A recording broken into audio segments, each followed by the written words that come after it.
fight Hamadash was completed. 3761 Archelaus, son of Herodai, ruled. 3768 Hillel died. 3770 Archelaus was deposed by the Roman emperor.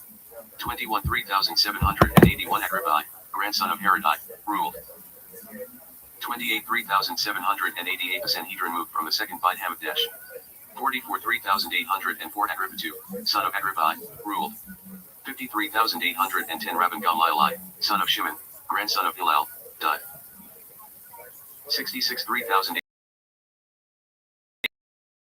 826 Vespasian arrived in Judea to reassert Roman authority. Fight Hamadash was destroyed. The Talmudic era, the Mishnah. Secular year Jewish year event in history. 74 3,834 are Yohanan ben Zakkai died. 86 3,800 under Gamliel II. 133 Bader fell, and the Bar Kokhba revolt ended in tragedy. 134 3,894 Judaism was banned, and Arachba was imprisoned. 189,949 Judah Hadassi completed the mission around this time. The Talmudic era, the Gemara. Secular year Jewish year event in history. 219 3,979 Rab left the land of Israel and settled in Babylonia. 247 4007 Shmuel was the Talmudic authority in Babylonia. 254 4014 Yohanan was the leading Talmudic authority. 294,050 Huna was the leading Talmudic authority. 298 4058 Yehuda was the leading Talmudic authority. 304,060 Kista was the leading Talmudic authority. 309 4069 Rabbah was the leading Talmudic authority. 321 4081 Yosef was the leading Talmudic authority. 325 4085 Abedi was the leading Talmudic authority. 338 4098 Rabbah was the leading Talmudic authority. 359 4119 Hillel II, who established the calendar, became Nasi. 382 4152 Arashi was the leading Talmudic authority. Arashi died after the compilation of the Gemara. 475 4200 when Ravina II died. The Rabbbi Mar Zutra proclaimed Jewish self-rule in Babylonia. The Janim. Secular year Jewish year event in history. 589 40 was reconstituted. 614 4,389 the Byzantine Empire reconcaved the land of Israel. 6 Jaon of Nevarde, Virushaber. 630 the land of Israel. 604,405 one of Hanat Hajanim was enacted at this time. 755 4,515 Jaon left Iraq for the land of Israel. 759 4,519 Yehuda became Jaon of Surah. 759 4,519 the Halachat Idalat, Bahag, was written at 788 548 another of the Takanat Hajanim was enacted at this time. 8 who wrote the Siddur, became Jaon of Surah. 928 4,088 Rabbi Asadia was appointed Jaon of Surah. 955 4,715 4 captives were ransomed at around this time. 968 4,728 Sherer became Jaon of Pumped. 997 4,757 Arhai became. 1,038 4,798 Arhai died. And the academies of Babylon declined. The early Rishonim. The secular year Jewish year event history. 1,044,800 Rabbi Anuchersami Hagola died. 1,088 4,848 the Rip arrived in Spain from Morocco. 1,096 4,856 the Crusaders destroyed Jewish communities. 1,099 4,859 Jerusalem was captured by the Crusaders. 1,103 4,863 the Rip died. 1,105 4,865 Rashi died, and the era of the Tosafot began. 1,135 4,895 the Rambam, Maimonides, was born.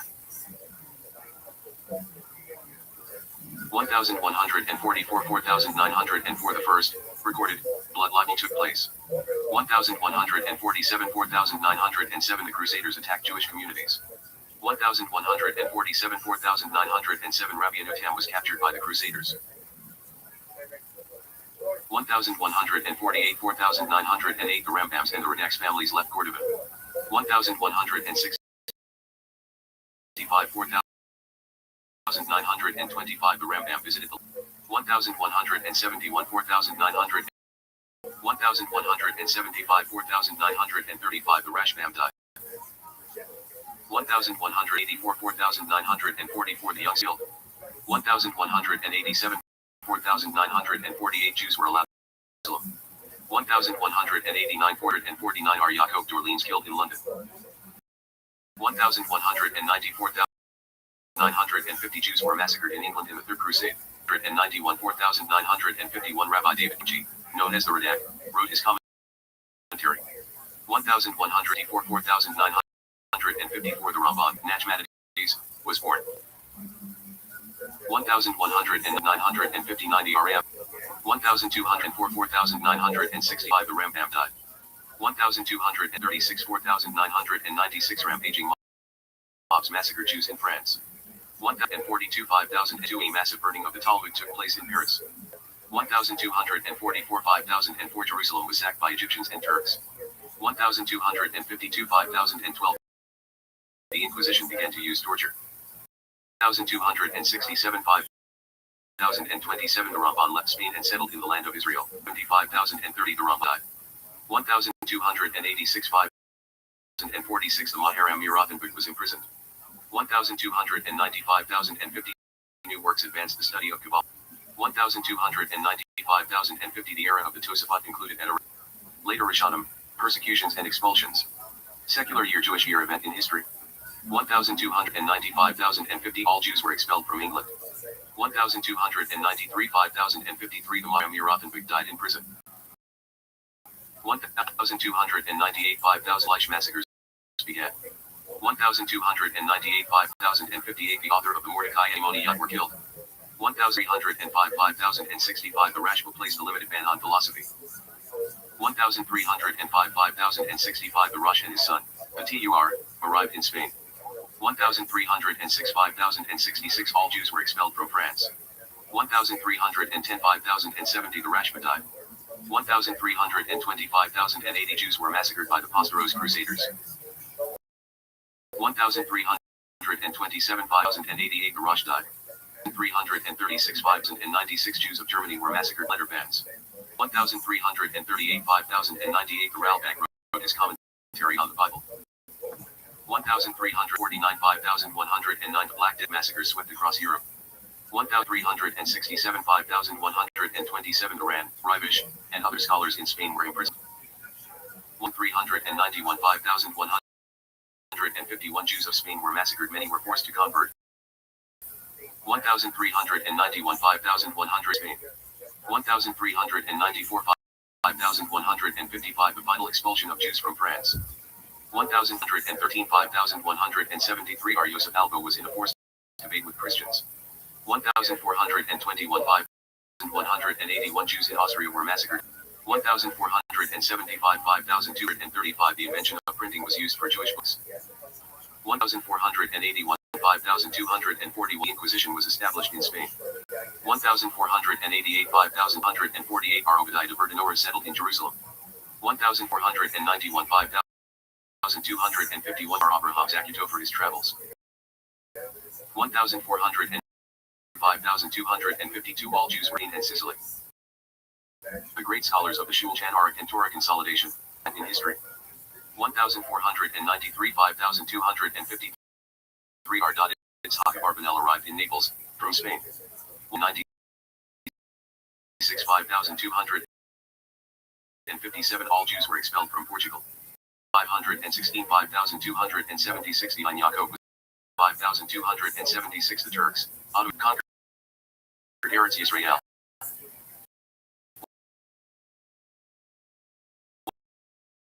1525 5085 Ar Yosef Yasselman saved many Jews during 1553 5314 A mass burning of Jewish books took place. 1575 300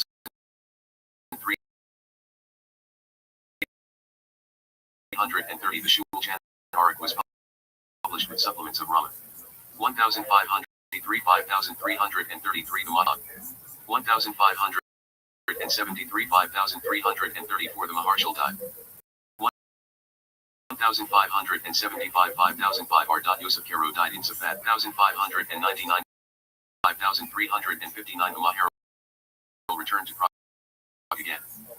1624 the Maharsha became Rabbi in Luke. 1616 377 the Tosafot Yom Tov commentary was concluded. 1621 5382 the Shalom arrived in the land of Israel. 1629 5389 R. Yom Tov Lippman Heller was imprinted in Prague. 1640 5400 R. Yoel Sirks, the Bach, died. 1646 5406 the Shet and Taz, on Shulchan Aruch. 1648 5408 Jews were murdered by Shmuel forces. Earlier Karen and East European massacres. Secular year Jewish year event in history. 1654 5414 the first Jews settled in New Amsterdam, New York. 1655 5415 many Jews killed in Russian and Swedish invasions of Poland. 1656 5416 Jews were permitted to live in England. 1656 5416 Baruch Spinoza was excommunicated. 1673 5433 the Magen Avraham, on Shulchan Aruch, was completed. 1676 5437 Shabtai died as a Muslim. 1689 5449 the Beit Shmuel, on the Shulchan Aruch, was printed. 1698 5458 the Baal Shem Tov was born. 1702 5463 the Nidai Yahushua's family was killed in an explosion. 1712 5472 the Jamin was arrested. 1724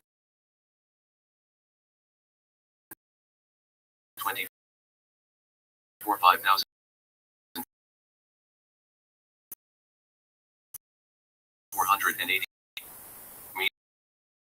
Miriam Loizi arrived in Yaakov Kulai, Constantinople.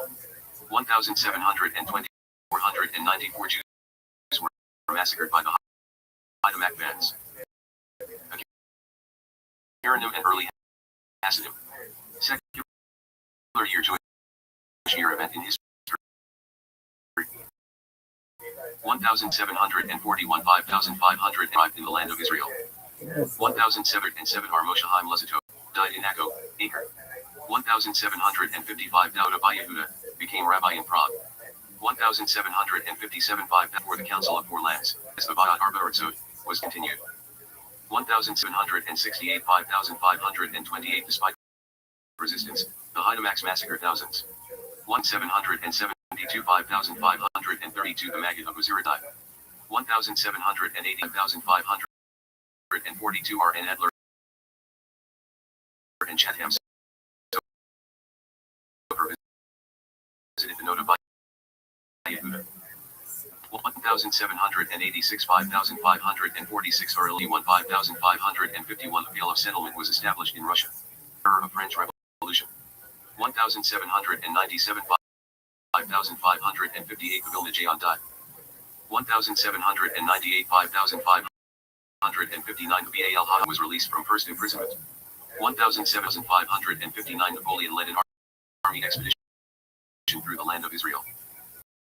1806 566 the Judah, Arhaim Yosef 1806 5566 the Chatham Sofer became Rab 1809 5570 R. Levi Yitzhakov. 1810 5571 R. Nachman of Breslov. 1814 5574 R. Akiva Eger became rabbi in Posen. 1814 5575 Koznitzer Maggid and Yehudi of Peshizka, both died.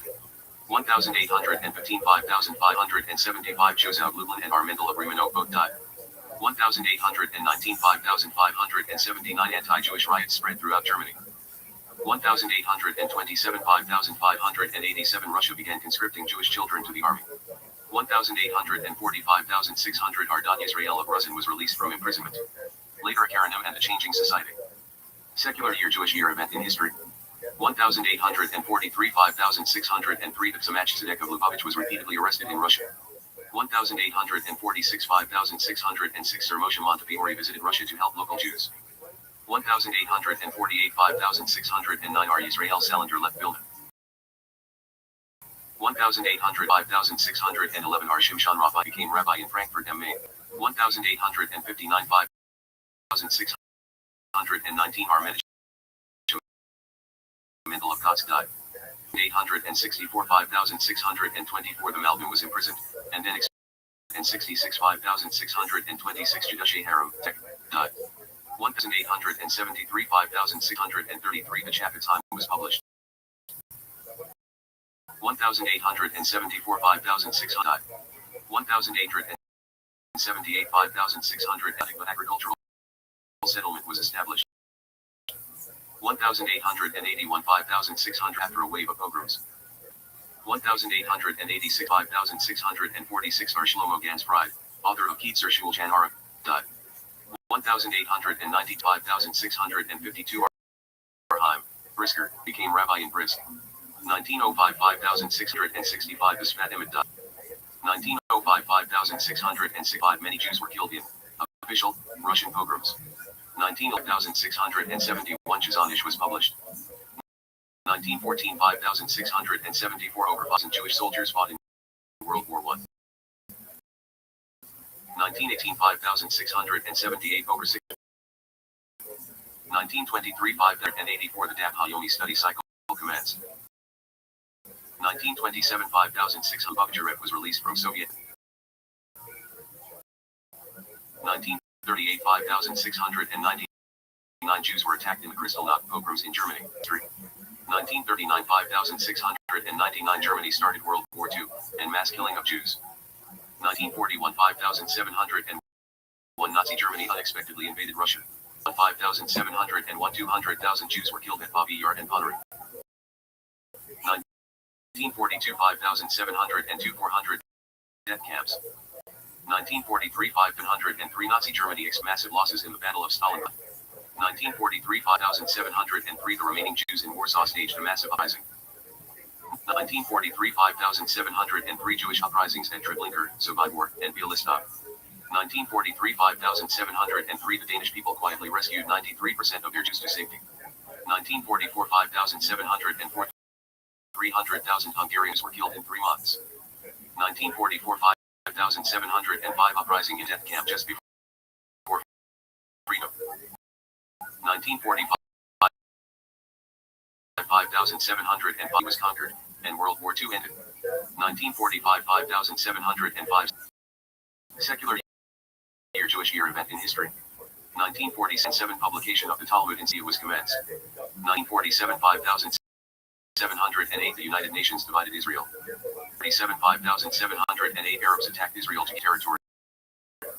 1948 5,708 State of Israel was established.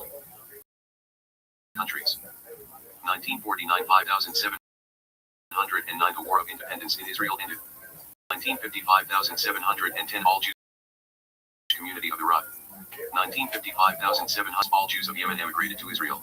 1951 5,711 The Lubavitcher Rebbe accepts the mantle of leadership. 1956 5 forces invaded Egypt and conquered the Sinai Desert. 1967 527 The Lubavitcher Rebbe established the campaign. 1967 5,727 1973 5,734 2,500 Jewish soldiers were killed in the Yom Kippur War. 1974 5,734 The Lubavitcher Rebbe established the Shabbat Candle Campaign. 1982 5,000 Two massive enemy arsenals were discovered in Lebanon. 1987 5,746 The first international conference of Chabad Lubavitch emissaries. 1994 5,754 The Lubavitcher Rebbe passed away. 2008 5,767 deadly terrorist attacks. Ahmedabad House in Mumbai, India. 25,780 Israel signed Abraham Accords.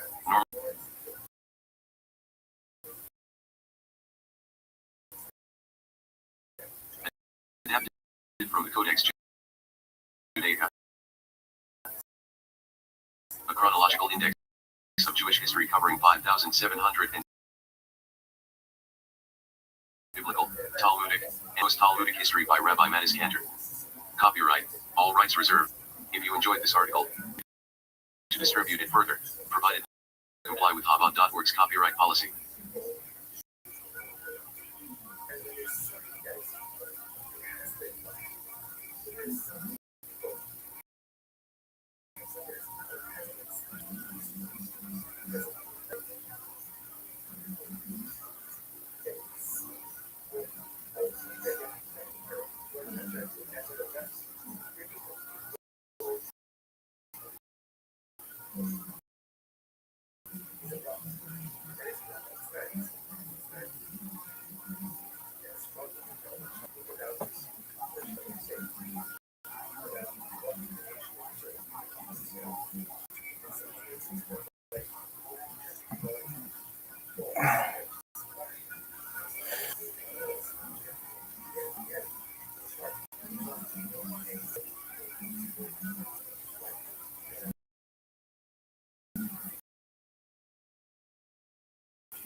One of the most famous sneakers of all time.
Back at it.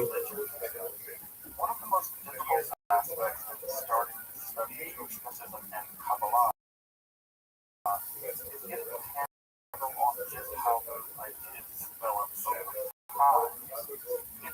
It's tempting to think that, for instance, always existed in the form that we have in Kabbalah wasn't made at all. Of course, positions is really tenable, but traditions developed in great ages and are still developing. And there are now, and there have always been, numerous truly exclusive schools, mysticism and Kabbalah. This class is meant to serve as an introduction to mysticism and Kabbalah from the point of view of the complex development of the prophets of ancient Israel to the rise of modern Catholicism and Judaism. Of course, this tree isn't meant to be exhaustive by any means, but only should serve as a springboard for deeper study and reflection, and hopefully it will also enable you to situate the development of mysticism and Kabbalah in their historical and cultural context, and hopefully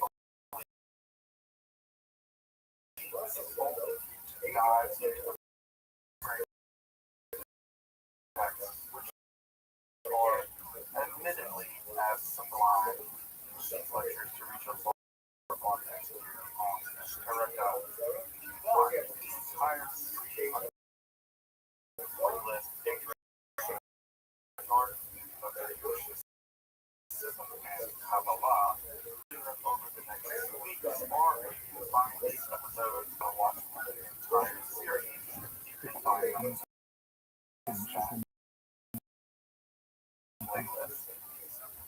If you find this series on Kabbalah interesting, I hope you check out my other on topics and perhaps support it from occultism, prophetic philosophy by joining my Patreon or perhaps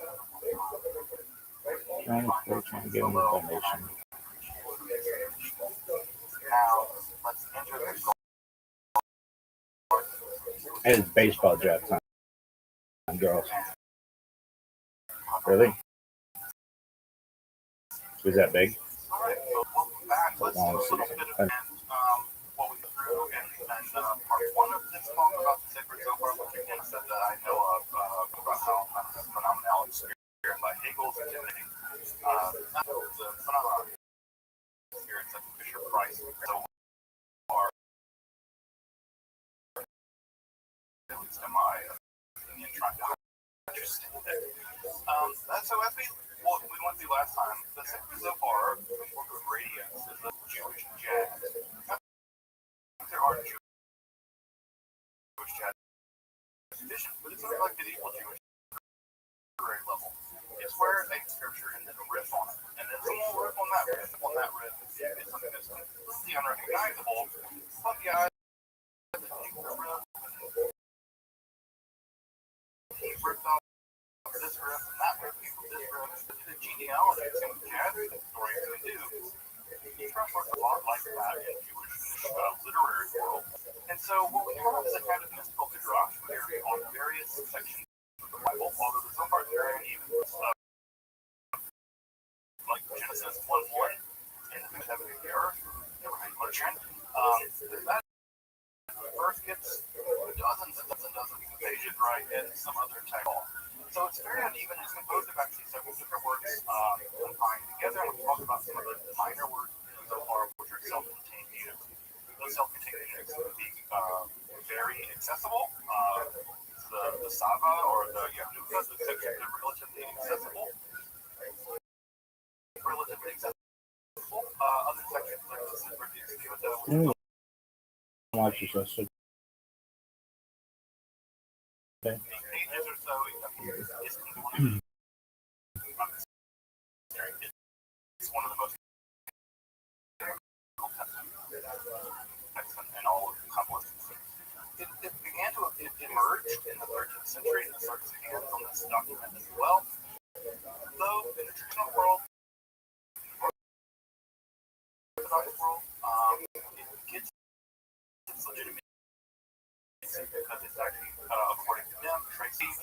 And what's important about that is from their way of writing, the academic progressive story is that posed in Spain, in the area of Rome, still in the 13th century over the course of about 10 years. 12 traditional story, the Orthodox story, is that no, it was actually Bar Yochai. In the 2nd century, it was only supposed to be over the 13th century, was that it was existing the entire time, it just didn't want to be and its circle. Some of the core concepts that we dealt with last time are that maybe two of the more difficult to grasp, and one of those is being self. And this is a transcendent state, which is to say that you can't say anything about this conception of God. This is a conception of God that's transcendent. Nothing is true of it. You can only talk about it in the negative. So this is a way that you can do philosophy in a big way. How about the Zohar? Try to answer a lot of the same kinds of questions that were relevant to the era of the time, theologically, philosophically. And one of those questions is, can it be beyond all action?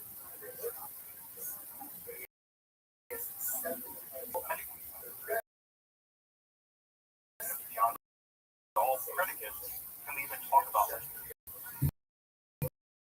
And Maimonides says, no, all you can do is say God isn't wise. There was a God blasphemy, and therefore you must say God isn't wise. Right? So God is infinitely non-ignorant, and we can infer from that logic that God is all-knowing. Something like that. So this being, whatever it is beyond all understanding. Be here, right? Something must have created this world. And so that process by which that happens is through the enumeration. I never get how to translate this word. It's so difficult. That's why in most cases the Hebrew, but literally it's like numeration. It doesn't mean number. We have a word in Hebrew for number. It's R. And so it's not that. That's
development, the dynamism, external and internal relationship of the spherot, and also really important to grasp about the spherot in the Kabbalah, especially as a reservoir, that they're thinking about what they are, they're thinking about what Israel is, and thinking about how Israel gets Jewish law.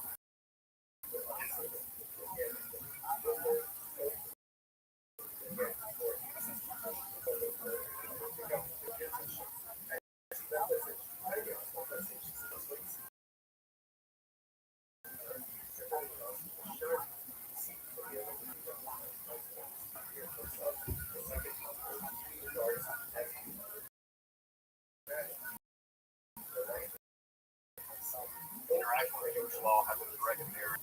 We're going to get to the idea of an alumni version of it.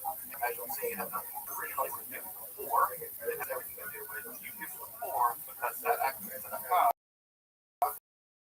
Righteousness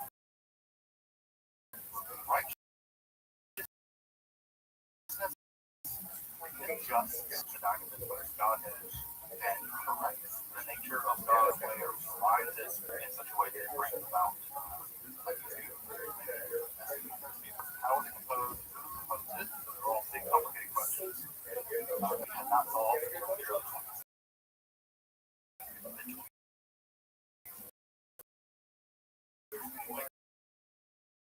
Still solving everything. The original state of God reaches down to our world in the form of spherot.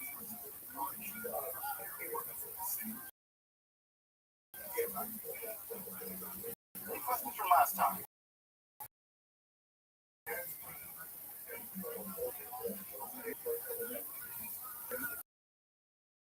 People have to ask questions at the end possible. That one guy. That's where I said 10, not 11, and not 9. That's why. Yeah, we saw this. Also say I and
sort of more from us. We said before that the final below. So as we talked about last time, part is both of a bunch of money sections. Block added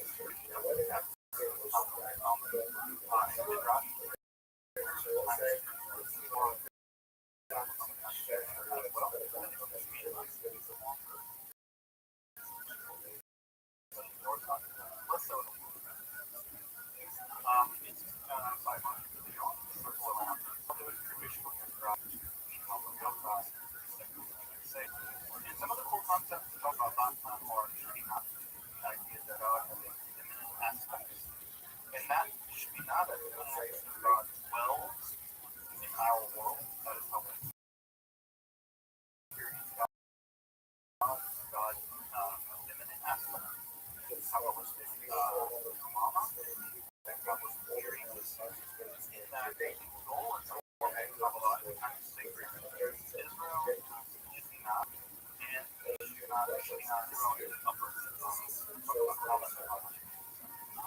And as you remember, what we talked about evil and so far, unlike the previous more philosophical evil was a realization, absence of hot, darkness, light. It's so hard to check that theory. That's part of law. It's afterbirth in terms of how reality is created. And that afterbirth comes from that draw on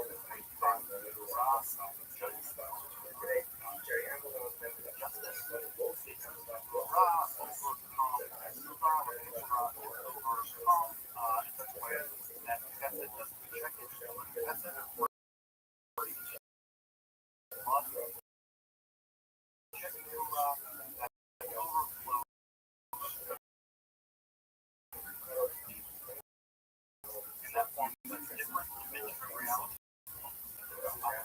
Other side is where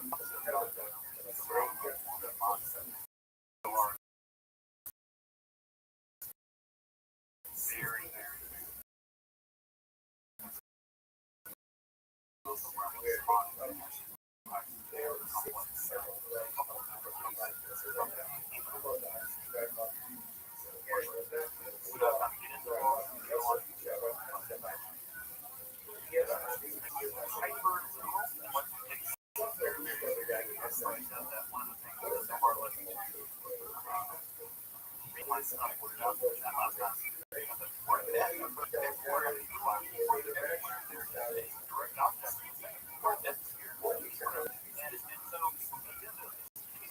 everywhere. And that's what that is. Anytime there's an X, that means it should be not there. And people say, well, that should be not everywhere. Of course it should be not everywhere. Because God is everywhere.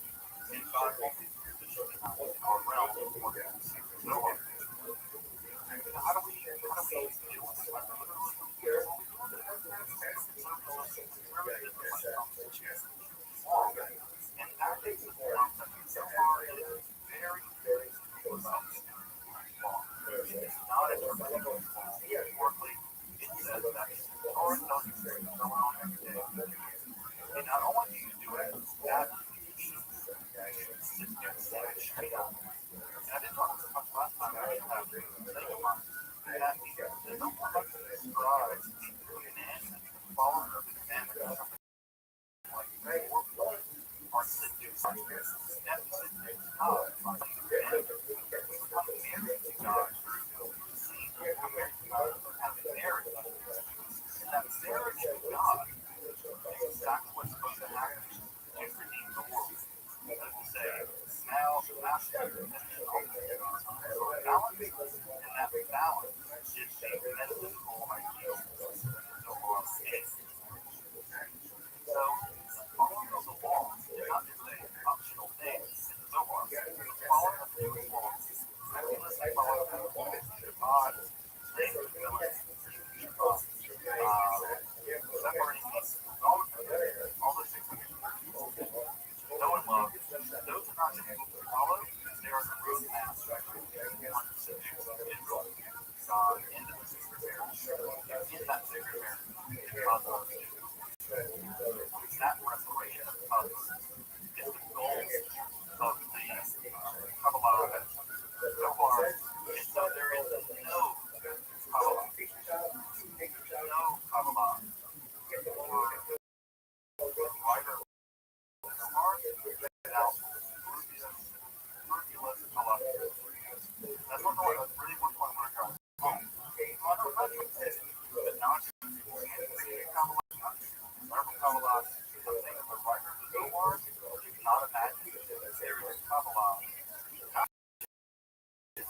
about a Jew. I thought it was magic. There's no Kabbalah out there. Very fortunate. And so the idea of demolishing the world, so there's a world of charity, doing activism, and the Rothschild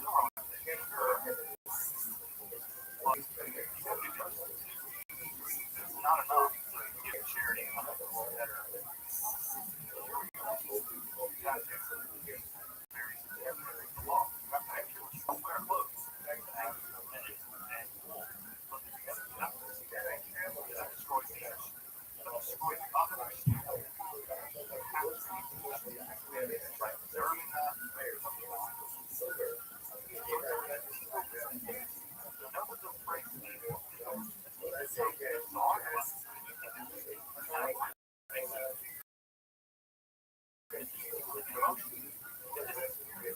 that's not true.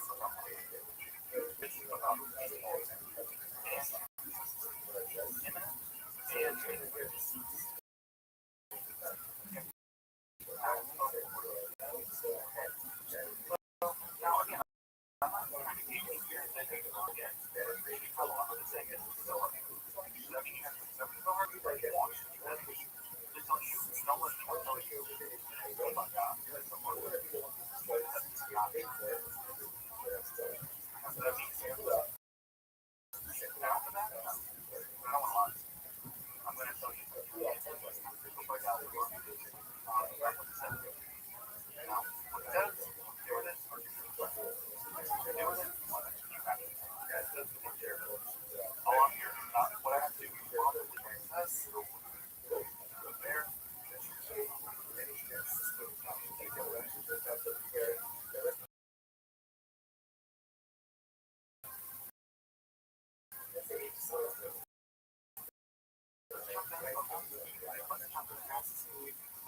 have to do there. So hard. And then they come and have it. It's as if they were a bunch of people that they guard. As if nothing happened in the middle of all this. They do the same mistake when it comes to the snowbar or the Kabbalah. And that there's no argument, and I can communicate, and everything was done. And the Kabbalah has not changed since then, and the Kabbalah was not there before that, right? And not that's the story is incorrect. What's really important to know is here's the Zohar beginning 19th century.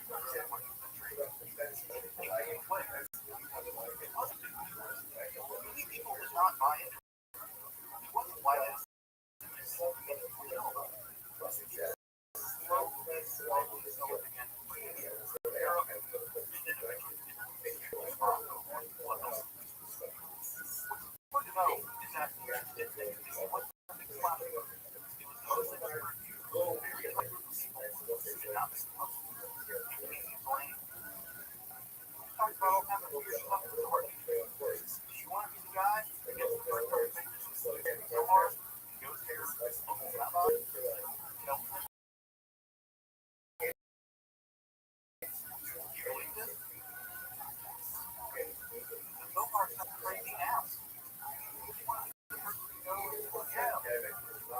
let's talk about Zohar. It's 13 village and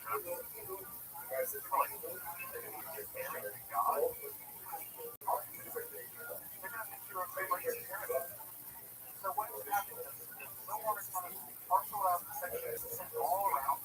People are hearing chunks of it. No one is reading it. People are still playing a part pretty close to the chest. Again, this is a pretty dangerous time to be Jewish. This is a pretty dangerous time to be American. You do not want to become a Jew. You don't. That's no. Anyway. And so the Zohar and Kabbalah are still being pretty close to the chest. Also around this time, but the Zohar ended with the Zohar. So that's a weird thing to say. But what ends up happening is that after the Zohar has happened, non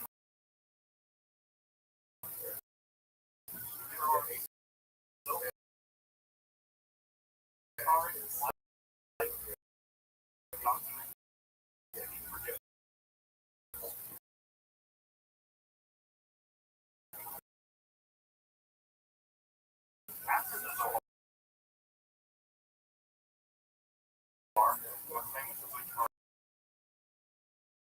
doctor other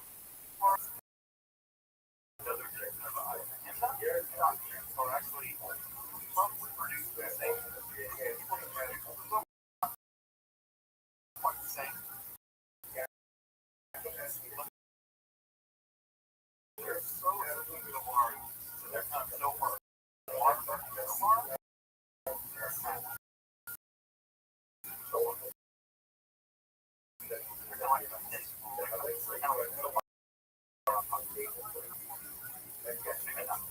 They're put there. They're not quite the same. Daniel Maddox. They slow volume, massive Daniel Maddox.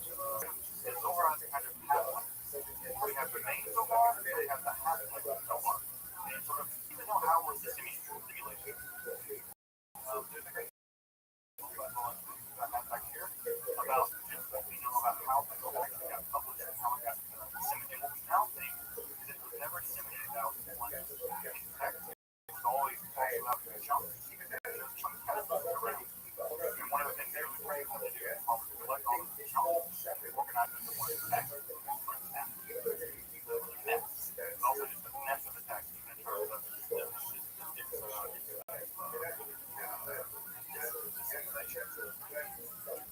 one of the techniques you know of, however, is blood clear and concentrate. There is how the most complicated this is so hard to predict, but it's systematic in the entire text. One of them is really simple, and that's the text that travels far and wide. It's incredibly difficult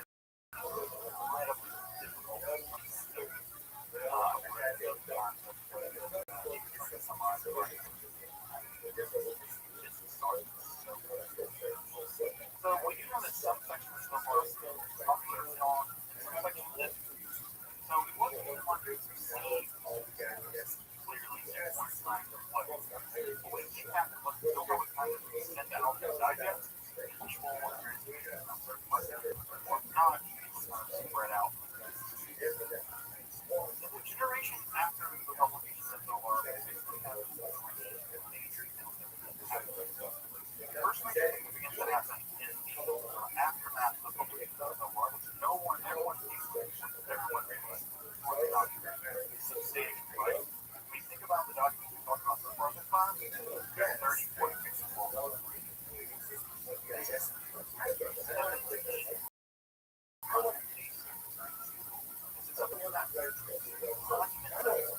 So regardless of what you thought about it, it's important just to understand.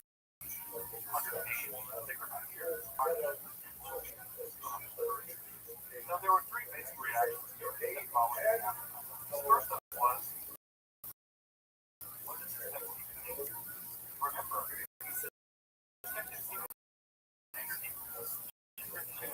obscure dialect that we had to learn the dialect it's not even stated that much. It's an idiolect of Palestinian. It's very, very strange. So just to try to figure out what it meant. Secondly, many people not buy it. They think it's real. It's full of heretical nonsense ideas.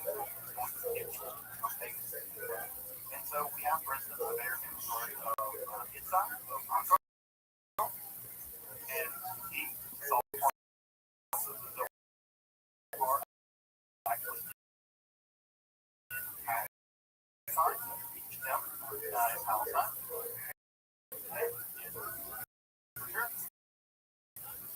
So what did he do?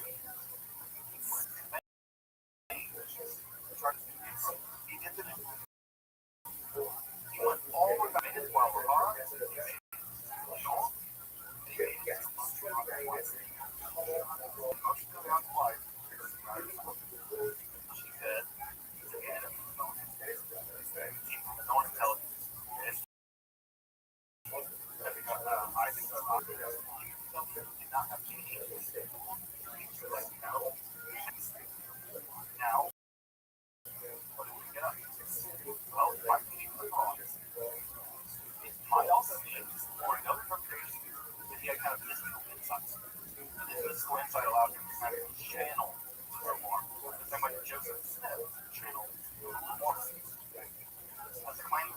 performance. Joseph never played yet.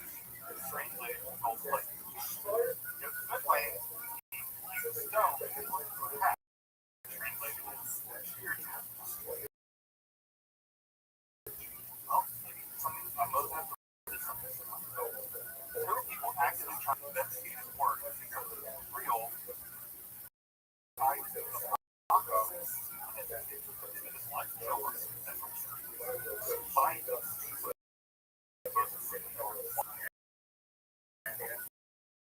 he accepted it as a sin. What it mean in question. He did all the work. The third thing is what he's saying. I mean, he's saying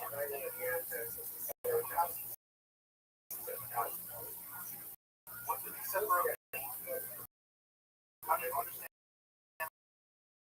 How do you understand the 10 separate track of various things? They have all these complicated things. Systematize these things into a way of being so hard telling you that the entire purpose of this is the reparation of the redemption of the world and bringing forth the engaged. You have to minimize this text to understand what's happening. You need to balance out something hard. How to make both.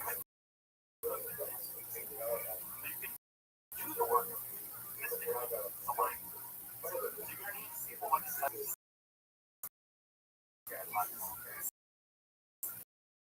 That will be an entire several years doing that work. In the first of one of the first of the so the diagram we can see is a and this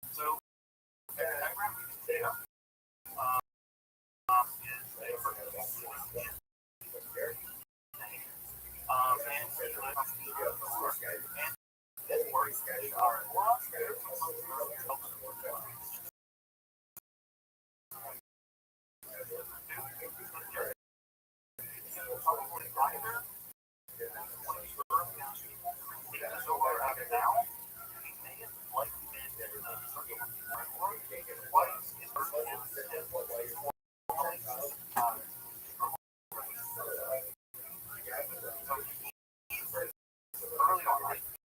You know, think about the 12, 8, 12, 9, it's right in that world.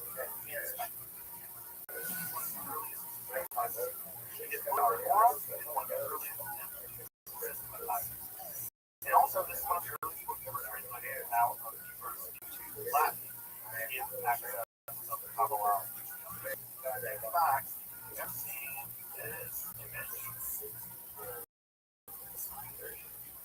That is the front piece for the translation by Wikipedia of just the Shower Aura. You can see the light, Shower Aura. So, here we have it.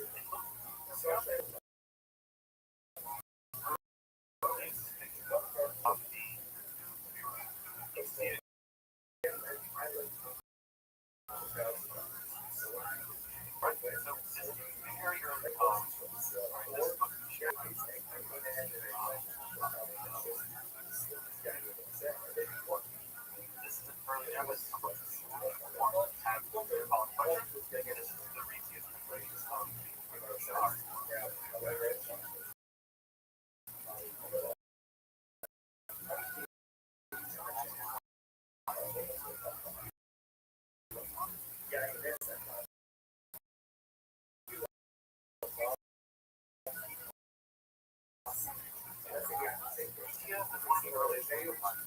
and that's going to be really important because use what they're studying commentary on the so far and bring commentary so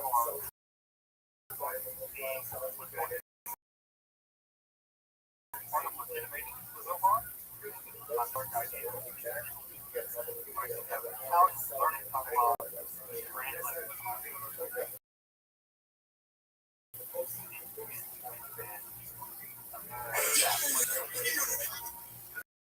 world.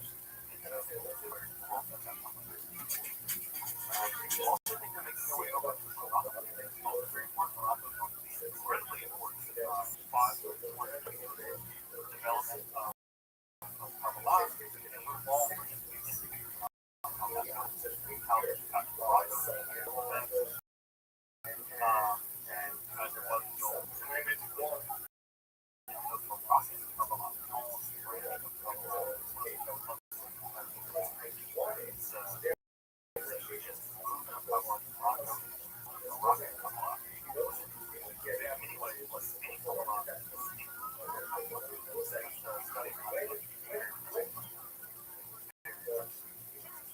imagine why. The archives are reasonable access.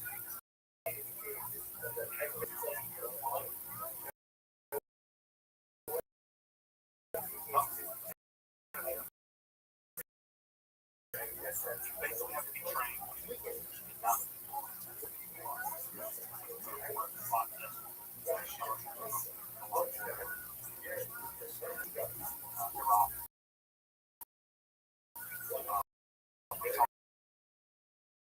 So much about Europe.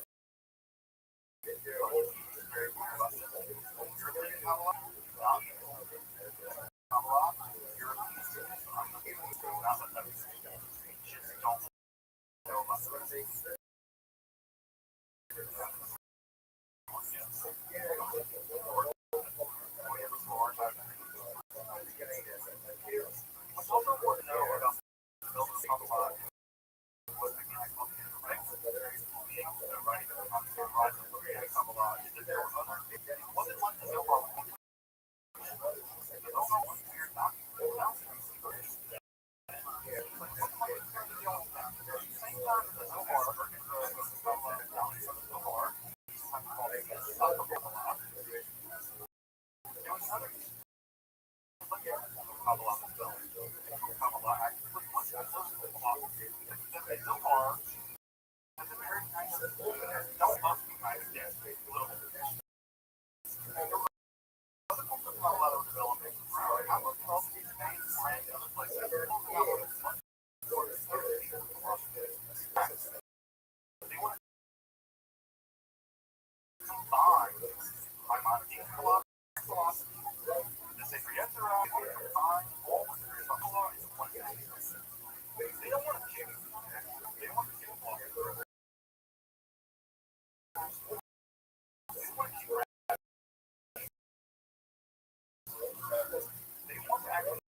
And so they're not just working speculation out there.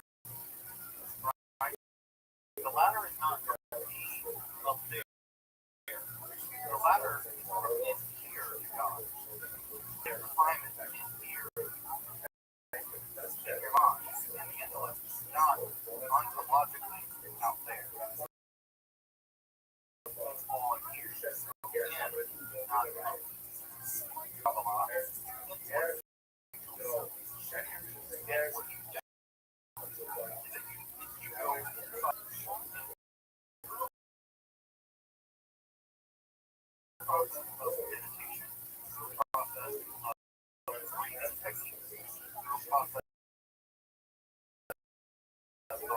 Writing out words and meditating on language. And as you begin to do the mind of the nonsense, you begin to uncover the reality of God.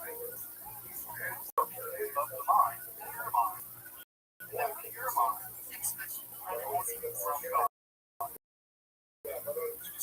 By describing the latter of the intellect, God. Everything to do with meditation. Everything to do with contemplation.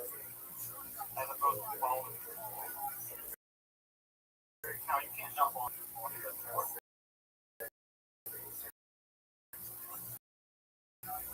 apex of this form of Kabbalah is also second what we call it prophetic Kabbalah. And the most important and orchestrated is Abraham Kabbalah. Abraham Kabbalah. And understand. The thing with it may not be for all the time, it's hard to do Kabbalah.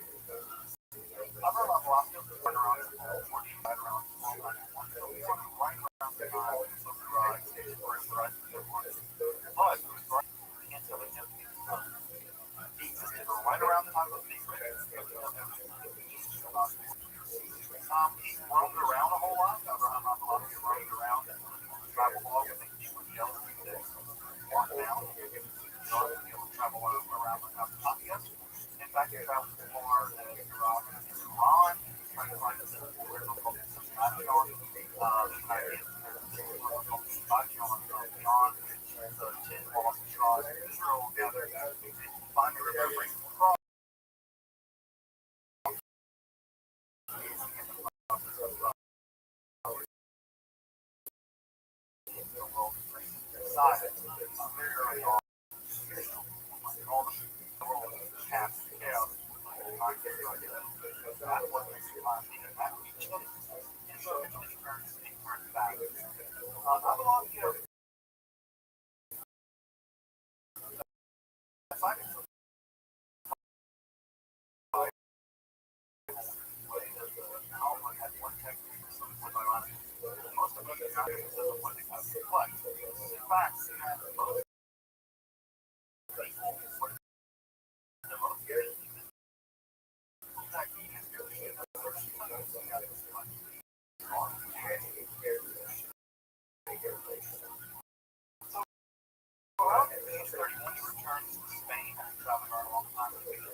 By some degree of about economic science, and also some techniques for yet zero. It's complex system of breathing techniques, of literature techniques, of meditation techniques, and techniques these were being picked up from Buddhism and rituals and probably picked up more like their by body breathing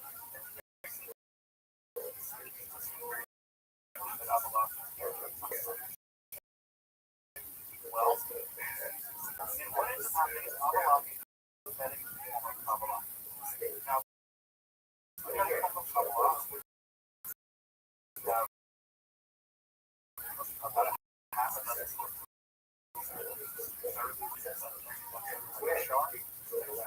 More about how to achieve your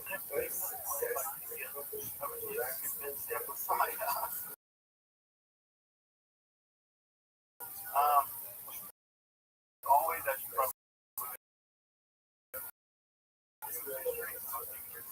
probably dangerous things the Messiah and what he does, what the irrational person does, Rome builds in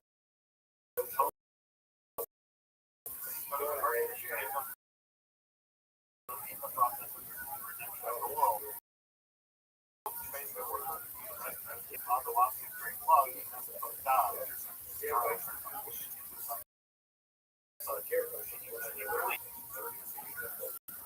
don't know how you got that much of it.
Philosophy is trying to develop this language that can reconnect your mind with God.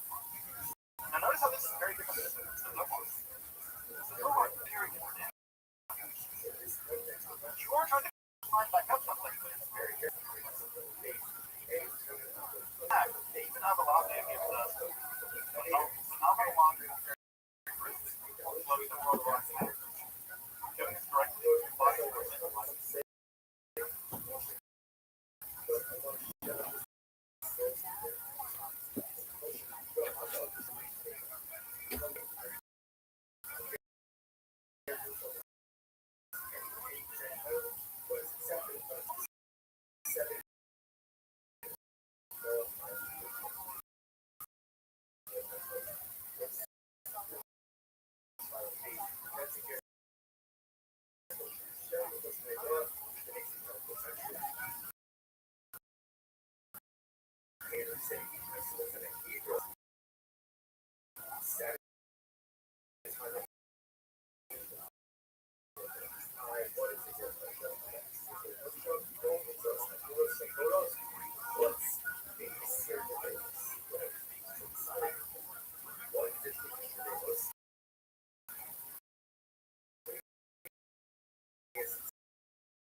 lot like it. There's a lot of places. There's a lot. So this how-to aspect of Avalon always receiving a lot of suspicion by a lot of people. How Avalon turned out, and also because there's the idea of joy we got here.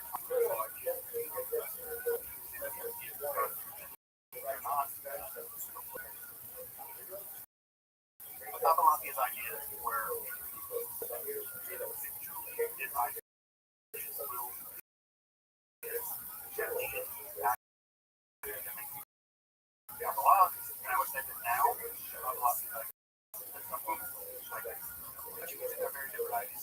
I bet you can see they're very different ways to Avalon. Fundamentally the way to Avalon. But what you're worried about no. And what Avalon was in the 1900s.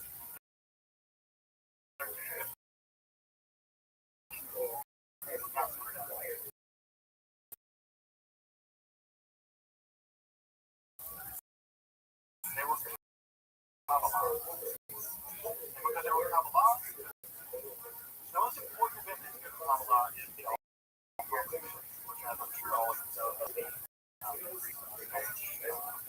Isabella Ferdinand.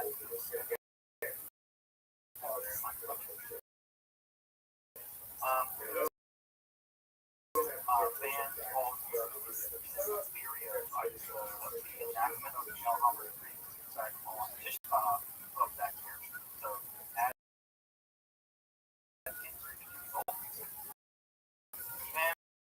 what ends up happening is that one thing that we talked about early on, but when something really bad happens to Jews get apocalyptic. Hi guys, I'm here for you. And so this apocalyptic bird in with the Alhambra Decree, and that apocalypse is really defined. Now, you can't imagine more spicy saying than that. Kabbalah plus apocalypse, like, that's the and so there's not only that, there's not Kabbalah. They're fortunate enough to be Alhambra Decree, and the Alhambra Decree was the beginning of the end of the world, all mankind, in the Messianic era. Kabbalah was not received. So what was previously before 1492, regarded Kabbalah after 1492. Popularized Kabbalah road. We gotta roll the rug out. Now we roll the rug out, popularize the by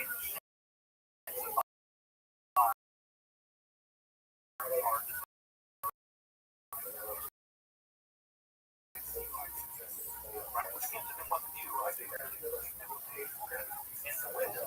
But because they believed that it was ancient, because they were right by any of them were collected by the second was the Ottoman Empire entirely. There were from Spain. One of the things where tell the story, like this is the case for Muslims. They invited the second to recognize a very important thing for his empire, all the way to the Ottoman Empire.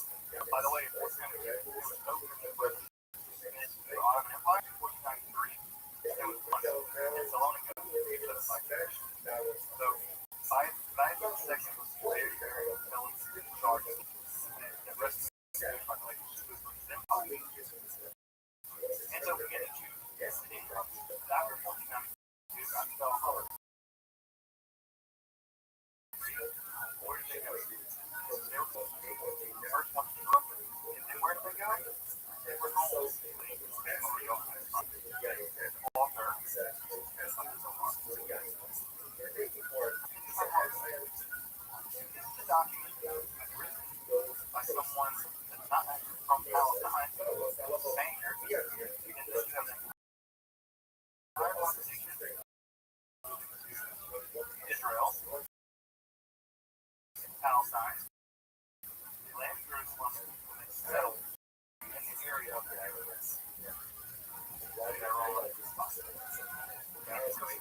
their own company.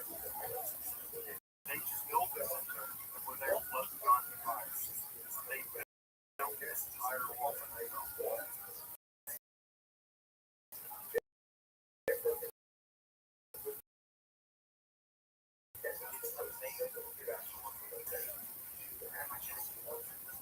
so some of these early reports of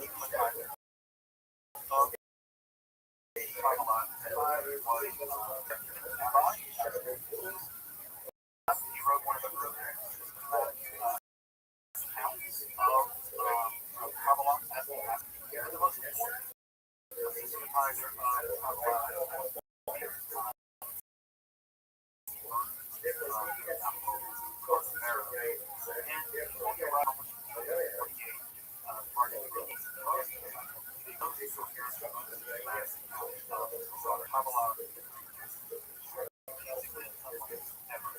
And started to summarize how he did some of the things he imagined Europe as a merging of kind of dialect. They always take their opposite, and their opposite is more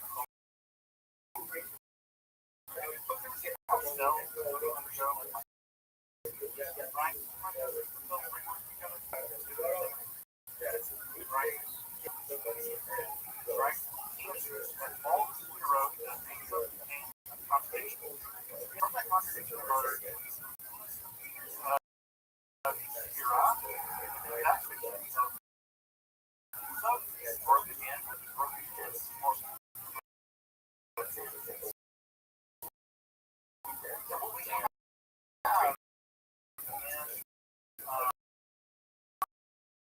in the ideas for Pharaoh, for him, there's inner dynamism so he's trying to systematize why does the law work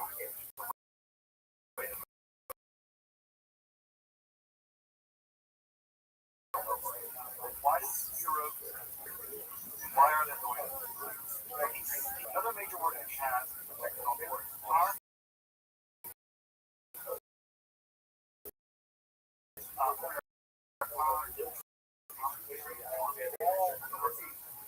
in fact, there is no way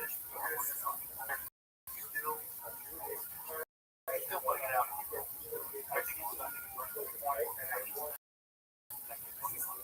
I think he's amazing. Modern editions. I like English editions is not pretty long. Just to get it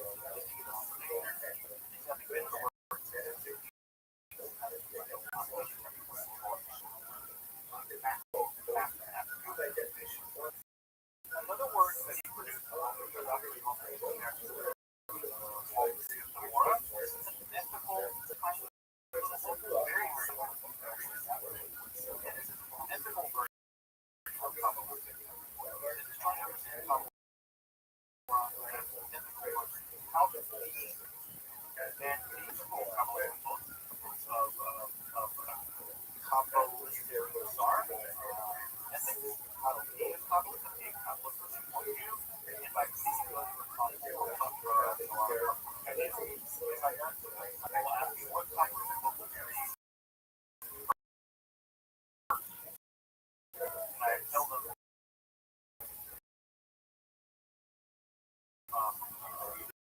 by a friend of mine, I would say he's over at the border.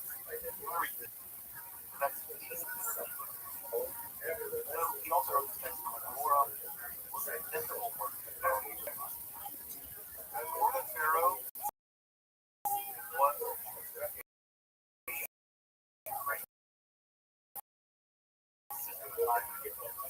and I would say that anyway, from a philosophic point of view, more than I did. Now, and I gotta say that he's all fine. I would find I would say that for much more quicker, much more systematic, much more philosophic feel.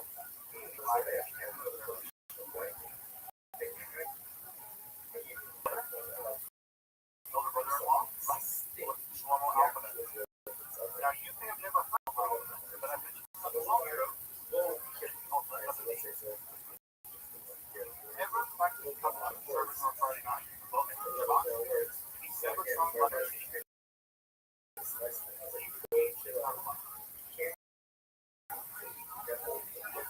service of Shabbat was dismissed by the circle of people right? People like Cordero, they invented that term.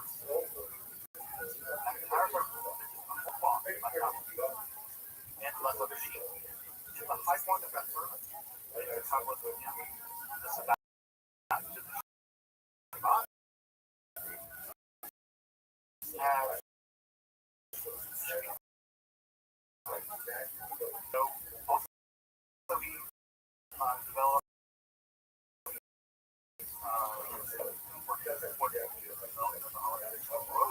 you're done. In fact, alphabet Arrow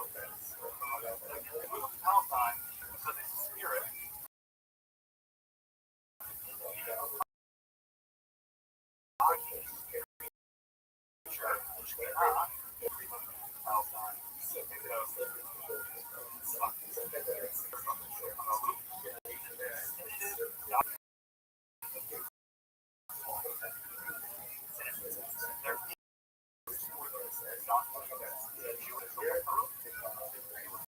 Produced by Cairo,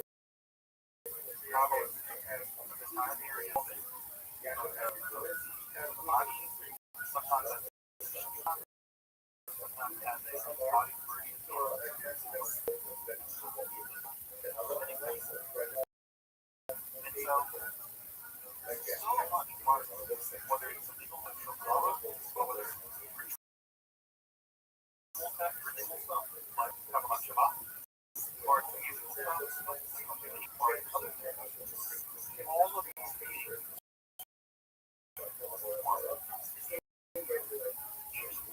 developed in aftermath of being factors being developed by Kabbalists, structuralized ideas of the secular world, basically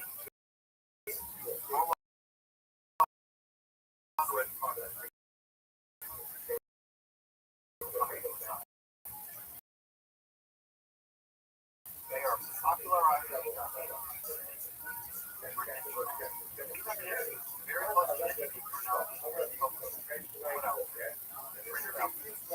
very much ever you are living in the shadows of me doing Kabbalah.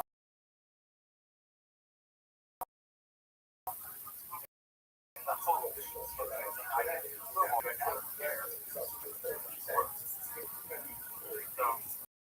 Kabbalah Shabbat is right through spot. Some level spot. No need to fight for it. All about here in this spot. This is how one all day. So, it's also now canonization at some level. First time.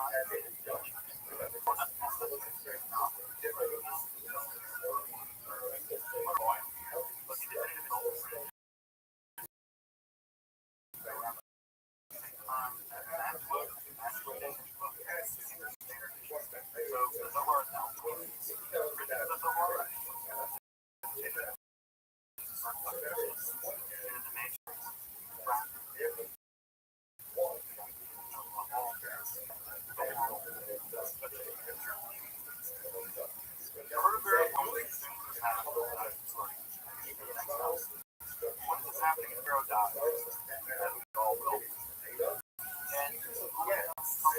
by the very day Cordero died. It's love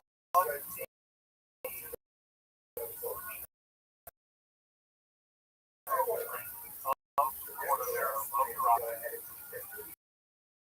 It's like glorious hall, pillar of fire in heaven. Now, he knows something about the book of Exodus. The book of Exodus describes God,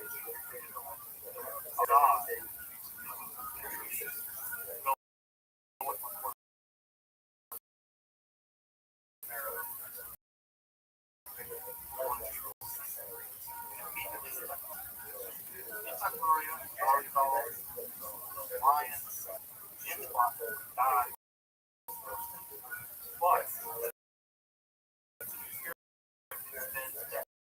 spot before he died. He died. He spent years teaching and spot or going to transform forever. The teachings of these parts one not as well known.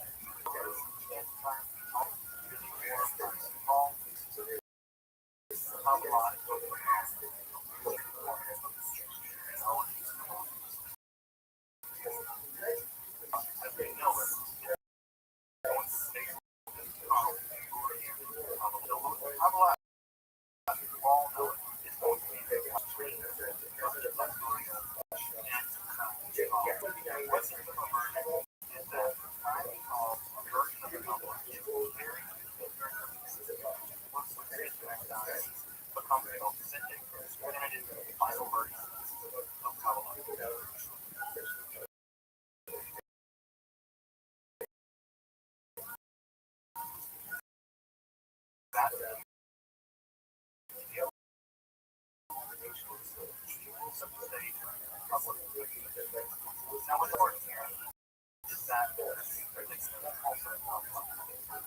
they also got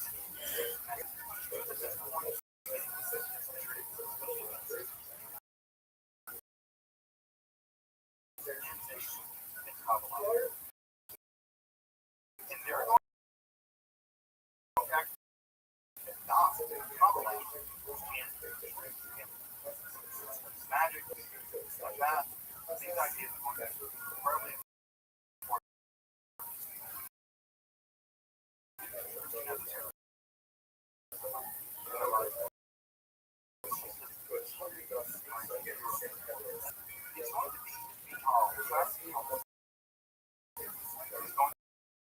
provide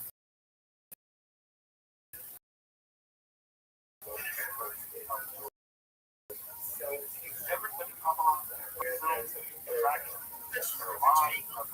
world Have you ever heard any of these ideas? These ideas come from they are versions of Babylon's developed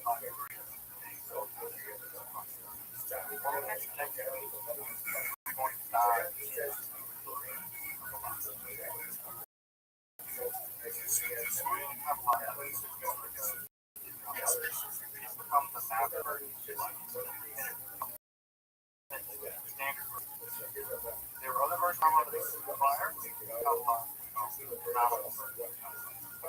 notice what's already happened. By the late century, the door is already there's no doubt.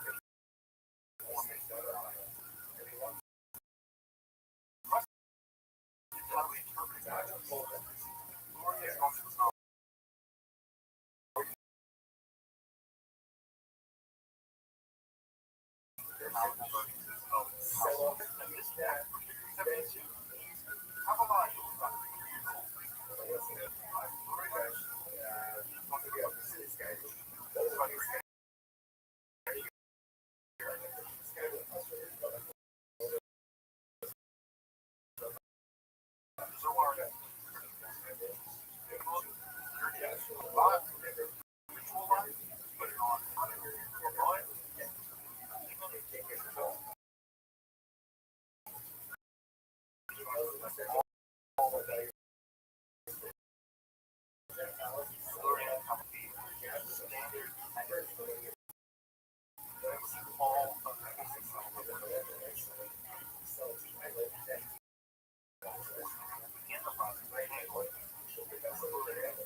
Yes, it's really fell flat on the kid. Yes, sir. No, buddy, you were in Dallas. I got a little picture on my phone with my boy Mikey Ray. And you know, everyone says they know him in 15 years. Because I was at this, I hang with Mikey. When I go to Dallas, I always hang with Mikey. And he sells like car shirts or no, he sells warranty. Okay. So I was at this dealer, East Dallas. Crazy diesel truck, shout out to Fernando. So I was buying 2,500, and so I'm shooting stuff with the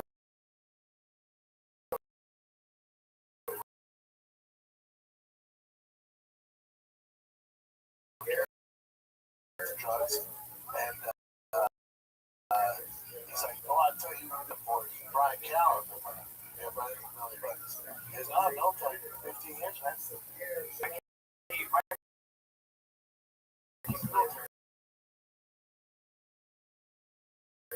I've done a bunch of, let's say something like this. Give this to Rogan. I had to say, David Blake called me and goes, "Hey, you know this guy?"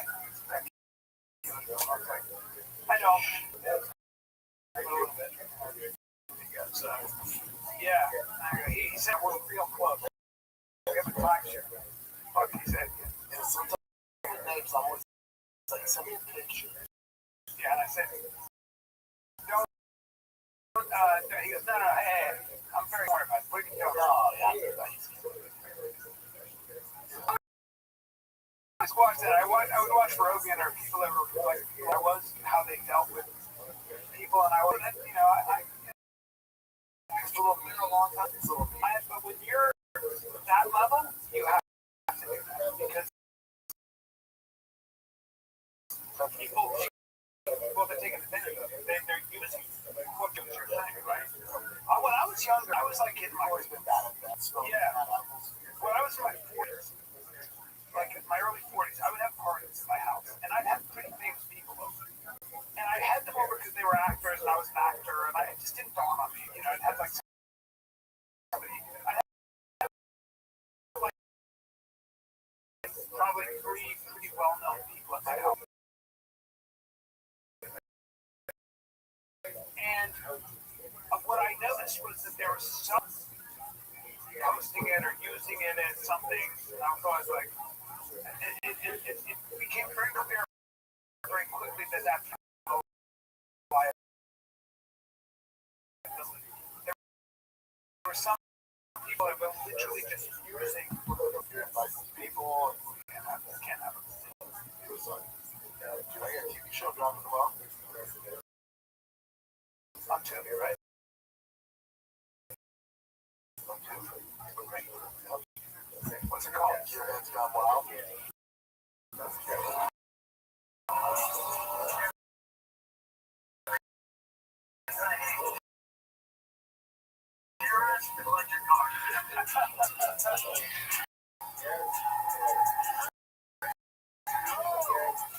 That's the BFD. BFD stands for Bigfoot's Dick. Super everyone. Maybe you will hold up? You can have part. See if we take here. I think they were. Yeah, harder than probably hit them.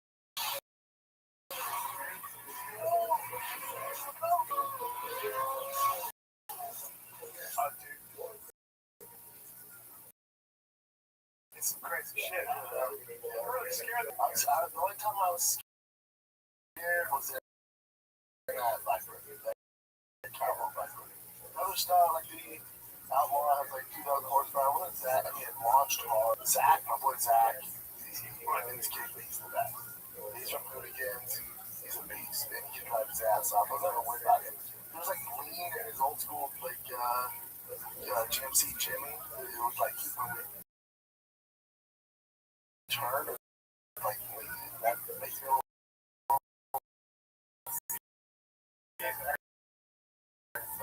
Straight up skin.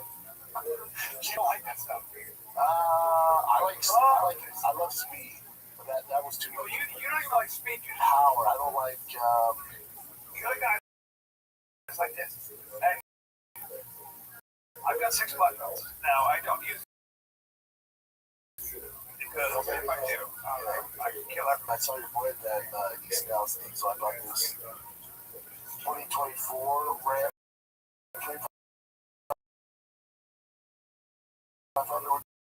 The Cummins in it. This isn't gonna matter to me unless you know fucking drugs. But in order to tune them, we're making a lot of it's a night. Sounds like $5,000 just to switch it out. The guy is like all utility. What I like about this kind of show is that cars are, it's all about speed and performance, right? It really is. Some of the exact stuff, I mean, it's increasing horsepower, old school GMC, but it's just car now. Like, all the cars, we're all the same shit. I remember what boys are more day after they get the car. I don't know why it's like, you know, some people like to call for like just their street. Remember one time, my first year at Mad TV, there was this dude hanging around. He was this kind of like long, like guy. Like he was kind of a tough guy, you know. Came from Jersey, and he said, "You do all that karate shit." So what? Show me what you. And I was like, showing. Yeah, no, I was showing somebody else, and he goes, and I go, you come in, like if you step here, and he goes, shut up. Like that. He goes, what happens then? I was like, wait, what's that to do? I don't know. I thought like there's a lot of fancy shit. I got shot out, man. That gets sidetracked, but I freaking watch it on YouTube. I don't have Tubi. I'm gonna get it. March 26th. Thursday. That's what I'm being told. I'm a combo with Tubi after to get the exact. How long are the episodes? Put it on YouTube. Oh, yeah. Yeah. Great. Yeah. Great. So people will watch it. That's actually a start. That's how you get the show. We got that. But originally, me and my boy Steven does really cool. We created a show that it was just supposed to be like, that's what it's like a clip show. And Tubi came because they want original content like Cake. Alright, you can't just be burnouts and film it. So we're getting dialogue here. And what's the gist of the show? Like, what is go? People's, buddies, wild film. Doing crazy short films. People want that shit. In Texas, there's a bunch of stuff. In LA, I think 2 or 3 episodes in LA. When you add shit onto a car, warranty's coming, right? Right away. Yeah. And then and there's a whole. All that's. I mean, when you're swapping engines or doing like, the car's up there with like, over 1,000 horsepower. You know, it's the most reliable car. If you have the right rods to your truck or car, it actually extends the life more of it. And like the surface, bullshit. That's what it's all hustle. All right. Like they could build those things fucking bulletproof. They don't want this. They want the issues. They want the issues. And they just see it. Right? But in general, they won't cover like go here. Lights out or something like that. Expensive shit. Lights out. Suck. Manufacturers is terrible.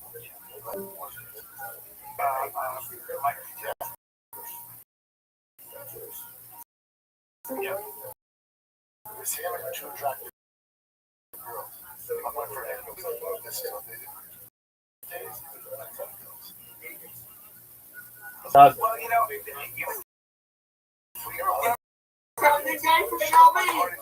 Yes.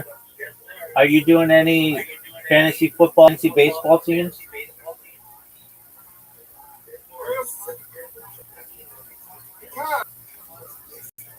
No. Do you know what fantasy baseball is? No. Okay. It's probably a little complicated, but okay, I was just asking. So you're excited for the Cubs to play?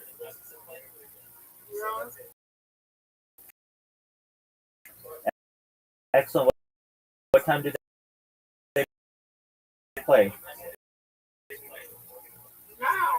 A minute?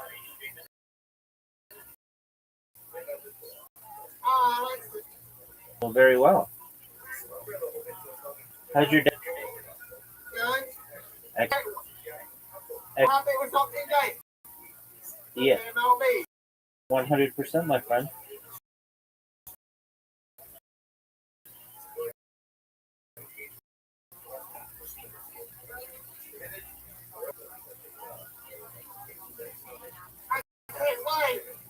Excellent.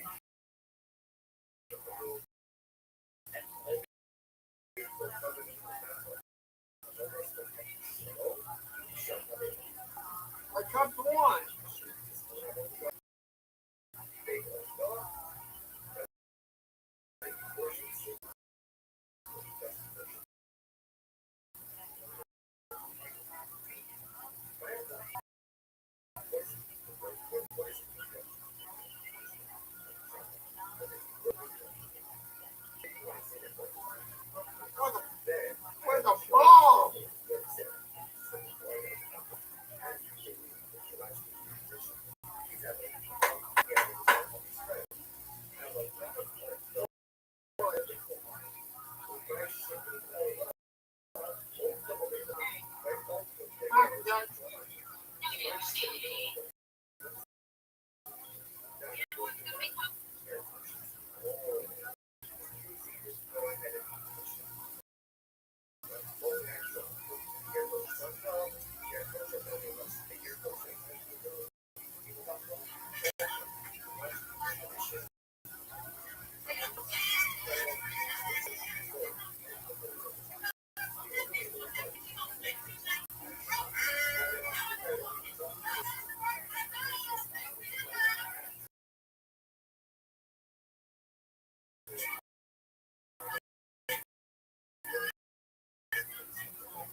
To hire a chef and he'd come and cook.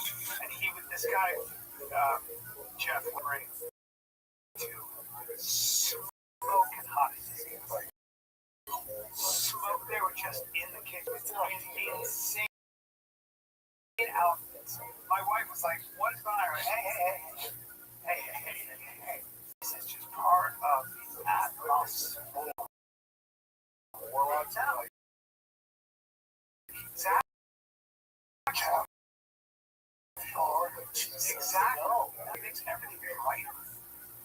this food is delicious. Yeah, you realize what it is. But that's what it is. Just the hot well, yeah. Okay.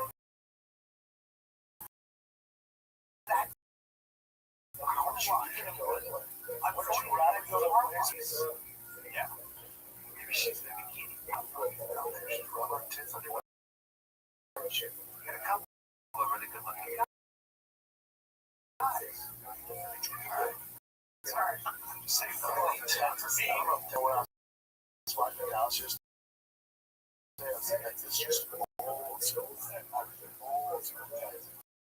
Now my earbuds thing is bro. What? From the plane, LA. Don't bring that bullshit. I'm sorry. You say don't bring that bullshit here. Oh, you're talking about like the woke, the weird shit. Yeah, I'll show you that. You have to worry about that. He's like, don't bring up bullshit. I don't like it. It's like, proper day. Proper shit. That's small guy, dude. That's funny, really. Oh. Have you been down there also recently? Here. I'm stepping over home. That's bad. This episode is brought to you by Pot, the #1 expand out there. Now, the thing about expandable hoses is placed my other hose because that one sprung a leak. The one I had before sprung a leak. But here's the thing about pocket hose. It's got a 10-year warranty. A pocket pivot. It's got a 10 pattern square. Versus any size copper head. You get old-fashioned hoses. What's the biggest problem? Oh, I don't know. They get cakes, greases, and spin. But copper heads, pocket pivot, swivels 360 degrees.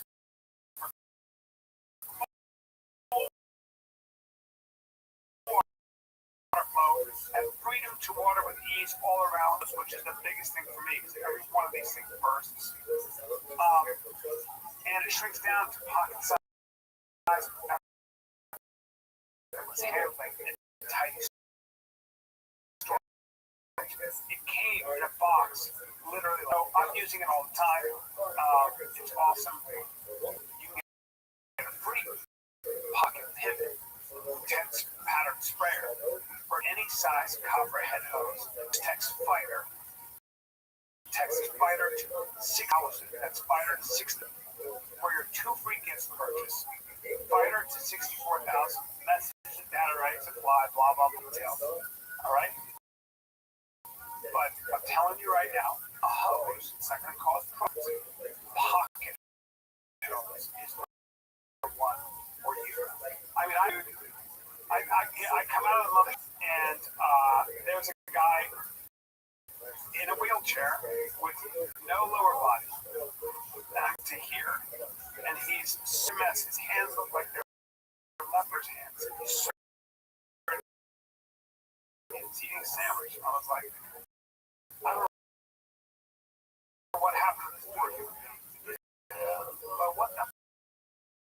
Like, we figured out a lot of stuff in this country that we can't figure out. It's cheap, too. It's cheap. All your taxes are paid for somewhere on your budget. Thank you. You just bring more people. That's all. Yeah, that's all. Bring that bullshit in. I drove driver today. I didn't want to bring my Hummer down there, so I drove her car. So me and her actually drove up.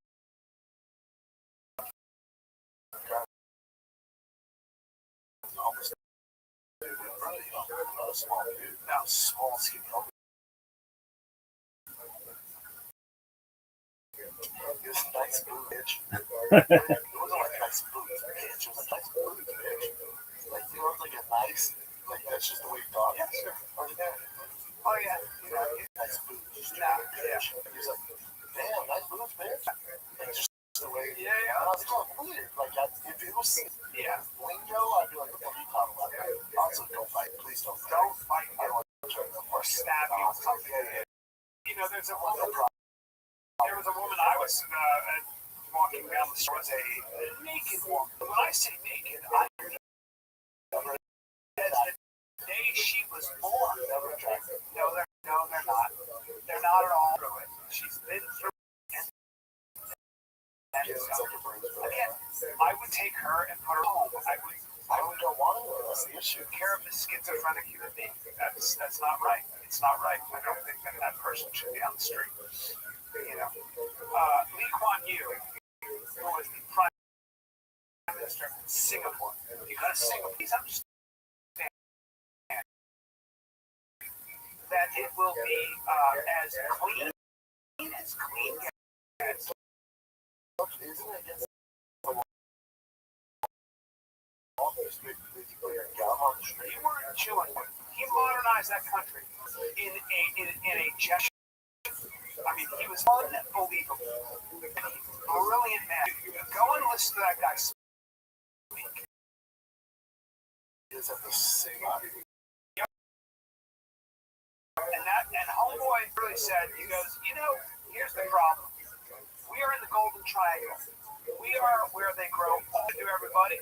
If I catch anybody bringing drugs into this country, you hang.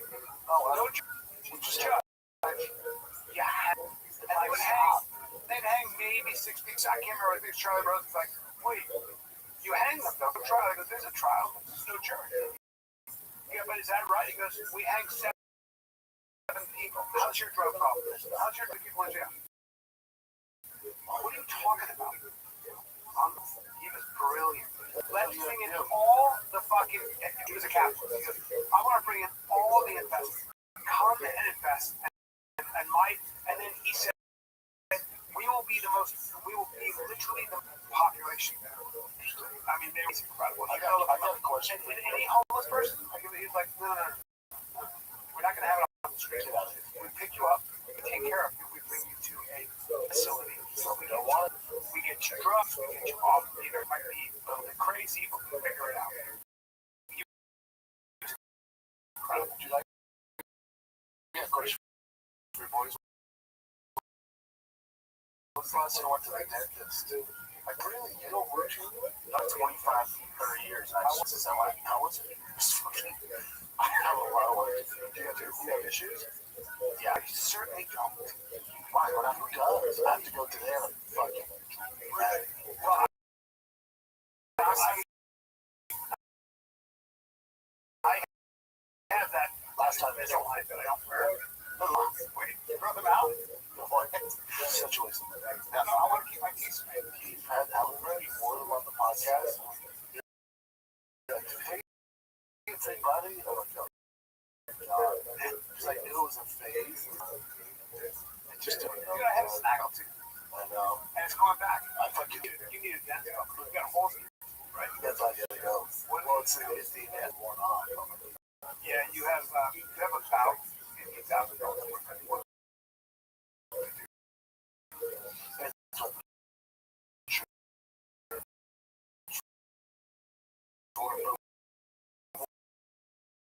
We'll figure it out. What's going on with what's up? These are the best. Blah blah blah. Joanna's these. Just give that. What's going on with you? You hurt. Why you have been like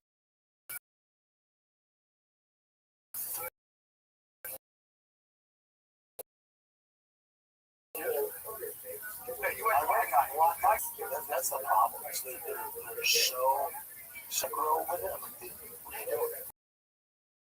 What the fuck are you doing? But apparently this player, Northern Joanna's, they went down with the mouth. Is that what it was? Just don't be so fucking rough. Yeah, I'm slapping your face. No, look, you're fucking black and fuzzy. Apparently now with technology, they don't even go. They can just do the X-rays. You just take the 3D imaging of it. Really? Yep. And they can tell everything. And now what? So you have cavities, you think? No, I don't have cavities. What's the deal? I don't think my actually enamels gone. So I need that to fit the protein teeth. Or you have the ear. cookies aren't bad. Here's a big fucking dough. They go, but I don't know. You gotta be careful.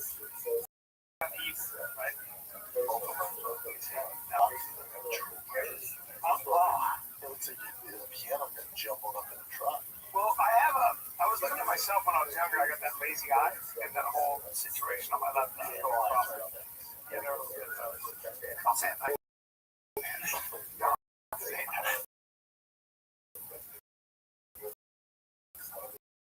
That's like Rothschild. You look terrible. Anyway. I'm like, hey. I'm fine.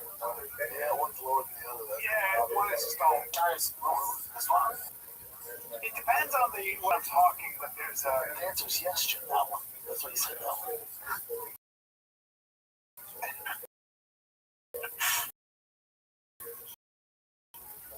little wacky. See? No, this looks bigger. A little bit of a. That's nothing, no problem. There, see? Cute. A little bit. Just off. Yeah. Cute. Cute. Yeah. You're like a polo shirt at Nordstrom's rack, where it's like, Yeah. the horse is pretty little off. From a distance, just a dope shirt. You get close, like that's a little off. It's all good, baby. That's right. Get your discount. Little cutie. Ladies like apparently they give you a pill now. Once you come in for work, and you take the pill, it doesn't hurt. I don't want to put it in, but cancer free. They did the surgery, got rid of it. And she called. Shout out to her. I love hearing this. That's a good looking kid right there.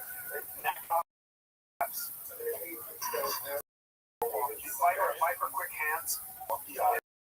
Me right there. Monkey eye. Kidding me? Monkey eye. You guys have a favorite side of your face?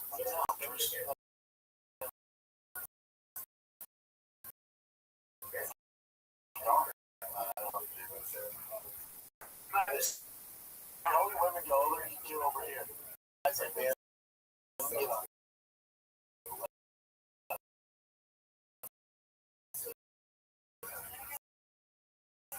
I'm like, okay. Yeah. You have one side or the other, James Scott. Your face so wide. I know, so you have plenty of room. Yeah, there's a lot of, we have to. So do you think I prefer this or something? Yeah, my favorite side. I think this is like a little, the way it's shaped. It's very, very, very intricate, but yeah, you still eat at the same side as what I like. But I don't have a good side. By the way, the dentist, my dentist is actually really into cars. I think you could probably save money with it, unless your dentist is like a badass neighbor. He's young too. I don't know if you're trying to have something for my mother-in-law went to. You know what? For our pastor. I'm like, he's very handsome. I'm like, no, younger, okay? He's 40. And I'm like, why are you going to church on Saturday? What the fuck is going on here? He's going to church on Saturday. We're like, interesting, okay? Yeah. He's really, he's good. I like him.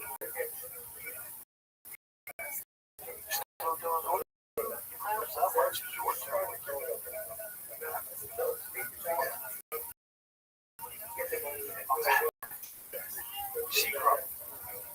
She says prayer for church down here too. I was just talking to Brian about it yesterday. Religion side, 2,000 churches here. I'll let you know. Oh yeah. How do you do it?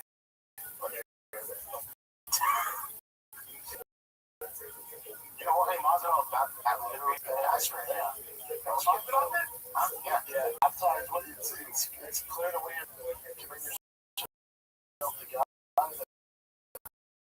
You know what?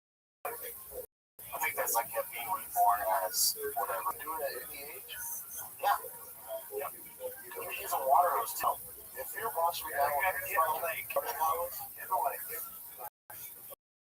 can do it in the lake, right? You can do the back. Anywhere. I did some stuff that you can't be doing washing out the garden. My buddy's a reason. Bob Habit, he was a Navy SEAL. They were painted train. What they wanted was an aquatic course, and they get in the thing and they had this shitty. My buddy goes, let's hit the lake. He goes, and the guy, they don't attack her in the neck. Okay. And he goes, is that true? Yeah, no worries. Is that what they told you? So they water in there practicing stuff. He's sketched out. He's like, all right, I guess that was what it was. And then the next day, they went to practice. He was teaching them, and one guy, say it with me. Eat by a crowd. He literally just got grabbed, taken. You said they didn't attack you in the day. Yeah, he went, like that. We had him on. You ever hear a story about that? About they're in a boat. They're in Zimbabwe. I think, or where it was. They're across the lake. And these two muscular, like African guys, young guys, like, hey, want to go? Yeah, guys. They get in the boat, and they go 15 feet, like 15 feet, and this giant crocodile bumps. And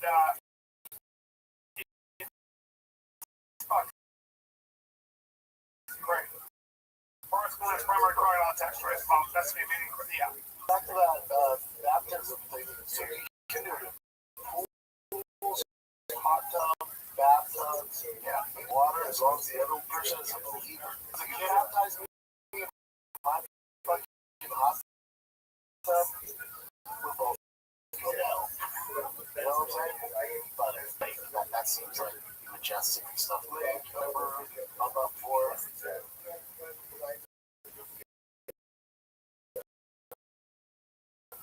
What the definition of baptism? I don't think that we can do it to each other because we're friends or believers.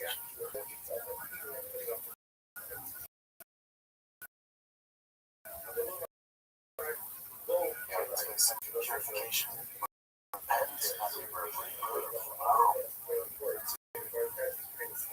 Yep.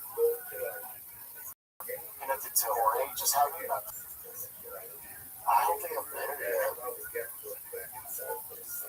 think it's with level. I got baptized when I didn't go to church, right? Well, then, how do you feel? Like, you know, go great. Yeah, we went, but it was never like a consistent thing. We would just go sometimes and not go. You can see Logan get baptized.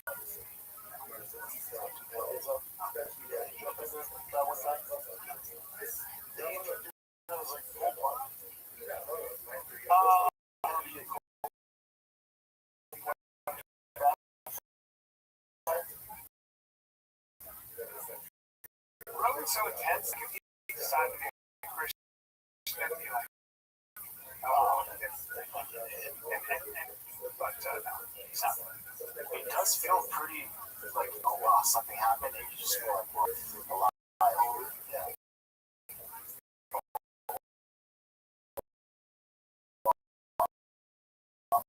I guess. Dude, I was watching, I think it's Mark Dorman and Rogan, bad. Because, you know, they kind of talk shit about Candace, and she just sit there and help out. Yeah, I don't know. You feel weird. You feel like, I like Candace. Pretty crazy stuff. I mean, but really, so good. She said she's really, I'm not quite sure what she's doing, but she said something. Really fucking funny. So what?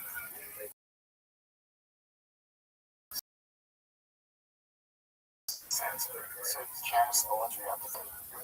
So, I have this sleeve, I believe 100% full. And I don't know how they put it, but the quality is as good as it gets. right price. I have 3 articles in quits. And at the end of the day, this is fabulous. This is like, when you see the difference, because it's so easy to mass produce, but it's like, they've got every day essentially, and we cashmeres that are amazing have those. Short sleeve Mongolian cashmere coats don't have one of those. Shorts don't have those. 100% Pima cotton and European thread doesn't have those. They've got all this really cool stuff. They work directly with top factories and cuts out the middle better. Not pay for brand markups from fancy retail stores, and you just pay for the quality.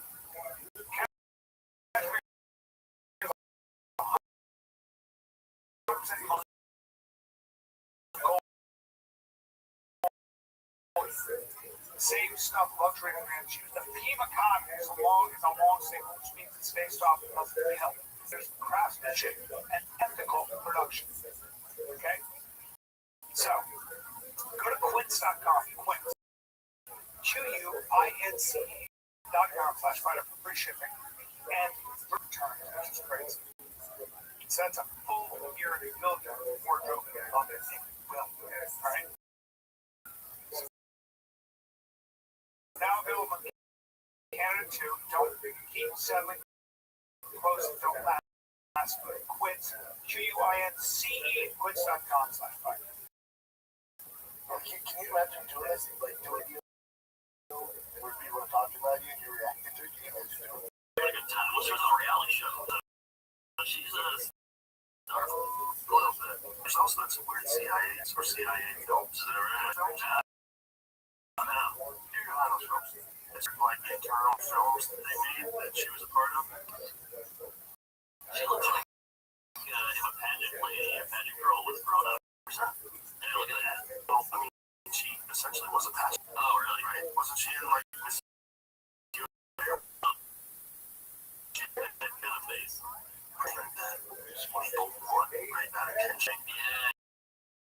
That's what they really want. Okay, so Jamie, One being cyber, 2 being hackers, 3 being physical threats, 4th one is solar EMP, and the 5th one is EMP.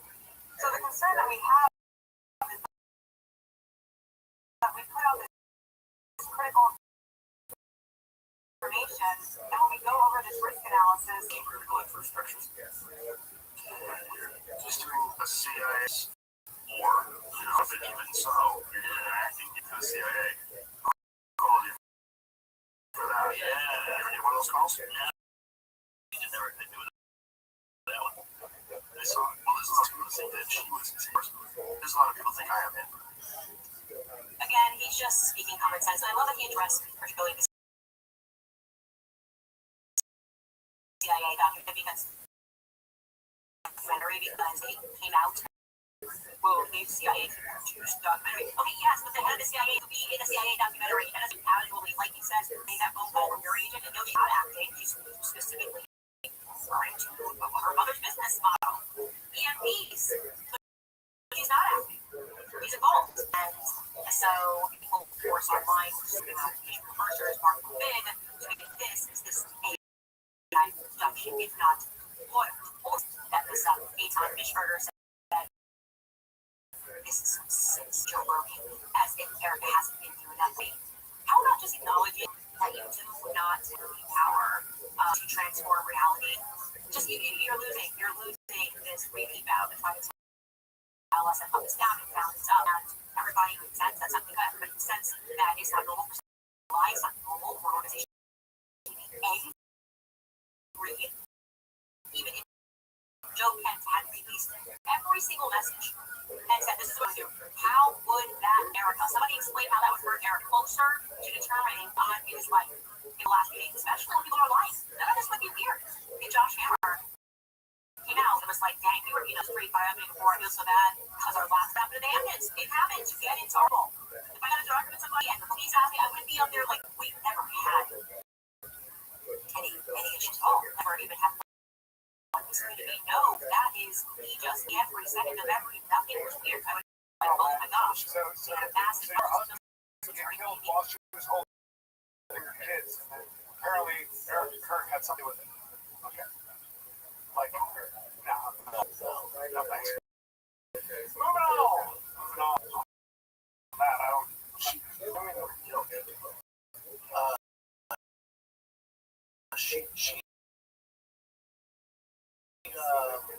didn't really react to what Rogan and Mark were saying. Yeah, but you can see how when she's listening, she's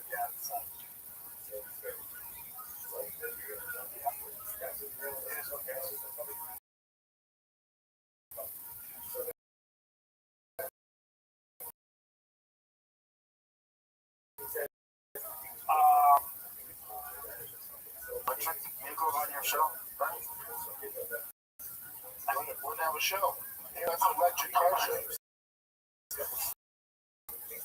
Go ahead.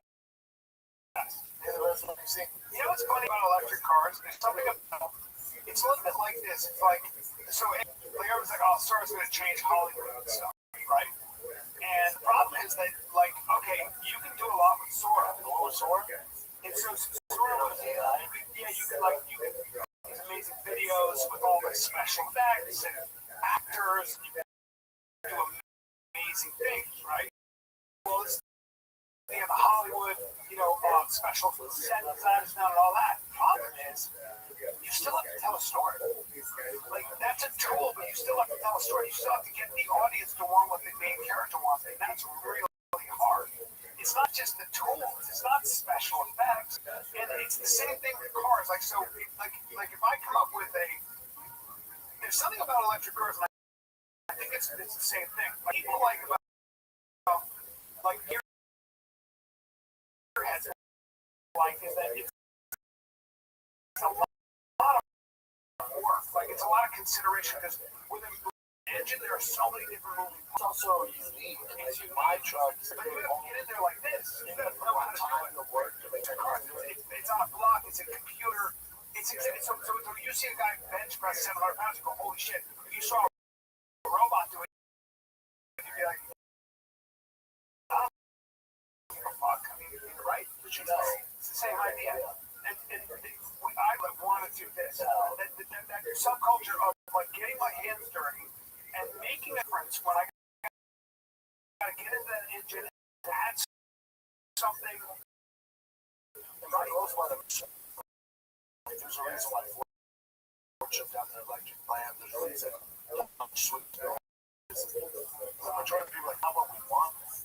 So, I tell you when we were our lives. Okay, we're good. it's the exact same thing with Sora. Like, I mean, people have been saying Hollywood's cooked, Hollywood's computer. And it's like, yeah, no, because making a movie is a very technical process. And you know the difference when you're a real human being who's act versus something computer generated fucking thing. Yeah. I don't even think you go stand up for the jokes. I think you go stand up to watch a human being in reality and turn it into something. There's a unique energy. Yeah. Yeah, like Rare car, you need around the right car, built as a sorry, like this, the strands, and we can hear like I'm not like this, my dad, whole story. Ain't nobody restoring a fucking Tesla in 20 years. There's nothing to do. There's nothing to do. It's not, it's like nuclear. If you go look at the houses, just built, they're all exact. There's no soul, there's no care. They're all exactly the same. There's no uniqueness to them. when you go to Europe because, like, they make the individual. The reason you love Ferraris is because Ferraris are very hard to make. Handcrafted. It's handcrafted. It's the same thing, like yeah, I want it easy. I want to say that. But if you like, really good food, like really good, if you like the experience, you appreciate the craftsmanship that went into everything. is a feat of engineering. And I would have whatever the chef. Right. I was gonna say. But then the chef comes in like, yeah, man, this recipe was handed down from my great grandmother. She's Italian. Right. I make the best sausage and Philly. I can feel it. I can feel it. It was good. There's no. That's what I'm saying. I don't want to try that, but it's like trying this with. I know. But I want to go to like a restaurant where I see the chef. I want to see ham hanging from the fucking aged. Like when you have great cheese, like really good cheese, that shit gets aged in a cave for 5 years. You know, it takes a long time to make something great. Wine is the same fucking thing. That's where we call channel got one milk because AI can do his job. Yeah, you gotta get out of here. By the way, I would love to see the AI take. But you know what I mean? It's a great idea. You're a huge part of the show that way. Like, imagine you legit and you just have AI doing it. I know shows that do that. Yeah. And they upload trying to win. It's easier. There's no humans. They want the reality. Yeah. You know how, so you like cars, like I like cigars, and I'm getting into cigars, like the difference, like where I went with wine. And I have this guy who is explaining to me the between these cigars, and I'm listening to this book, and then he gives me this one, it's an Ashland, it's a Broadway, and he's explaining to me how it's supposed to be, like when he explains it, that's the deal. And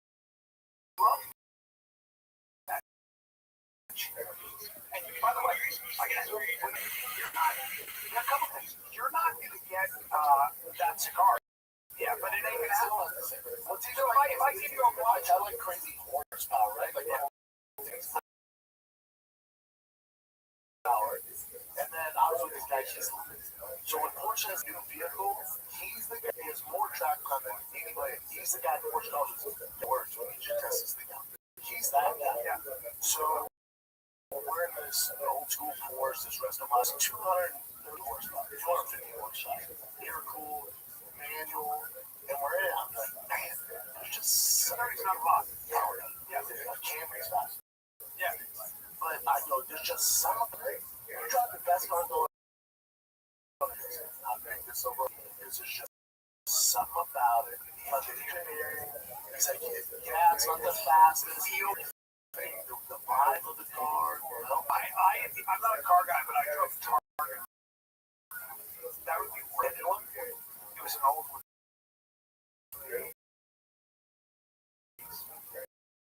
I will never forget this. Just start doing trying to get a box. And you'll give me going like the main guy and all the YouTube shows. And I'm at Valet, whatever the car I had. And I was waiting for my car to go with Kenny. We're talking. Love Kenny. And he bought the first GTS Target port. Brand new, pulled up. I think it was black. I forget the color. It's black. That's yours. It's, yeah, man, Target. I remember this shit very well. I'm like, no shit. I just remember being like, I worked. I love Kenny, by the way. And all my shit he drove by accident. That stop I got out. He's a real bad. I love Kenny's the best. No, that's a GT3. He had a ton of Porsche. He sold a bunch of them, but he has a two man. He moved, I want to say North Carolina. Okay, so he had a school. Yeah, he still does all that. He still does the Magnet Florida podcast and the old drafting. Oh, he's got. Those guys who got fucked over. I got Jimmy Smith, Kenny Florian, Frank Mayer. There's guys in there where you know the value, like Kenny or Jimmy Smith, are to the podcast. I don't understand if they had issues with the brass or something. I remember what happened. It was like he turned down a thing with the UFC because they wanted him to do something, but he didn't want to. Something where he didn't want to do it. It was like it was too difficult at the time for him, and then they just blackballed him. Really? then meanwhile, you got a guy who goes to Carolina and he still goes through with organics. You got a guy who goes to Carolina just one of the smartest minds in the game to ever do it. Fought for world titles, fought Jose Aldo. I mean, like an intellectual who can fight. That was so remember when the UFC was trying to command themselves, so they looked like fucking meatheads would say, coach, but here's the thing though, I understand that this is what I've been told to people at 17, I guess. I said no to being a coach on top, I assume. But that's to coach on, I think, go through that Friday Night video, one of the early ones back in the day, just wasn't really able to do it. It just didn't make sense because I said, I kind of started being removed from stuff. That's my understanding. That's what's been told to me. But people in the company were close to those streets. But I guess that went down, so I stopped doing that. And last year in PFL, it's been great. So Because he turned out to PFL. that's so old, man. PFL, that's from 2022. Or would you want me to go? Sorry, you said go on. No, I just want to see what they're doing. He did now. He does like military training kind of stuff too now, like self-defense. I get another man. I love working with him on your university now. All the way around. He did it. Me, him, Dominic, me, him, and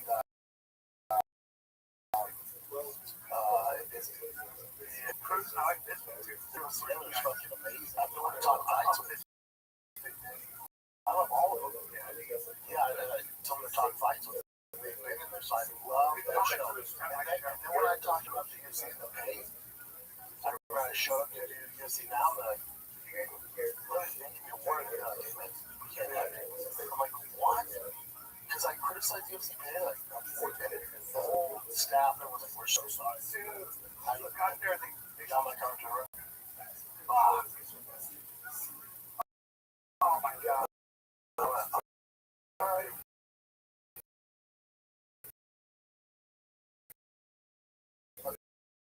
Is that what it is? Oh, wow. That's how it went down, man. Yeah, I love that. Should I have someone to talk fights with? They've been in there, so I see now, they're like, really, they give me a warning. They're like, hey, man, you can't have it. I'm like, what? Because I criticized UFC, man, like, I'm 14. Fuck. Oh my God. I went, all right. That's how it is. Oh, prison rules? Okay. I'll double down and find the kid. Yeah, but I'll surrender. Yeah, buddy. Hold on. You thought you were going to be on a show and you're criticizing the company? Can't have it. Like, now, like, it's You think about that? All the dumb mistakes. We all see, I don't think that's a mistake. It's like, yeah, it's tell my truth and it affected more so than me. And then also, like, okay, let's say I didn't do that. And then one of the main reasons I'm getting below the belt shop show got tracked by Chris. And so I made 4 million in fucking 6 months.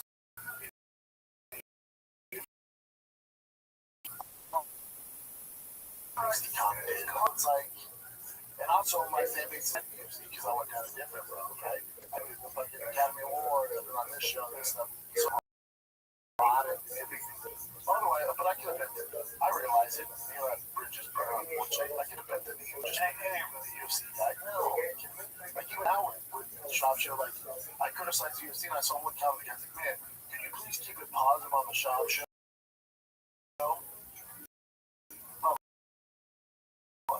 If they keep it positive, if they put it, I will stop criticizing. But Mike, the majority of the fans have a fucking clue what's going on. So it's not being negative, it's just being real about the current situation. kind of talk about business, right? Like, you have different point of view on how the business should be run.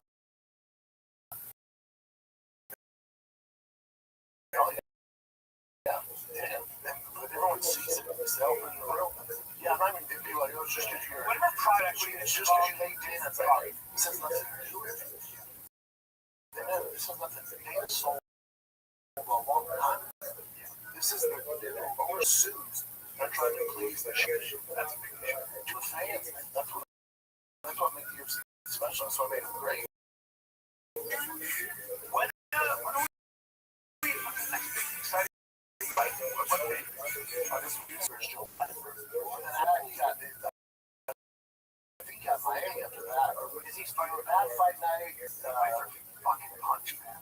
April 11th, UFC 327 is.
It's an amazing. No, let me educate you. So amazing for Fresno State. Also All-American. I think the first All-American of Fresno State. Yeah, so he's wrestling. Jesus. Yeah, man. He's All 12 games as a freshman, which is insane. Jesus. And then also that same year, he took 5th in Big 12 championship. So you're talking about a high-level football player and wrestling. Okay. Impressive.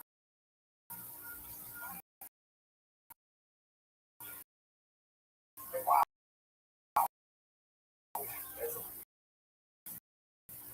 Playing NFL. What? For sign. You know what? Fullback, They're blocking. they're running full speed to their toughest guy every play. Fullbacks are the Dallas nation of football. They're in hindsight, That's a great analogy. they're too dumb to realize that you're getting CT firsthand. You're literally sacrificing your body for the guy behind you. This is lit.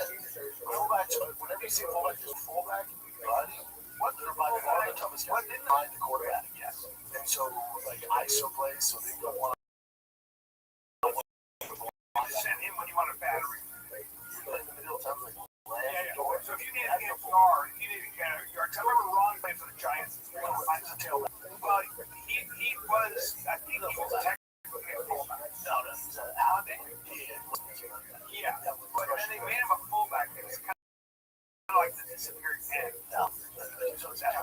What's his name? He's out. Podcast is brought to you by Progressive Insurance. You choose to plan Progressive loans to help people make smart choices. That's why they offer a tool called Auto Quote Explorer that allows you to compare your Progressive. Take time on the research and can enjoy savings when you choose the best rate at Progressive.com. Progressive Casualty Insurance Company affiliates not available in all states and situations. Prices vary based on how you buy. Podcast brought to you by O'Reilly. If you want auto parts, if you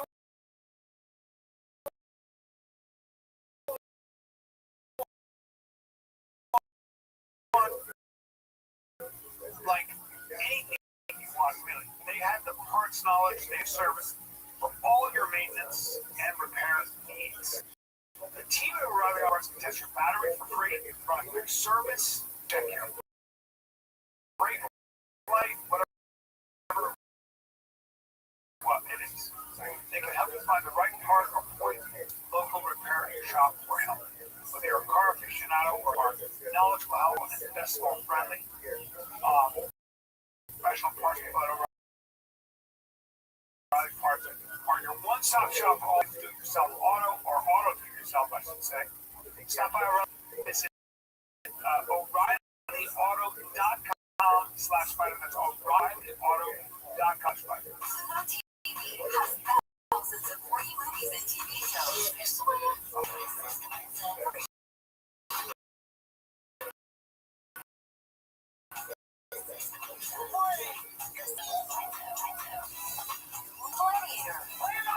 TV shows like Survivor, SpongeBob SquarePants, The Fairly Odd Parents, and Ghosts. Pluto TV is always free. Pluto TV, never. What about the trollbacks? Rodney can be more of a running back. Yeah. Okay. Yeah. Wow. My Broncos. Yeah. Didn't do pros, but did you? Different game.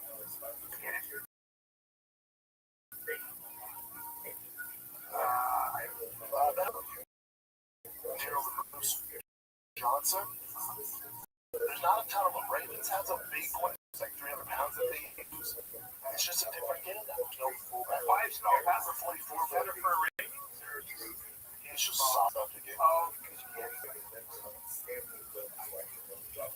subject game. So for a whole kid to be a fullback, that motherfucker's first team all the time. I'm telling you, that guy. Yeah, because I've been there. That's the thing. Again, how's the strike? That's not bad. Like, he's a fucking problem. Real athlete. It's Chris Blake. Chris Blake is so great. Warren, He's too simple. That is a athletic too. That's a very tough fight for a kid. yeah. Very tough. That's a baptism of fire. That's all. Like Tiger, we have to go Saturday to get his equipment. It's a hands on this thing. This thing. It's just a different game. Like you can't do Oklahoma drills. There's no that stuff. It's just a different game. There's Dominic Reyes and Johnny Walker. That's interesting. That's what I like. We have Pico, Cub Swanson, Wow. Cameron, Riverman, Kevin Holland, Randy Still Reynolds. doing it. God.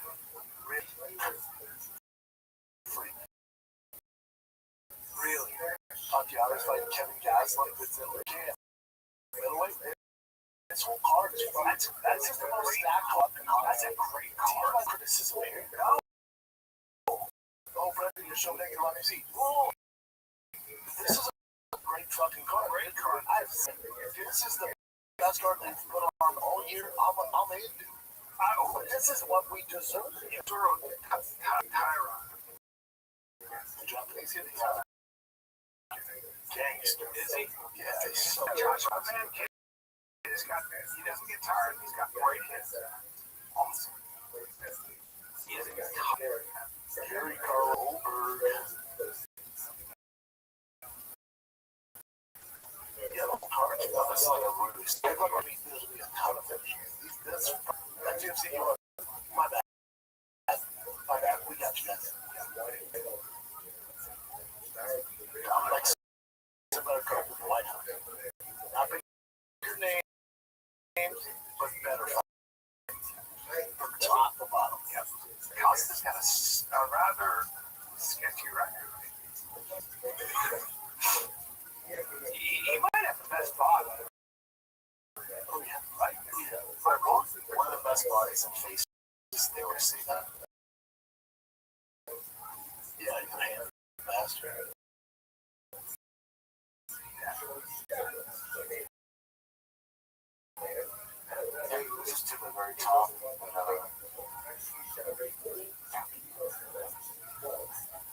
Decisions too.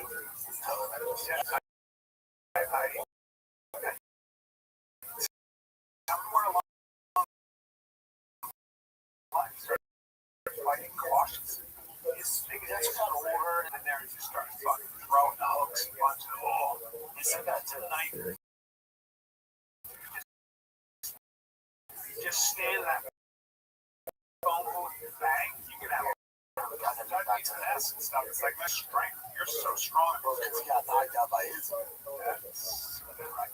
Because now that's going to work. At a certain level, you get the top. Oh, you just run more. Oh, okay. Knock you out.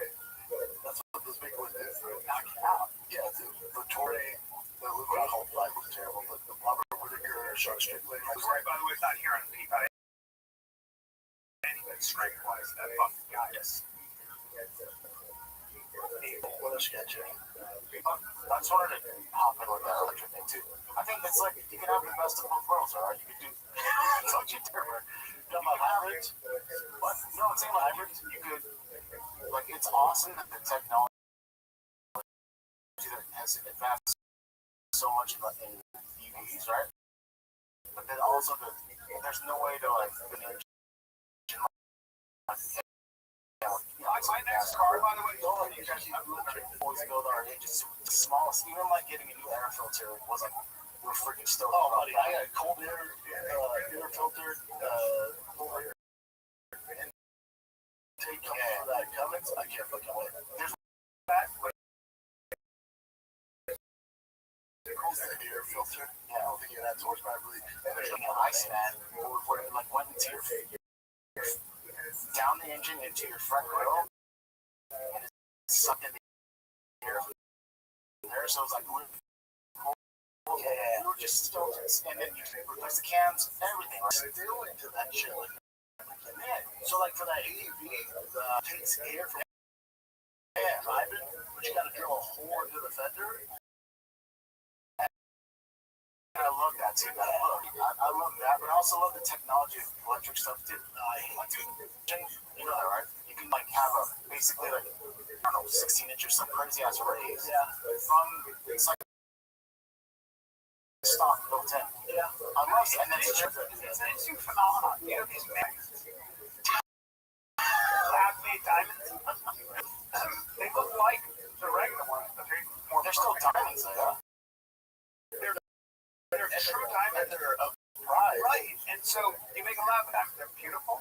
Their resale value is comfortable each. That's what I told you. If you're proposing to a girl, get a fucking man-made one. Don't have it mine and half. Don't buy blood diamond. Mine had blood on it. Well, that means the girls that like it more, which is Yeah, I wanted to get one from the ground because I felt like there's something about it. you know what it is with electric cars? I appreciate the technology. I know they're fast, blah, blah, blah. It's right. You have it electric. So when you force America, it's in our DNA to it out. So when you force Americans and you have to do this, that's why oh, check it out. Yeah, I'm not gonna fuck your 8 miles an hour truck. I'm about to fuck you out, you stupid asshole. They can't say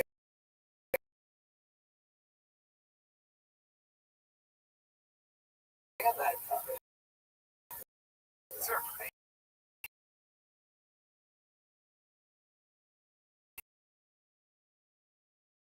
Oh, guess what you for?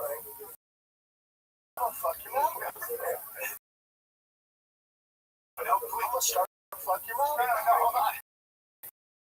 Yeah, I'm not gonna drive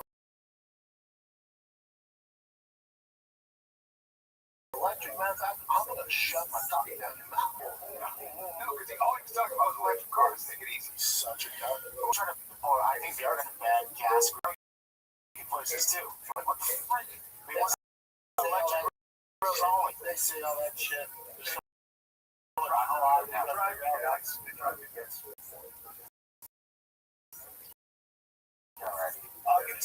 It just landed in LA. Have to be toward that. I don't no, there's no. However, there's other people. Brentwood too.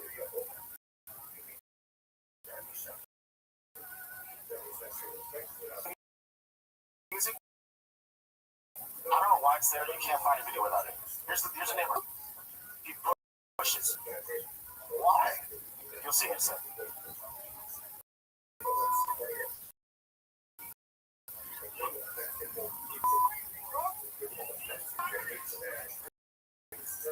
I'm sure the subtitles.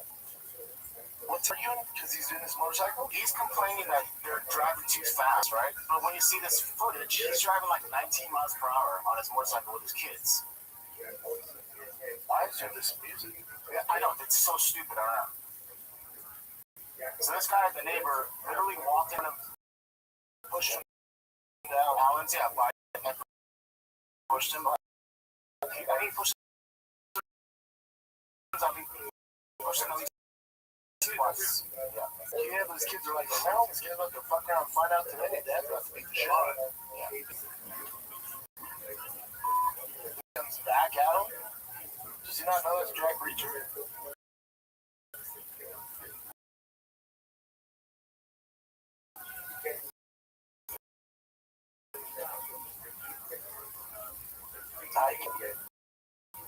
You just keep talking to the guy's kid in front of his kid. He's screwing up profanity.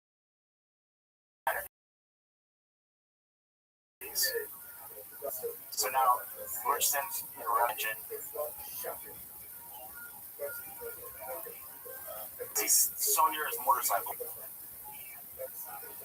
Same move, dude. They pushed him down. That's where he down because he pushed him, and then this is when Richardson starts attacking him. Look at this pussy. I know, dude. Now you're covering up. Like, what, kidding me? You're such a little bitch. Like, yeah, I can't that much, and you can't even fight. Like, what did you think was gonna happen? Exactly. Like, what did you think was gonna happen? With this, you got this. You're messing with this giant dude, and all of a sudden, And he doesn't stop talking. And this is where obviously he's trying to pick up his bike and accidentally hit the throttle.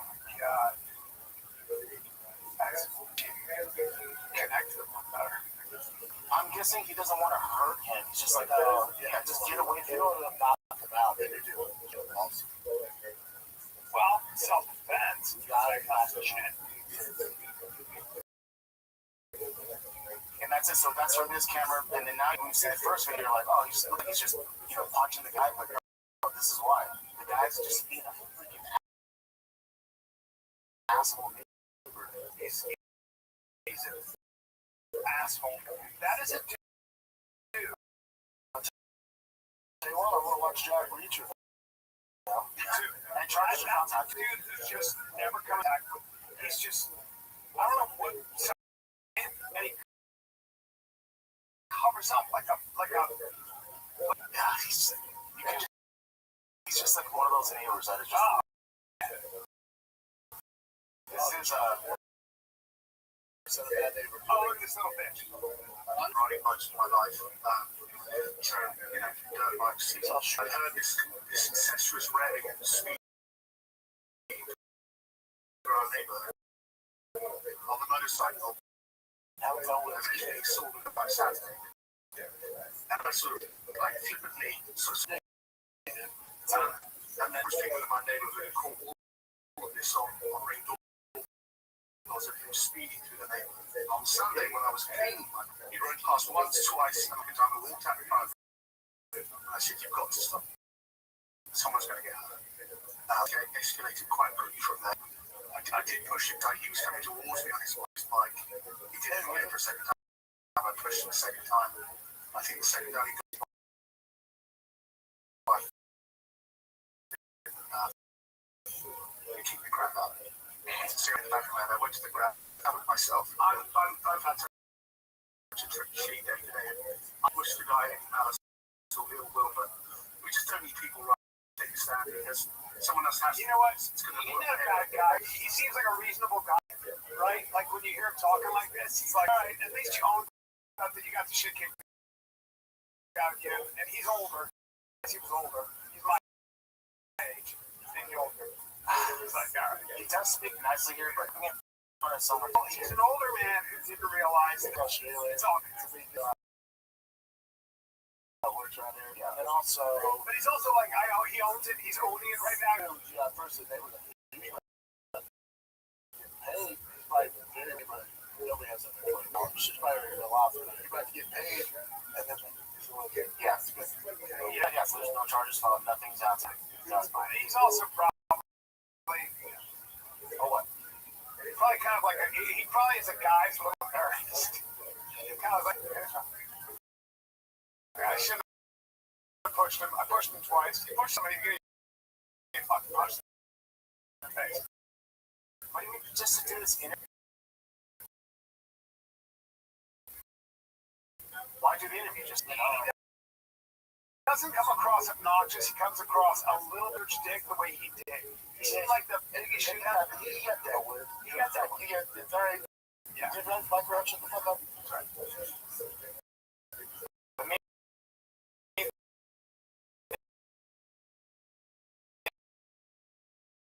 With this whole thing is like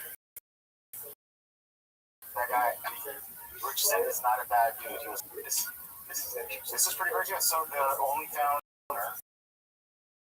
who's like incredibly rich. He's like $4 billion, like $7 billion at this point. He got cancer. He didn't tell anyone about it. He didn't tell me anything about. So what should pass away? I don't know. Find out. They say. Long battles. Chicago. This one says 4.7. I saw 7. Can I see what she's doing? I just want to see what she said. It's part of the Sending so much love and prayers that way. Because of that man, my life has completely changed. So I'm sending love and prayers all that way, and I really do not take life for granted. You want to not guaranteed another day, another minute. Yes, dude, I heard you in your message. I'm glad you put that out there.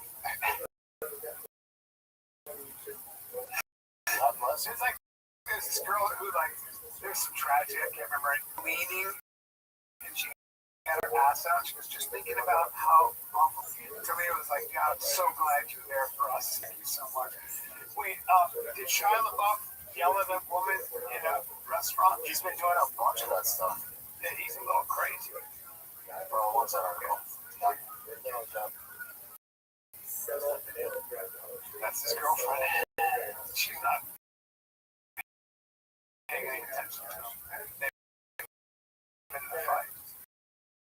They're in somewhere in Europe. It's just normal shit. He needs to stay off the street. Well, sucks like Shia LaBeouf when he hit by the car.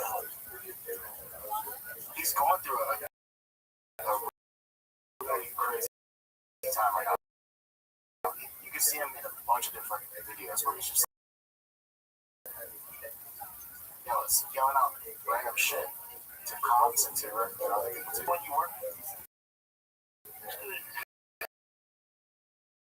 Yeah, he said it was like He's actually crazy. he's this character the entire time or something. He literally got tattooed for the role.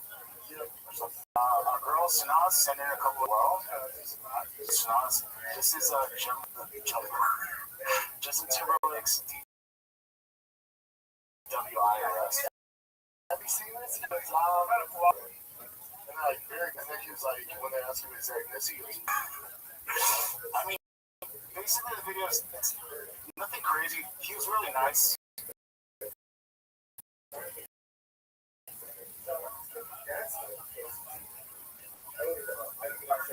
Is he in a 3 right now or is that a view? I can't tell. That's one of his reps. And we're probably just drunk these days. You don't have too many DUIs anymore. But he failed, obviously. If you saw the entire thing, it's very so I can't do it. He failed, like, you can tell he's drunk. It's like very, very obvious. Like, they have a big bitch. Well, he's cool. He's cool. He's a cool guy. Is he? I don't know. But, I know people know. Yeah, sure. I know people work for him. He's a good guy. He seems to fall into hard times, too, because remember he early last year. This is the second year. I don't know if it was his fine, but he did get. I was feeling strong. You should take a little pressure off, you know? No, there's no problem. No, there's no problem. I don't drink it.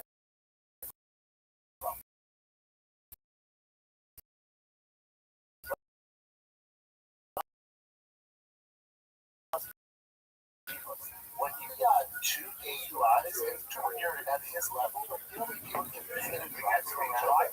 Yeah. I don't drink fine, but he did get.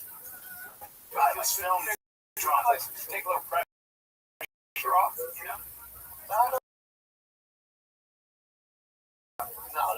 clearly there's a problem. I don't drink DUIs in 12 months. You're not just having a good time. There's a shit problem.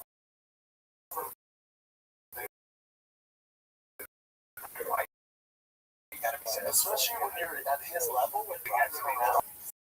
want to feel that car on that station level. You know what I'm saying? You want to feel that SUV. It's not a very long car. Yeah, I don't know why it was.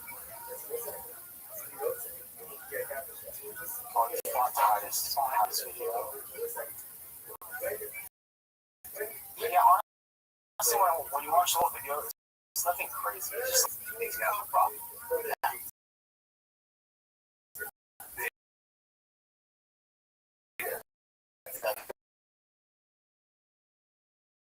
Level.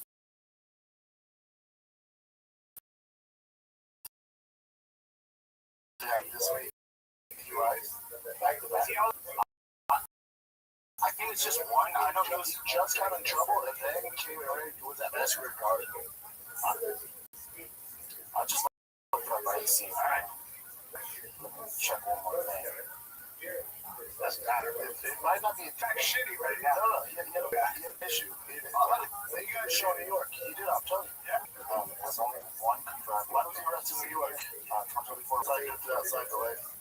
Officer suspected. Originally charged with DWI, but they gave him a lesser charge for impaired driving. Maybe you're right. And a guy his dad's been the issue. So he's only been caught twice. Right. I mean, that's trying to get caught. He's caught once and he's doing it again and he's this huge. So that's like that's why. Yeah, no, I'm telling you, I know. Yeah, you guys some shit about that. And it's all good, but there's something like.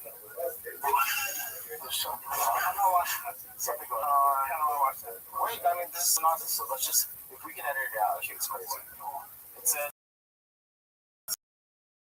how much patience and love are on full display in this heartwarming moment.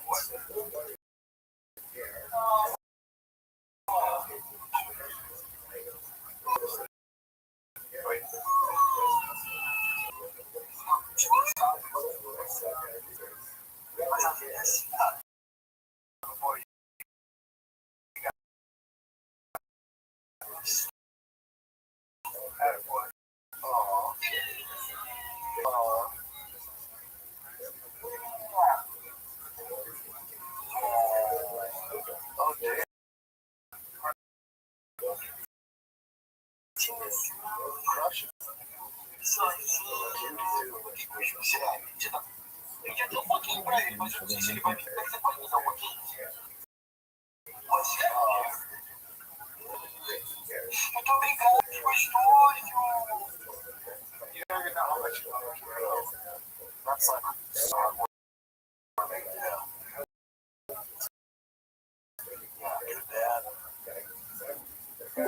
You're doing. Everybody stop what the fuck you're doing because Riser has made the effort to come to the Discord. Everybody stop what you're doing. If you're out there doing something, you need to stop it. What's going on, Riser?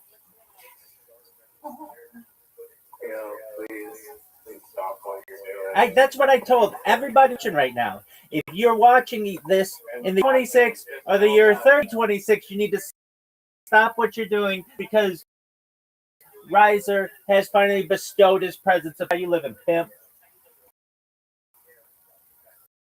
Yeah, everyone please note that Riser is time is more important and whatever Riser is doing is more important than what you're doing. So just pause whatever the fuck you're doing. Everybody knows that already, though. Everybody knows that. Good, son.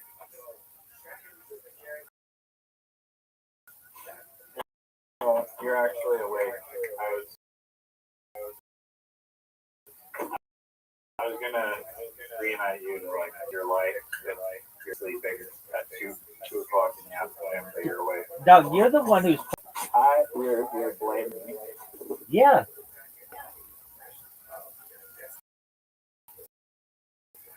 Okay, well, I don't know if I agree with that.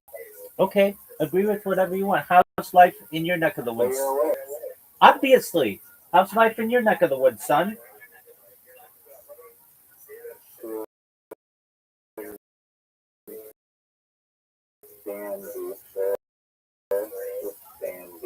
Okay. Family visiting me from Ontario. How? Like 3 weeks. Oh, wow. Long time. Shout out to Chris and Mama Riser.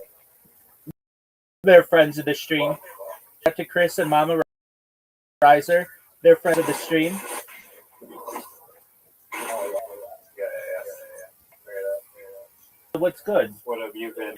Oh, you want to hear all the things that I've been doing? I can't even count. Okay, so you know how I go into different people's, and I'm like, hey, and I've got my pitch down, and everybody knows it. Locally, that's enough followers. I just have to say, what in the fuck are you doing? Are you licking the microphone? My mic, because it was, no, my mic's like messing with my ear.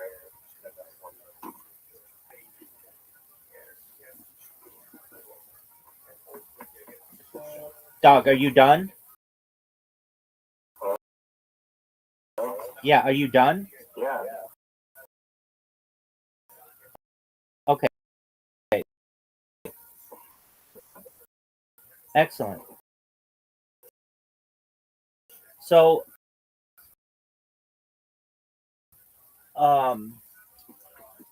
followers from this, dog, it's like your phone is in your pocket. And it now sounds like you're peeing. I'm filling up Bill's water.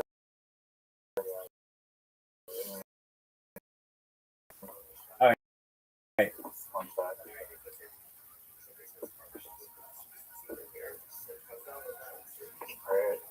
So I am. I mean, they can even repeat my spiel back to them. So maybe I should do the podcast circuit.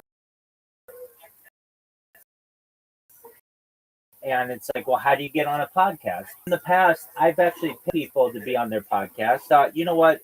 I have a big enough account now, and what I've done is newsworthy enough that I'm sure I can somebody to be on their podcast.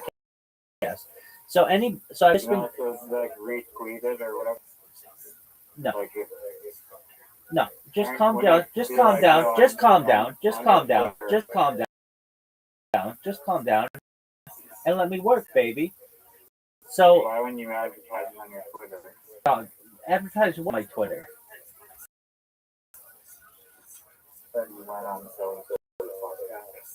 Oh yeah, I'll do that. But so I have been going to people who have podcasts and just hey, do you want to be on my podcast? Or we just had a recent podcast. I just say, hi, I'm Rabbi Rothschild. I stream my life 24/7, 365 for 1 years. I have more data archives on the internet than any person in global history. If possible, I would like you on your podcast. And, I've got some people who have warmed up to it. I think one I might be on tonight from us. But, I just think if I do even one podcast a week for the next year, someone's going to hear about what I do and realize it's really important. And, I'll go viral. Do your own podcast? Such a varied audience.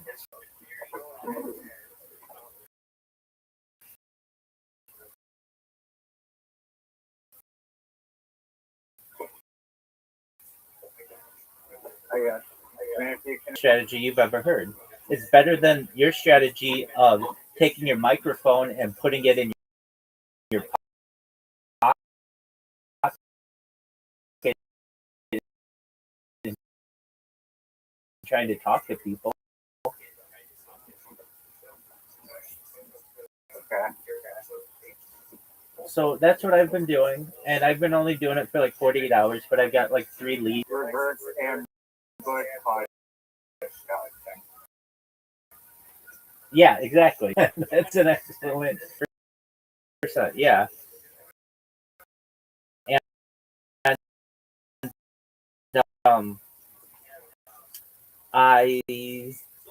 I know I won't win.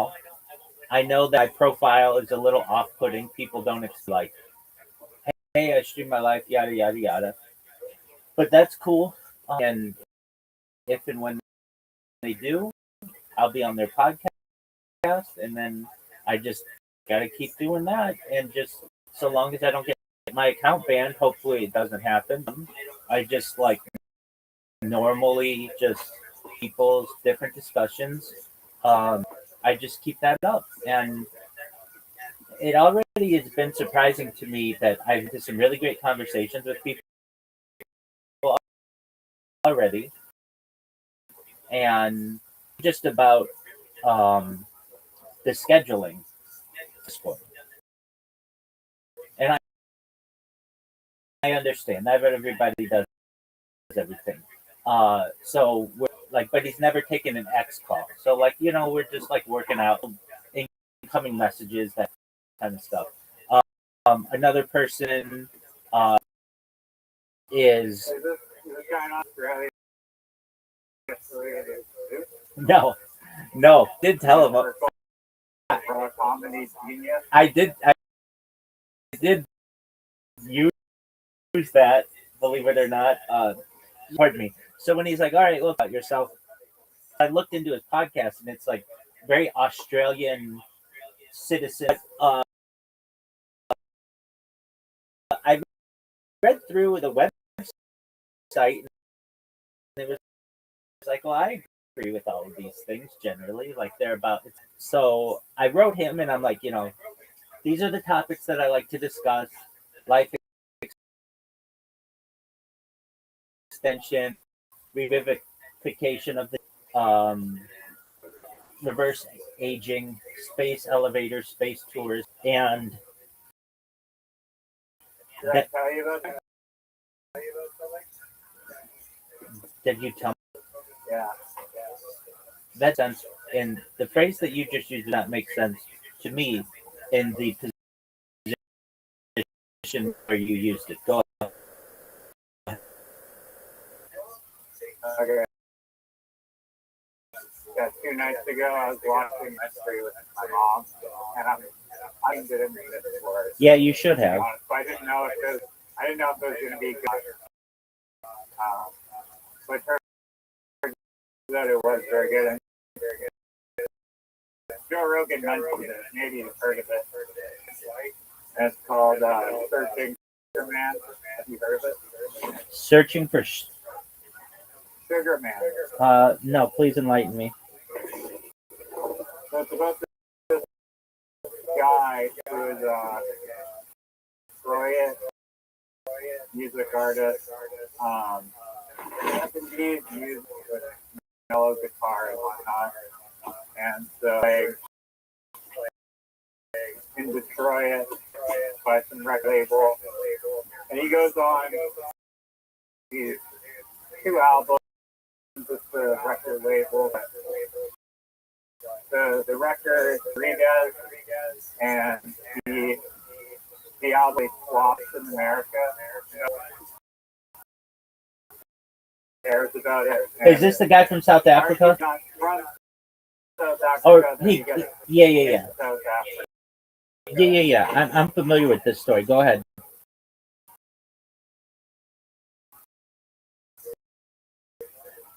So yeah, it's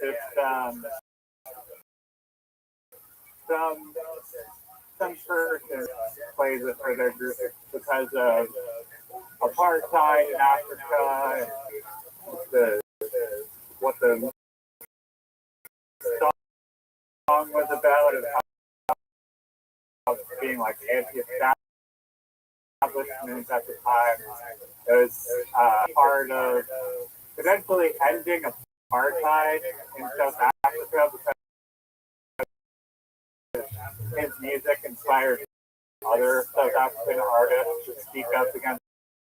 And I didn't know this about the government, but they were very North dictatorship controlling the media, and so they banned television and controlled oil. And one of his most favorite songs, they scratched it out of the record so that it couldn't be put on public radio. But despite that, it took off and sold copies. But because of some, I guess, perhaps music corruption. He didn't really receive any royalties, but he later apparently sued them and essentially got a payout for the lost royalties of his music. But the guy, like for 30 years, he gave up his music career. Was working in doing like renovations in for construction. Just totally forgets about his music career. Then they don't really have anything to go off of, and they somehow find his daughter by putting out this like shot in the dark almost of like, does anyone know who the fuck this guy is? And so the guy's daughter reached out and they got Elvis Presley level faith in South Africa.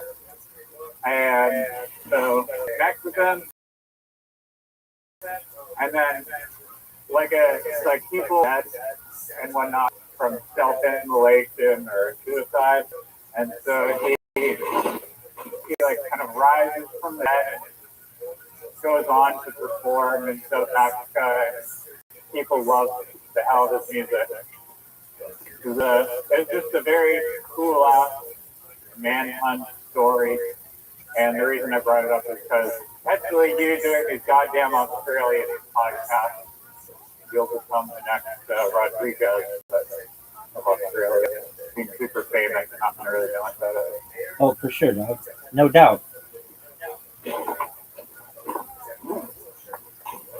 It's a dope documentary that I would recommend it. All right, well, thank you for interrupting my speech for that.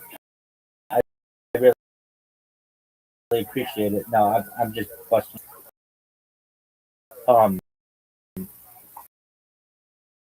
I do want to watch that. I do. I've heard of it, case, and it's fascinating. Whatever you want to call it, reverse ambush podcasting. Mike, is there any way you can just talk into your phone normally?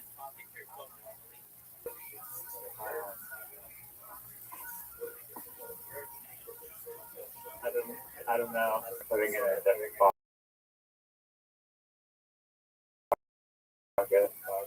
Oh, so it is a pocket. Yeah.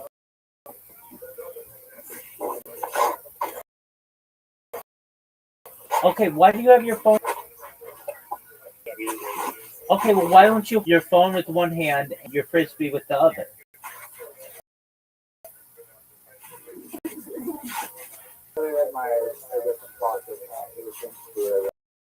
No,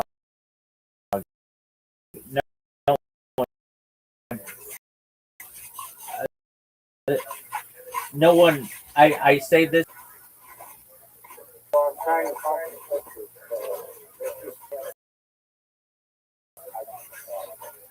Dog.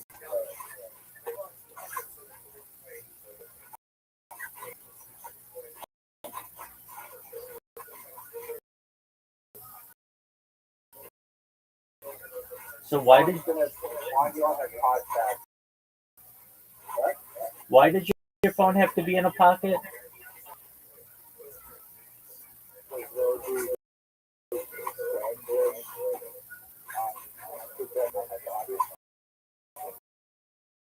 Doug, why don't you just hold it in your hand? It's in my pouch right now.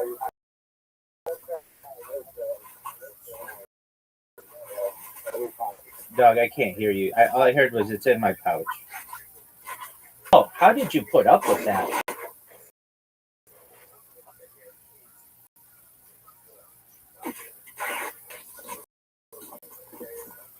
Yeah, this isn't gonna work.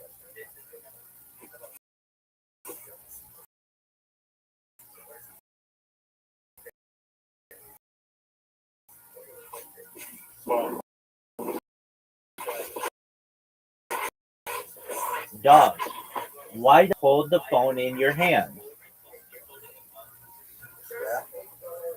and it's not in a pocket? I'll just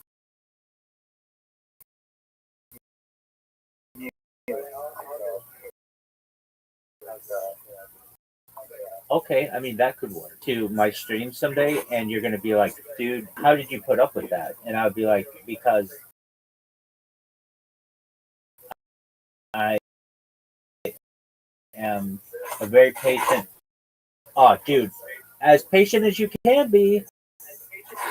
This is ridiculous. And like you're on a. Alright, I'll mute myself if I'm not talking. Okay, you got to do that. It's not really in a pocket. All right, so I am ambush podcasting, whatever you consider it. It needs a better net, and so we'll have to come up with one. That might be a term, and it's kind of the idea that it's quantity. Over the course of a day, I don't know, 15 just to people, and all I need is a couple of them to accept. And then I start doing it, and I know that when people hear me, it will be really enlightening. I was talking about the guy in Australia, and you had asked, did Zoot connect me with this person? No, though Zoot's podcast comes out next week, by the way. This guy's totally unrelated, but he asked me, what do I do? What am I about? And I told him, the technology in which I'm interested and how long I've been streaming. Oh my word, you just usually sounds like I'm in a backpack. Probably the fucking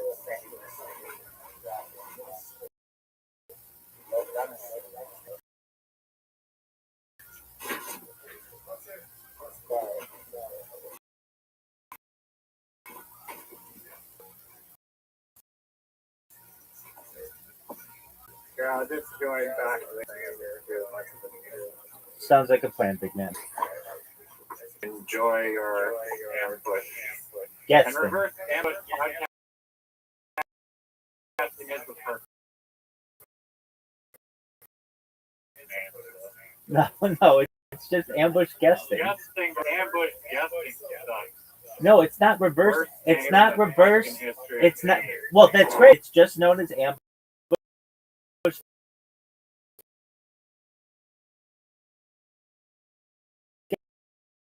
guesting.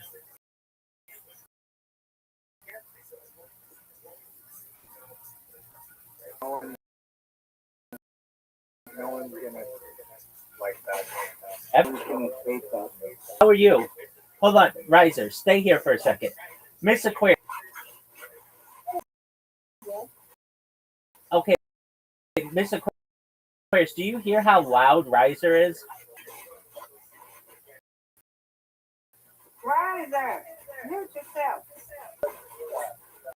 We can't hear you. You got this in your pocket. I said. This is picking up the rate. Okay, Riser. Do you want me to try Seeker? Yeah, try Seeker. Anything's got to be better than that. Better? Better. Yeah.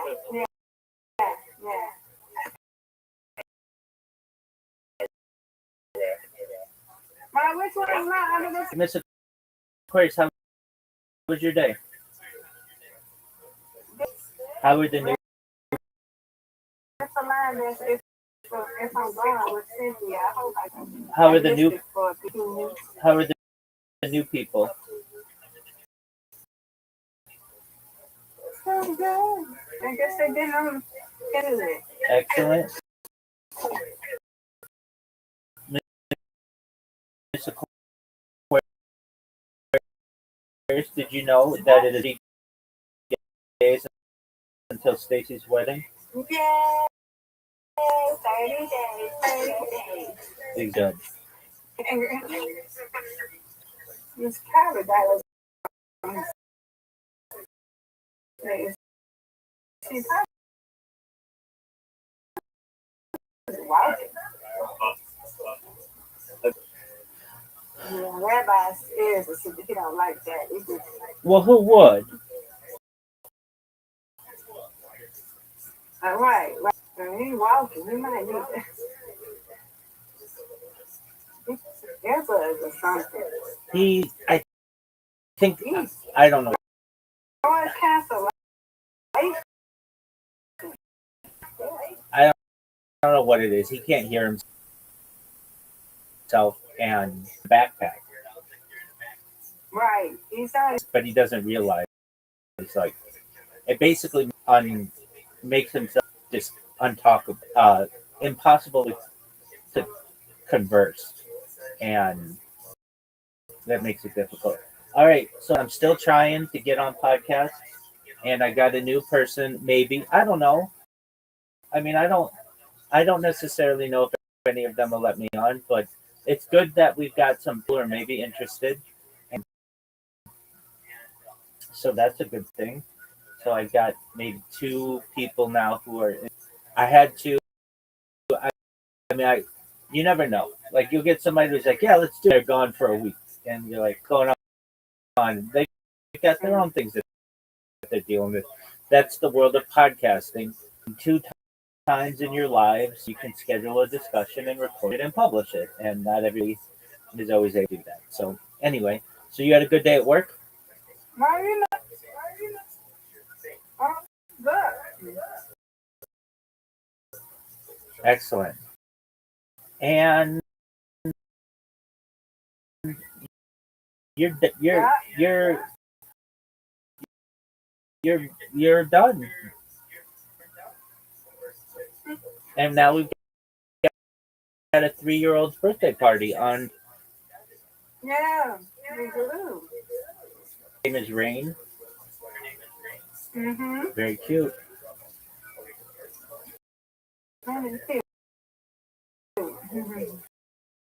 Word.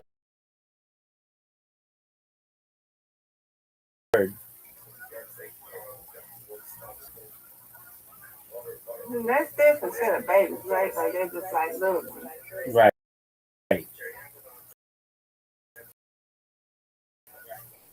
Set of babies, right? No, I would say now like little tots. either toddler. Mm-hmm. And I bet if you asked her, she's not a baby. Nope. She'd be the first one to exactly. She'd be the first one to correct. She walks and she talks and she can feel. So it's moving away from a baby. They play with English. They play with English. If you ever see them playing in it, you believe in that? What'd you say? Have you ever seen them play baby playing? Their hands, I'm playing with out in the air, like in the field or something, looking up and playing with angels. Oh, okay. They're playing by themselves. They're playing. You do the same thing. They're playing like something. They're playing with angels. Okay, they can't just. They just can't be playing with themselves. Yeah, but you never have to. You don't have no time, my friends. So my little cousin used to do that.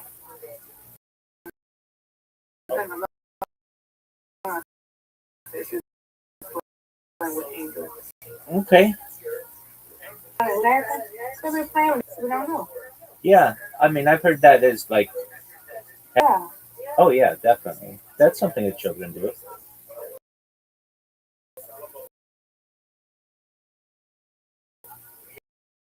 Or not invisible friend, imaginary friend, and it's normal behavior, but it's like they are so The two are know what they do. I didn't know that. I didn't know. they're so engaged that the normal world isn't entertaining enough for them, that they want to invent another person there to be their friend. And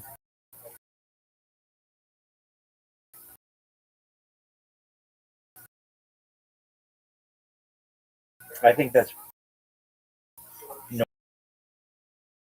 normal behavior. Now, if you had somebody who did that at age 30, then for children, That's a problem. Right. exactly, children, that's completely normal behavior. And it's interesting at what like that, like if a kid's starting to become a young person, imaginary friend, all right, we might have an issue. But a 7-year-old kid who says that they have an imaginary friend, um, you know, that's probably a borderline. Yeah, that was my son. Yeah. If it's of immense concern. But certainly a 3, 4, 5 year old, that's pretty normal. There's a discussion that 7 is the reason when children start to understand what's right and what's wrong, and they may have the understanding that having imagination isn't normal behavior for older children.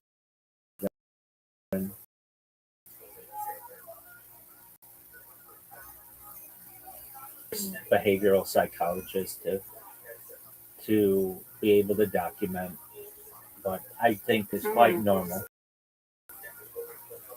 You know, though, when I was a kid, now that I think about this, I didn't have invisible or imaginary, probably imaginary friends. I think that that is a sign of a healthy, creative mind. But then I would imagine bad guys, meaning like I'd be playing with my friends, we'd be playing, which is common for children to play, and we didn't have anybody to play against. So we would pretend that they were like army guys who were, on the other side of a fortification or something like that. But we didn't talk to them. We just kind of pretended like somebody was going to get us. And I think that's normal for children. I'm trying to think at a point that that was a different cautionary thing. Um, but I don't know, probably about age 10 or so, we stopped doing that. I I don't know, maybe a little bit older, but then you start getting into other things, and you certainly don't want to be talking to those people or whatever. That's not that's questionable.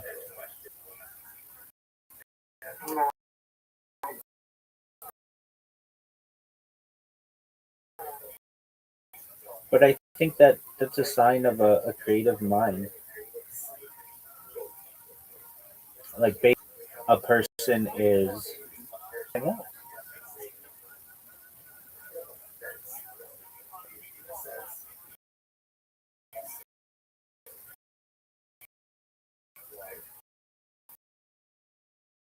Yeah.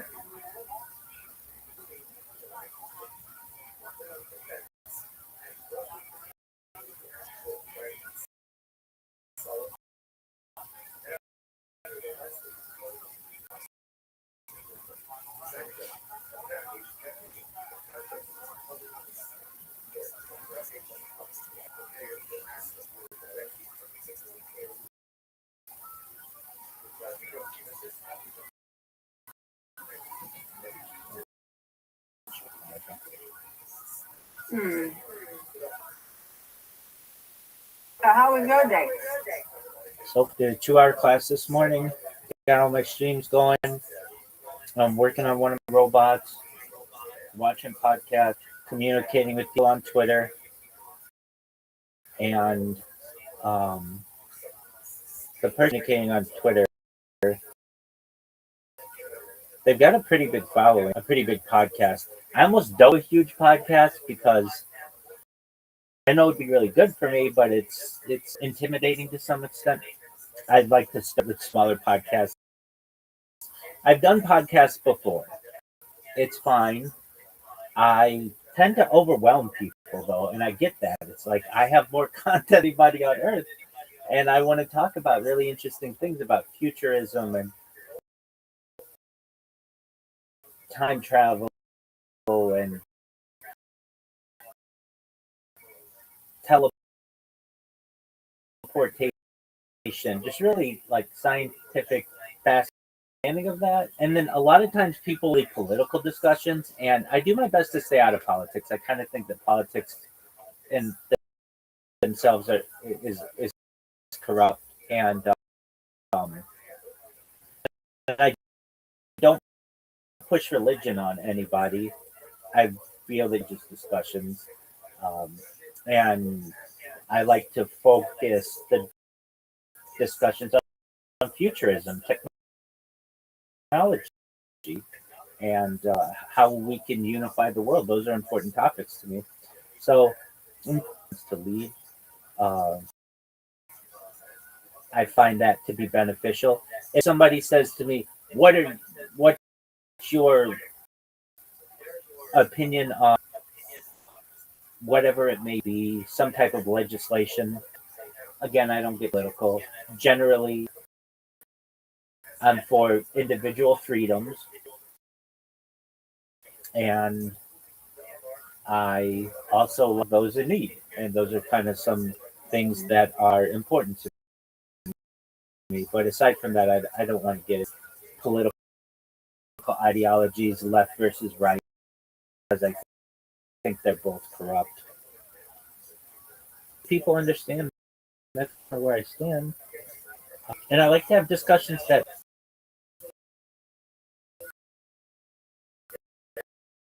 I feel are important to people of the future.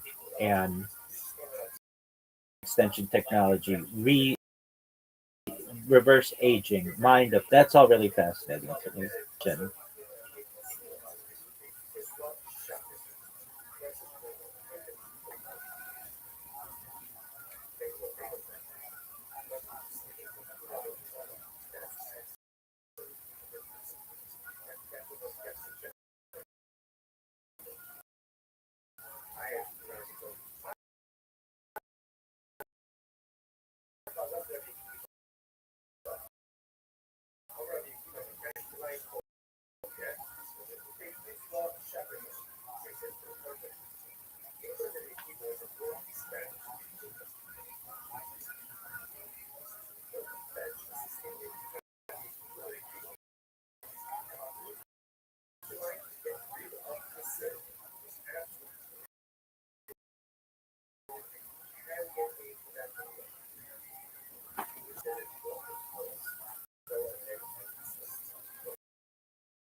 Well, I'm finished eating, trying to rest myself, but my friend Cynthia asked me out, and if we still going to line dance,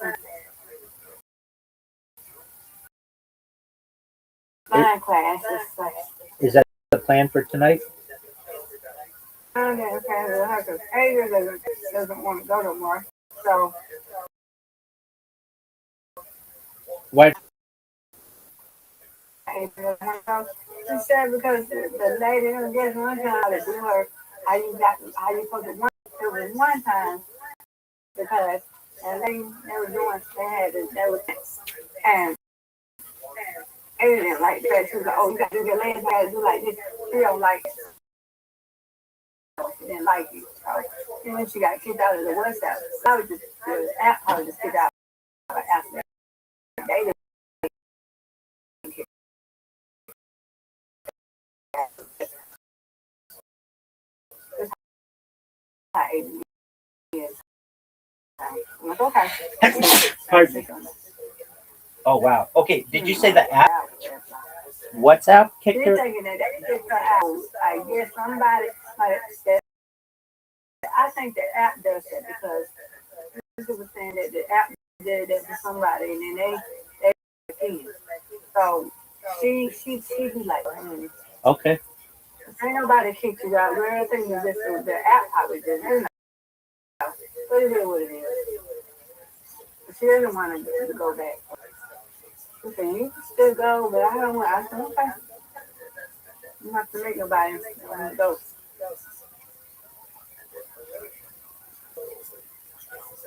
I'm not going to, you know. I won't go there. Because she says to show what she wants to do it for first. You don't want anybody tell her how she's supposed to do it and nothing like that, you know.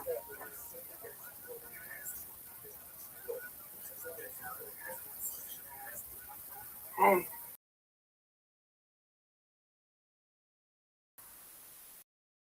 I'm in Florida.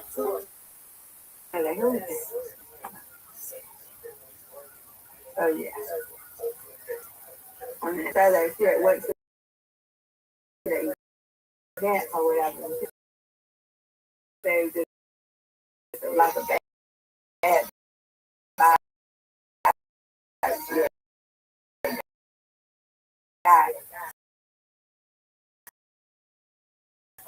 or something like that. And she said half of them was up on the stage and that's Okay, dog. Well, I hope you have fun. I will. You're welcome. What kind of line dancing is it? Like country and western?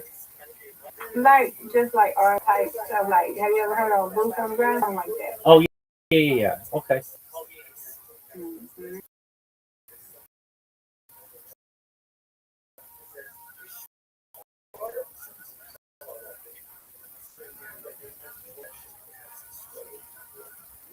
Right now. I'll be back later, Rabbi. Yes, ma'am. All right. God willing. I say hello, okay? Yes, ma'am. All right.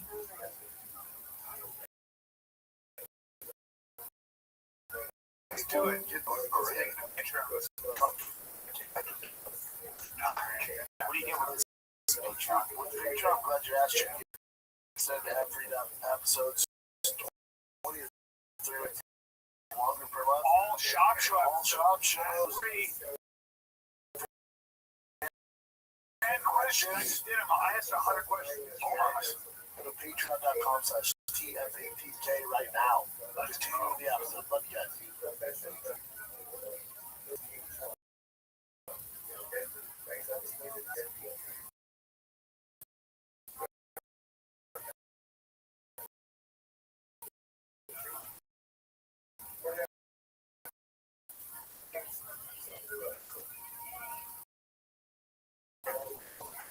Yeah, that socialize. We're not even in no more public. What is pop? Oh my God. What'd you say? What? Socialize.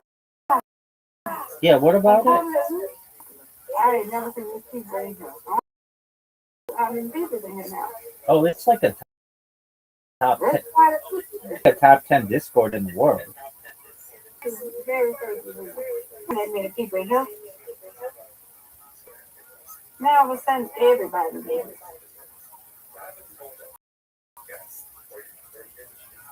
I know I can't do it.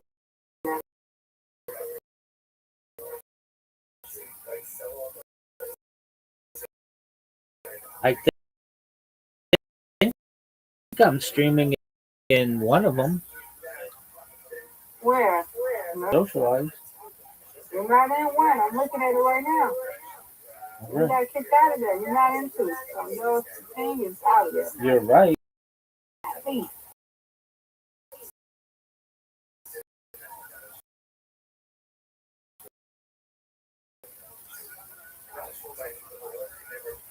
You're in one?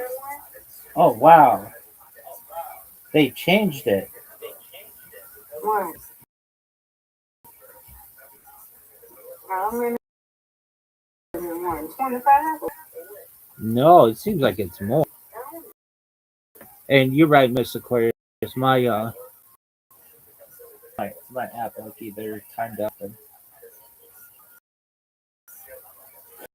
there are. I'm gonna count them. One.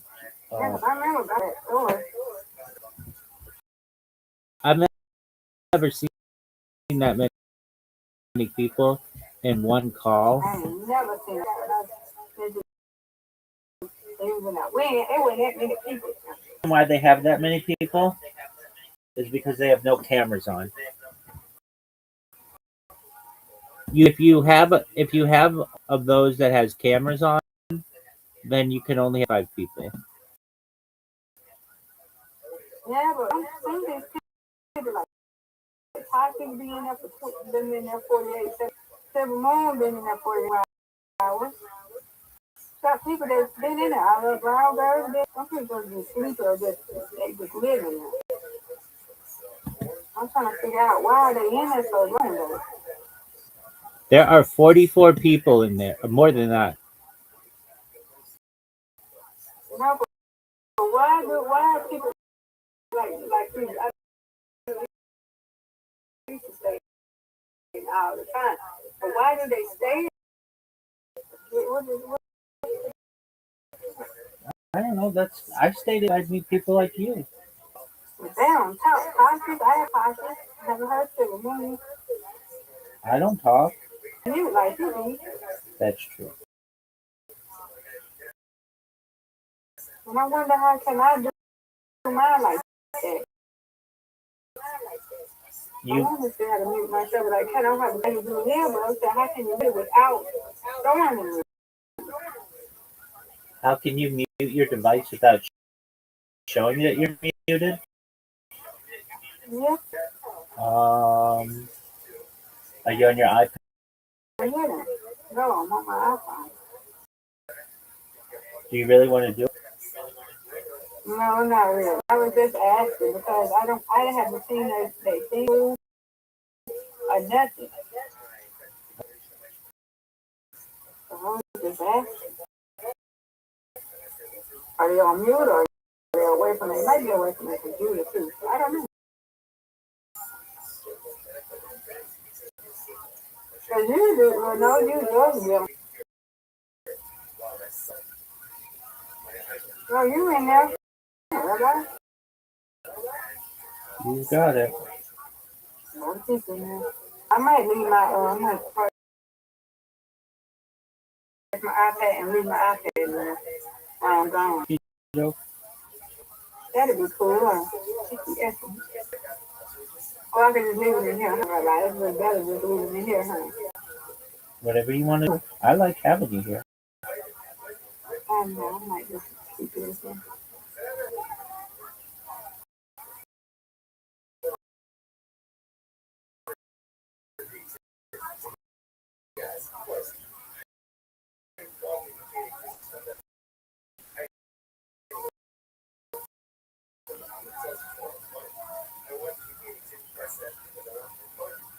It's okay. I don't feel like spending all that money. Don't do it. Yeah, I'm not spending that money on money.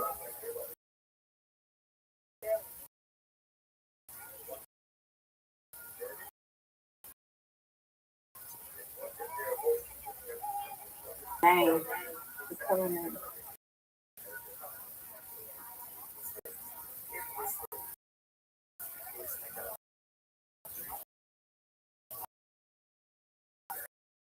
Oh,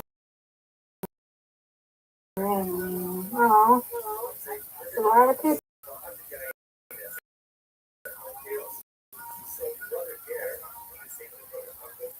Oh, but if I had that later on, watch. Oh, I think so. Look at that. Look at that.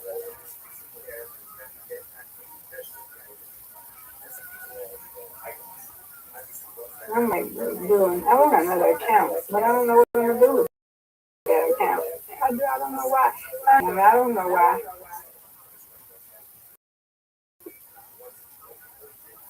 And that,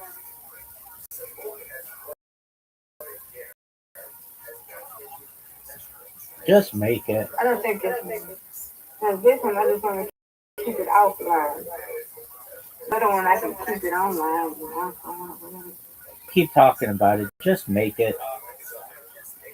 No.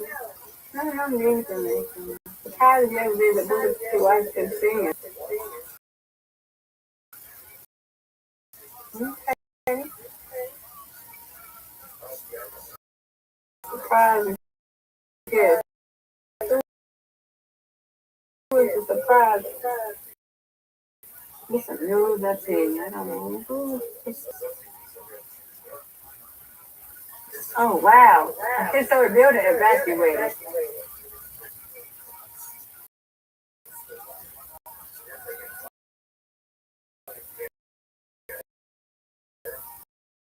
Oh yeah, the Braves. Oh yeah, they about to get back today.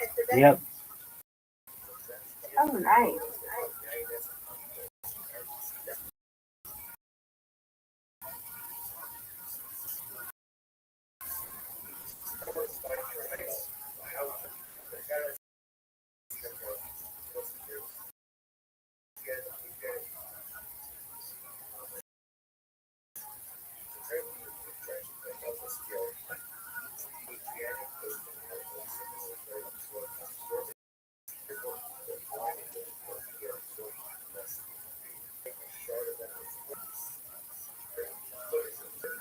Hey J-Rock.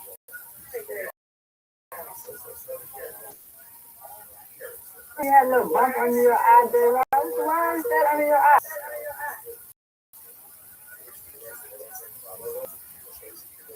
What are you saying? J-Rock, he was doing a commercial. He had a little bump on his eye. Hey, rapper, J-Rock. Yeah, Hood don't love it. He sings the song. Hood don't love it. Yeah, so he had like a little, he was doing a commercial. And he got a little bump on it. I didn't know he had a little, that's your birthday. I just noticed it.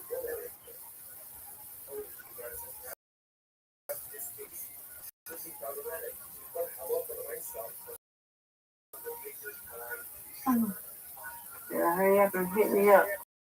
He's laying down.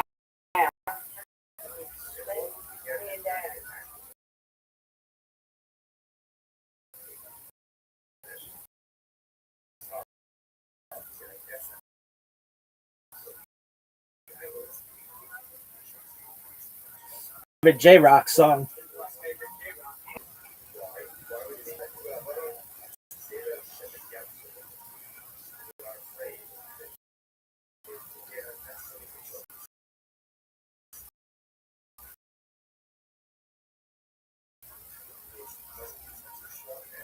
That he has in it.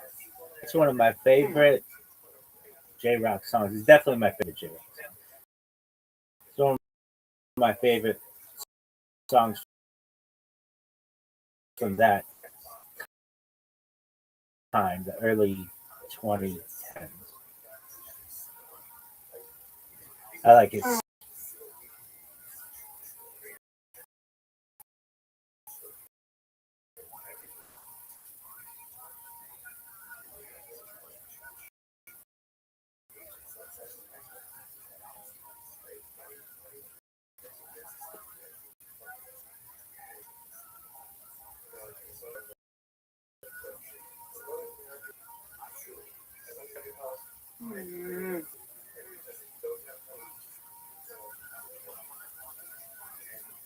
Alright, pretty good.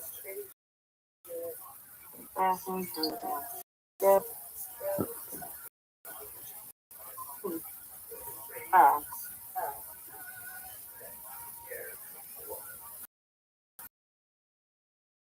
Oh.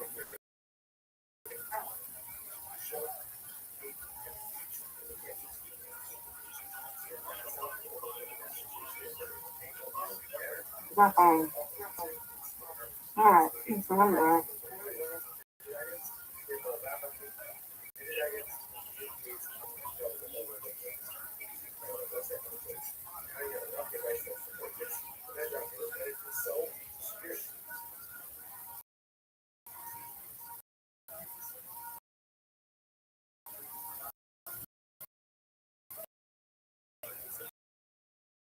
I'm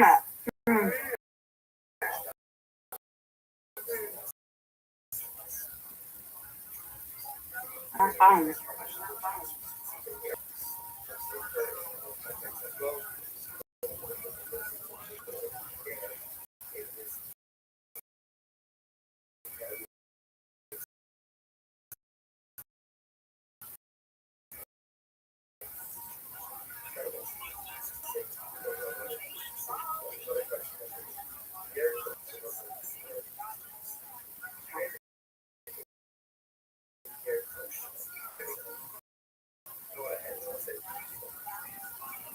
Was stuck on my leg.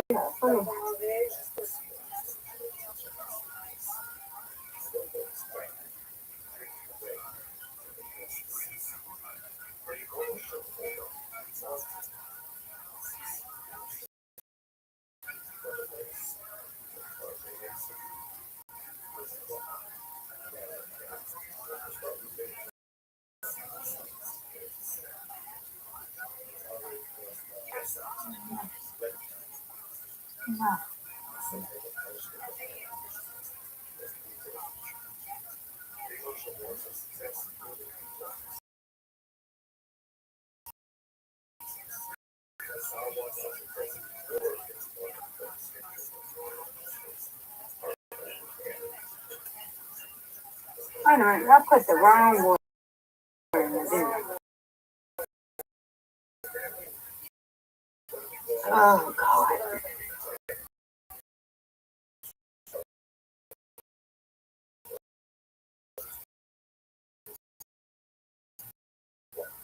It's in now. Okay. Not on that thing. Whatever this is. On this in here. I don't know. Oh, it might be. I don't know.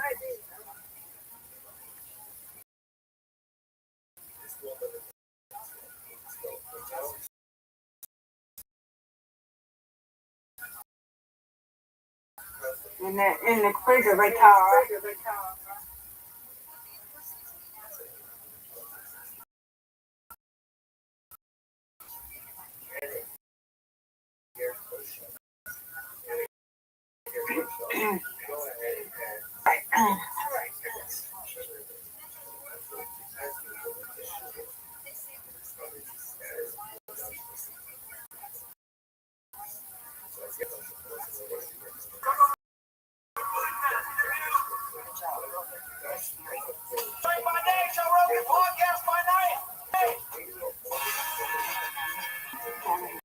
So, Dave, you were telling me right before the show that you were nervous because you got I got that long with me.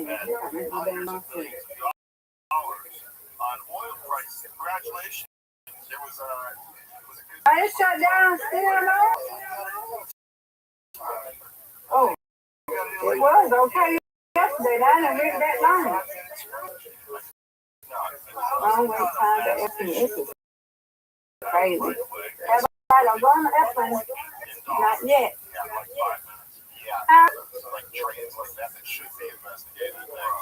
Haven't read don't go on the airplane yet. You don't want to be in them lines. Amen.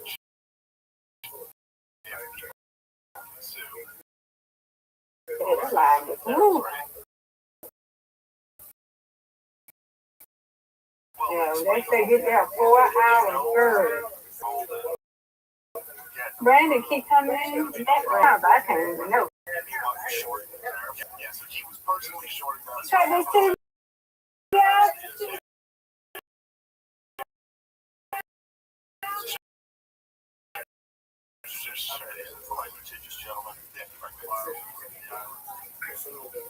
I'm real this good. Just kick y'all out, don't you, Rabbi?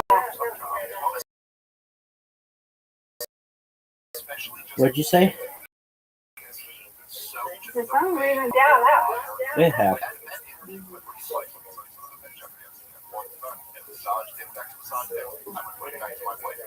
All right. Listen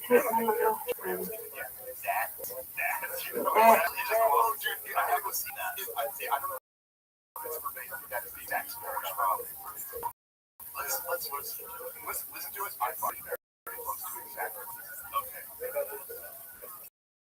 Let Nick interview about Epstein. And he just said, Okay. Alright. Okay.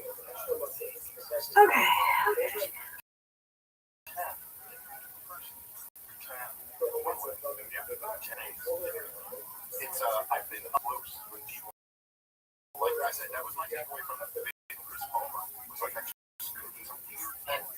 someone just lie like that. So this is one of the greatest black people.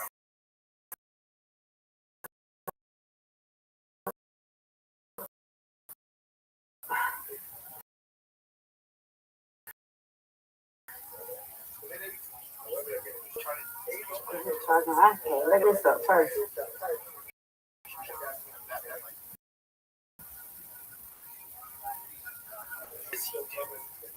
He's what's his super secretary? He's throwing charges.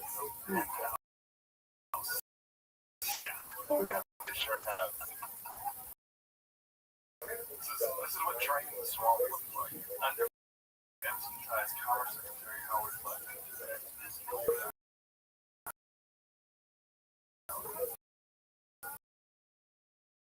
Yeah, but this is what is from. Oh, it's at the top. It says let problem. It says that it wants to let.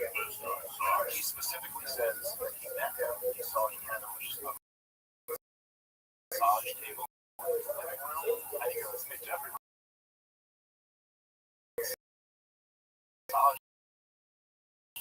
He finds that Jeffrey like, yeah, he would never talk to him again. Terrible.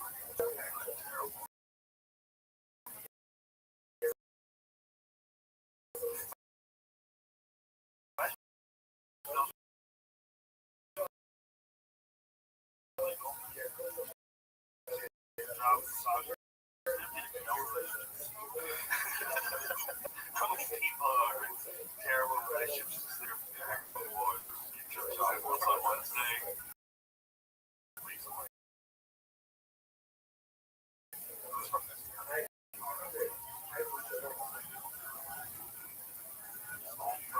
Not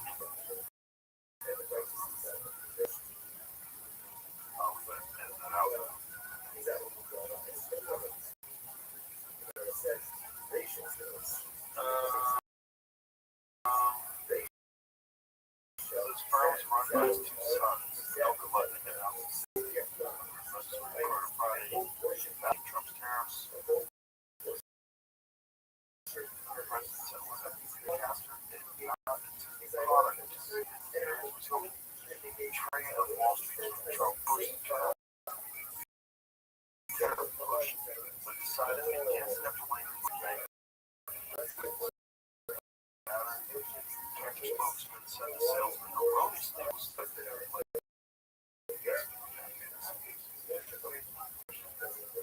It's just a legality.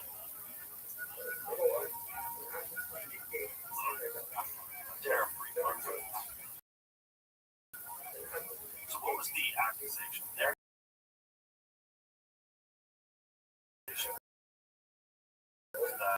That he had shorted tariffs while claiming that tariffs are. He ended that accusation that he stood to make a lot of money from tariffs being struck. It's after a while you're like, I don't know if it could be much worse than it's you. It's everyone with government that's getting better. As long as it determines that you value it, I feel like it's really the like shield. You know, some homeless guys taking a shit on your Jaguar. Yeah, but today they say that tech guys and they got trapped, because a homeless guy started attacking the Waymo and yelling at them about paying the robots. The homeless guy was on that. The homeless guy was attacking the Waymo. The tech guys were listening to they're being attacked. Crazy person saying you should be giving money to robots. I get all my information from the Tim Dillon show. By those sources, it's the best source. It's the best source. Him and that, what's his name? James,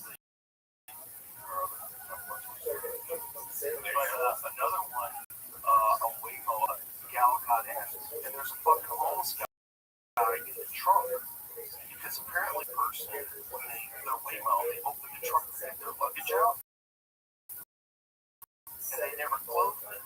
So the homeless guy fucking Waymo closed it on himself. It was in the trunk. So she gets you orders a Waymo, climbs in, there's a homeless guy in the trunk. And Waymo's like, that's unacceptable.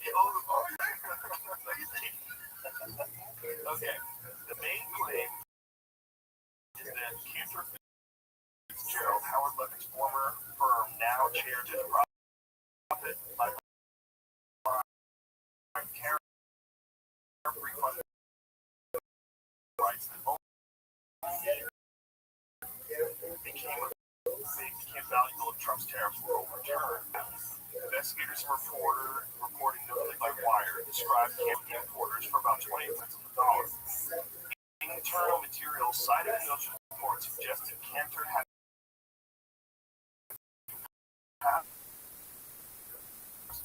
rights and $1 in rights under the IEEPA tariffs. The idea was that if Ford later struck down the tariffs,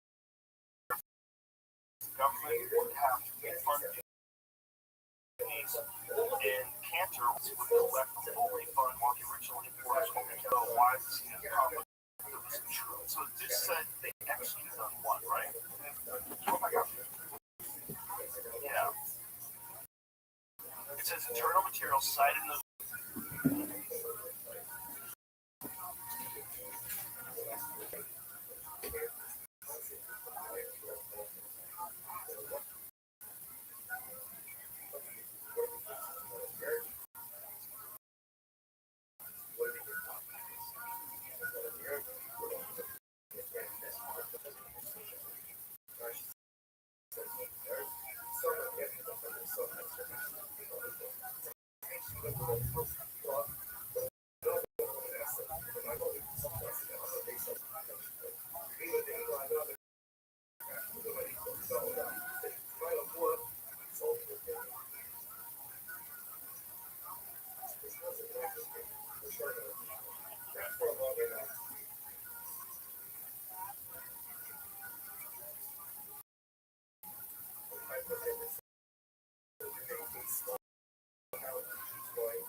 Jeff Cantor has to trade and had already anticipated at least one trade of around $10 million in rights. So that's where those guys, yeah.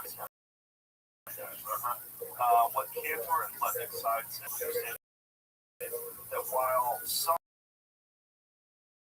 salespeople explored lowering tariff on rates in 2025, the never executed any transactions or taken any position on contrary reports.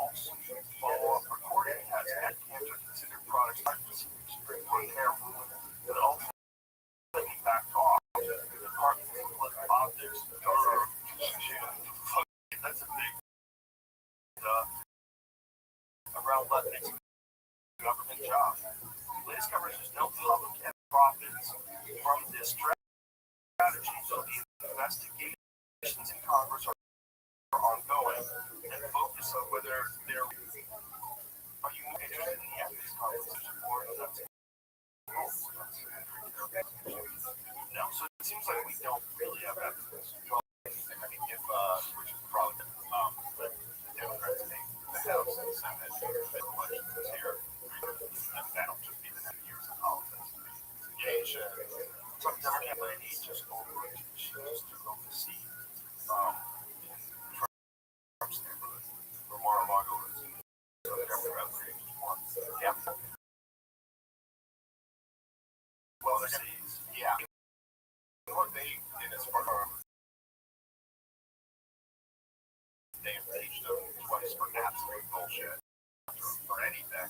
But there's probably a lot more for them to investigate or stuff like this. I don't have the details at the top of my mind, but I do know that they said at one point that Jeff Bush would not get involved in this administration at all, and would call for like the lead negotiator in this too. So there's a lot of on the phone for Democrats getting big political lever out of the next 2 years. Is there anywhere it's not around when you look at the entire trade commerce? It's like everything's true. There's not one part of government like right now. Yeah, all that is true. Like maybe the post office. The post office is pretty fucking good. Yeah, compared to all the rest of it. Yes, letter across the whole country. Like what is it like 30 cents? How much is a stamp? That's true. I don't know if you include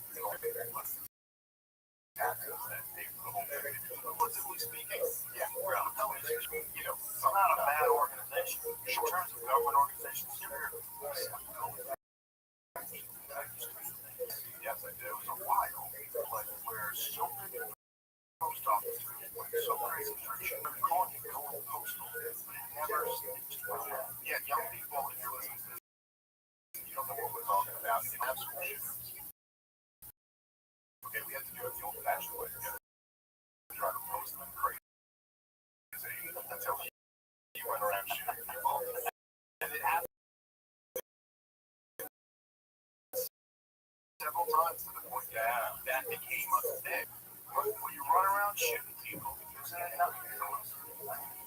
Yeah, I highly criticized. They were like, aren't they like cartoon characters?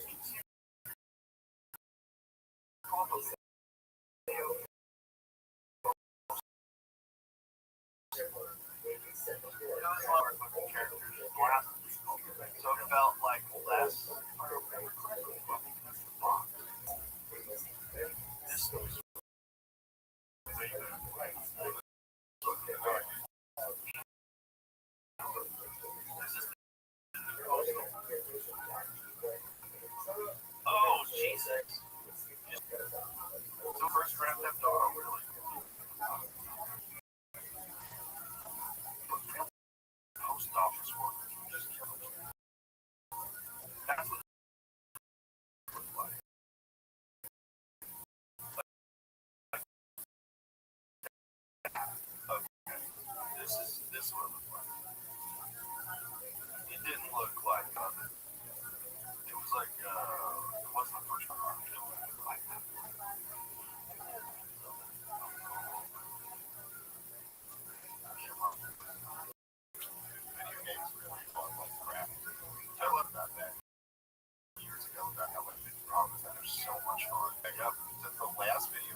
Right. So I was at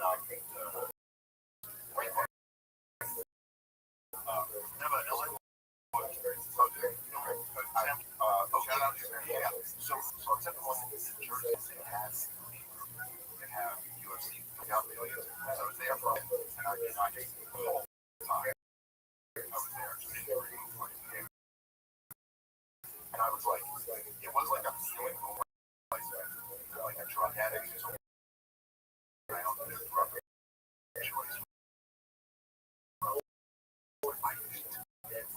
Like I will play this until I whoever and they keep getting better. Yeah, I know. Well, I didn't. What number of UFC games they have now?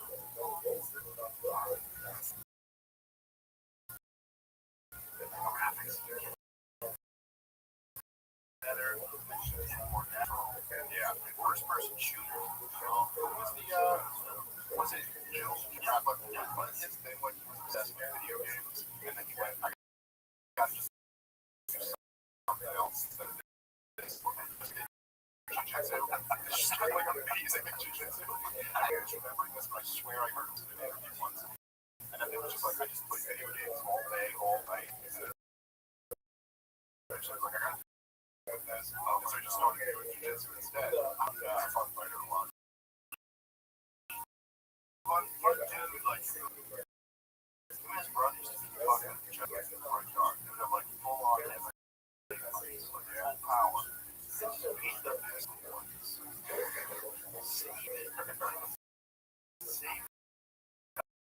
Whale on each other. That's crazy. It's a young man's game. How much guys hanging around the place with picnics or like picnic up? You meet by one fucker and fight. But all across the country, there are boys fighting, and that was of the highest level of fighting. That was top 1%. Oh, those two like legit professionals. Yeah, two legit MMA professionals matter to the out to all the time. Shut the fuck. You didn't fucking do that. You're supposed to do nothing. Yeah. That's right.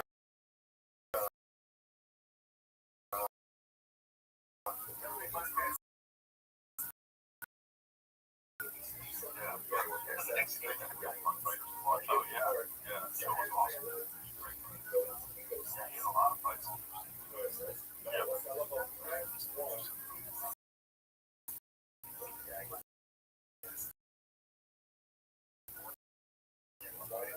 Yeah, he had a pretty long career. Yeah, like the whole, like I think EJ had era from lightweight, and then fucking like you had us all champion.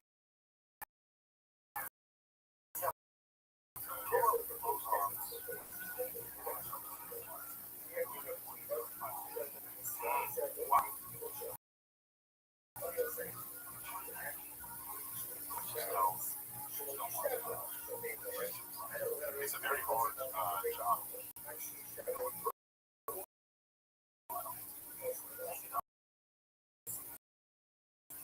On your body. Oh yeah. This episode is brought to you by Intimate TurboTax. There's been so many tax law changes this year, which means you're going to need it to pass your back. You're in luck. TurboTax has in-person locations nationwide.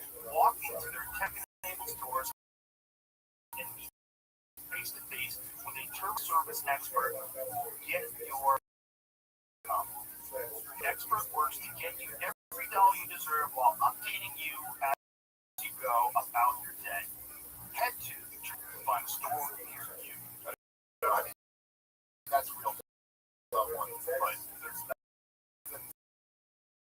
well, I guess like professional football there's a similar aspect to where like you can go to the hospital for basketball, but the NFL or the UFC, you kind of like every time you go into it, like there's a very reasonable chance you're leaving here on a stretcher to go to the hospital. But particularly with MMA, it's the most unforgiving sport where like mistake.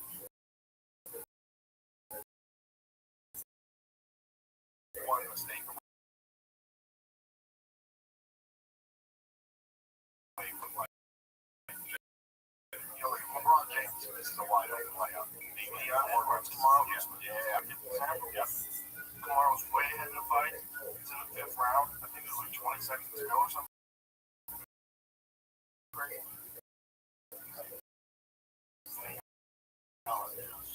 Lance won. Yeah. And then for John Anik, it's the perfect call. You know, it's something that John Anik says, but that's not the law. It's cut. Yeah.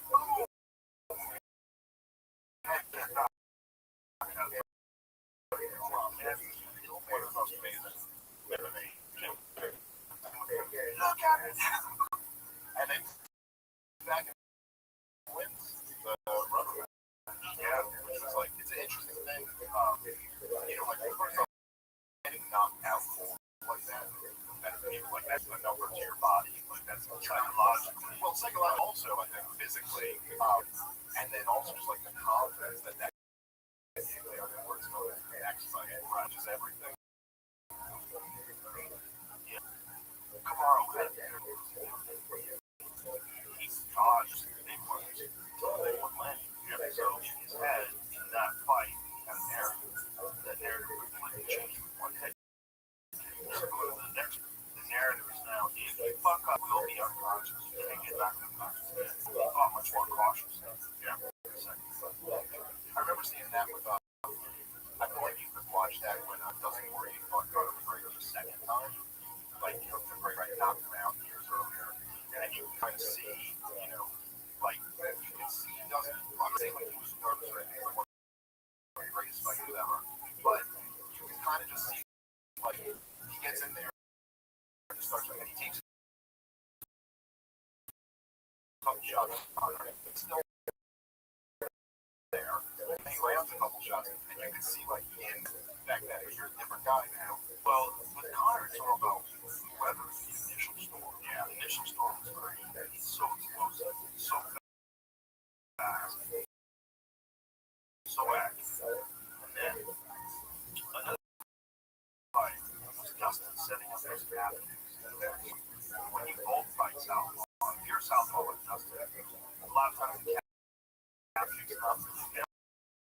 Like you have to throw it with a switch, or it doesn't have this potential, right? It's slightly different. You're exchanging a combination. It's wide open because Conor has two things going on. One is Southpaw. Also, he just they went and fight very boxing, not just for a while back, but he that really comes to striking his hands where he's weak. So because of that, there's wide. Yeah. He always had wise. The craziest thing about that is that Kevin didn't become a big deal until Conor was a superstar.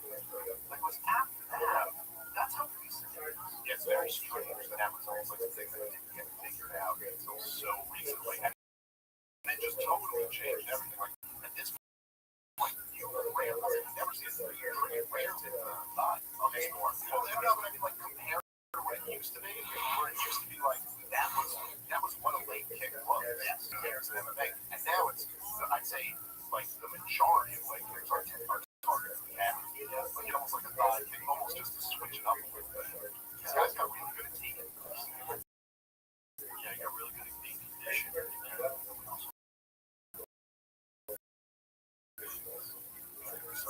Silva won. Just full power.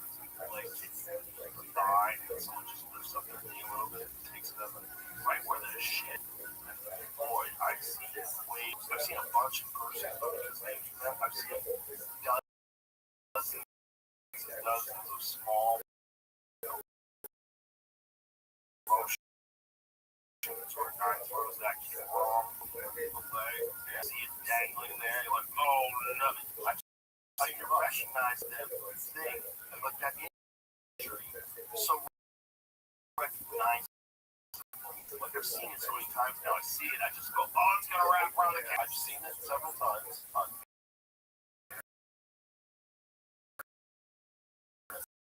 videos and UFC fights. I've only once seen a guy continue to talk shit about this shit ever, dude.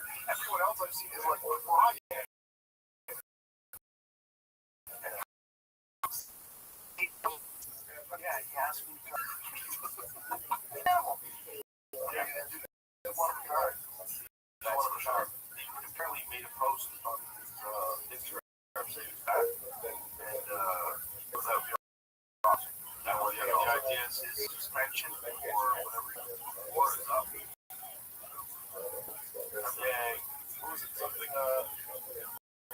think that was very much what that part of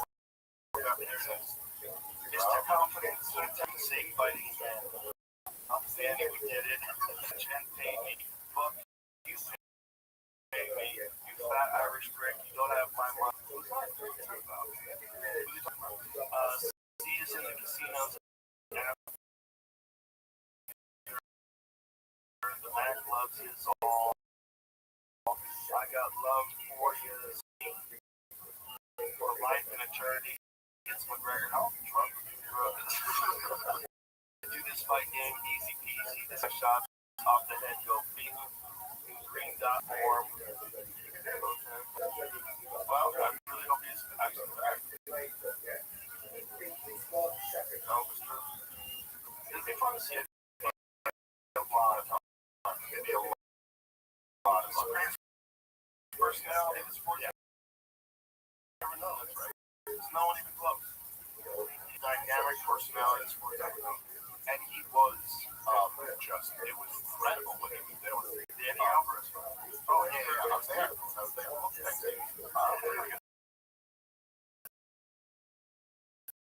Really good series. But that was one of the best. That might be the best fight on the stage.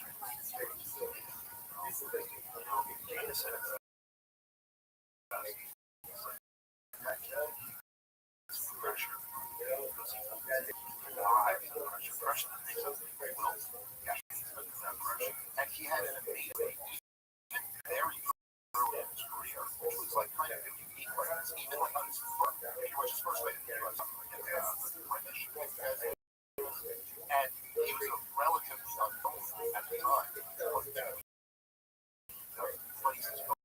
He already had made so much kind of like street and the Irish thing, right? I was really into it. But he, from the very first fight, he would always, where it's like, dude, this is going to be the biggest spectacle that you, my opponent, has ever been in their career. Like, I'm going to get you mad and shit talking. I'm going to get them so excited because he's completely comfortable there. Right. Like, I'm not sure if you're really comfortable. Right. And so it was, and even with Aldo, who in the entire division, he was, when they started the division, they started him as champion. He didn't even win it. He came in. Yeah, it was all so he was the entire featherweight division and just dominated everyone. And he even made such a moment that like Aldo was like, yeah.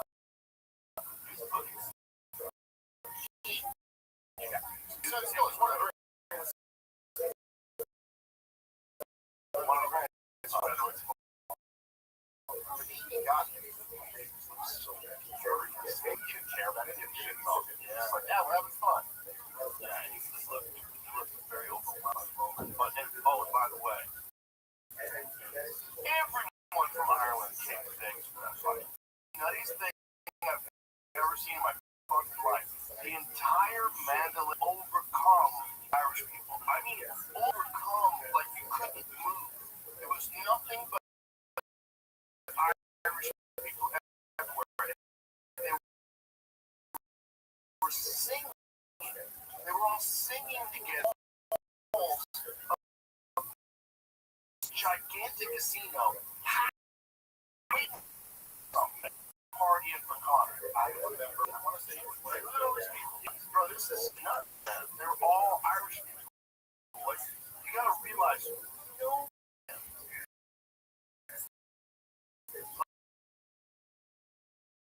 this is actually the Irish people for the point.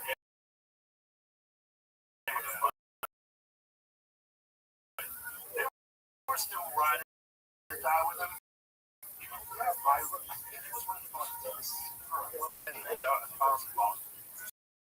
I went with a good friend of theirs, and he went to the Irish bar.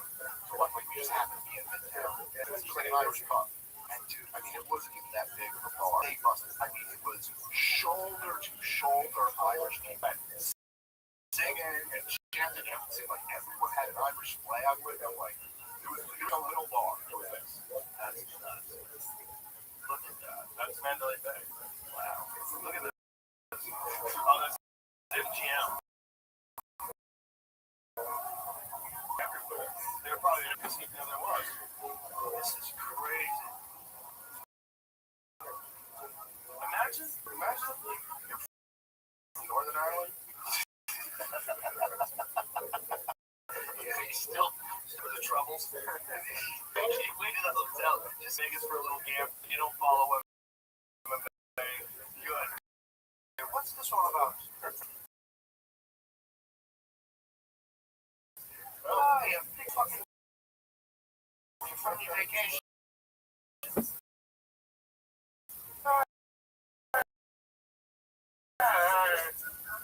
I was gonna say, I'm at the airpost once he goes, Dave goes on Joe Rogan and he talks. I do that all the time. I do that all the time. I think almost every time we hang out, we end up talking together. And like, it probably fair that, yeah, there'll be moments where you'll correct me if I get something wrong. But if I get it right, you'll go, you're not an expert.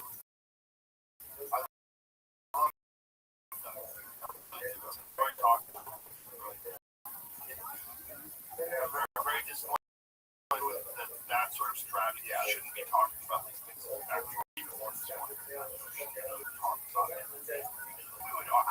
first of all, I don't think I argue about MMA. I don't think if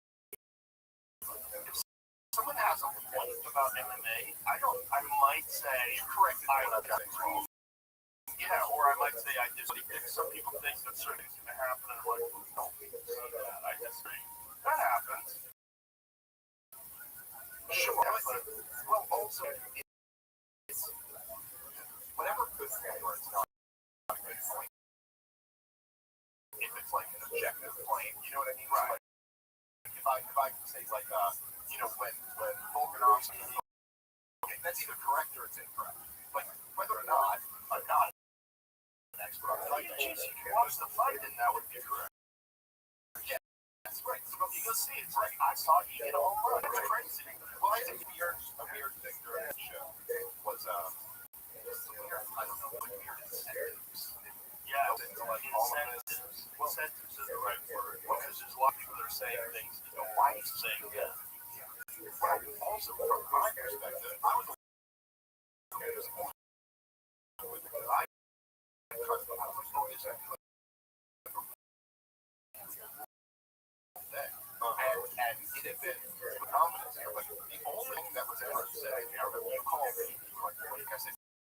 Yes, before you were finished. Yeah, so that's what it was for me. That he had said, hey,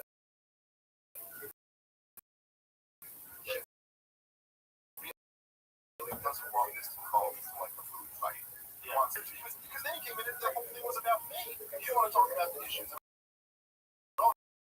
And so, in a weird way, I was like, well, this sucks because I thought we could have had a really cool thing. But then there was this other part of me that was like, it's really just the win. In a thing I've done, like, a lot watch it. I mean, obviously, every time I play a show live, but that was a particularly big one. Yeah. And so I was kind of, almost like for the first 45 minutes of it, I was kind of when this rapid, well, there weren't a lot of options, right? Difficult to argue the side that is doing, like, from Gaza. That's not horrific. If you're a human being, then you recognize that there are human beings that are subjected to that. Just like you're subjected to ICE, you're subjected to the cops. You're a civilian, you have to listen to these orders. So if you're living in Gaza and you're a child, or you're a woman, and you're not Hamas, okay? And the idea that you're responsible for October 7th, even if you're one of the people that cheered in the street, boy, don't you think you kind of have to cheer in the street if everybody else is cheering in the street? If you're fucking care for your wife, you have to, like, keep your safety intact.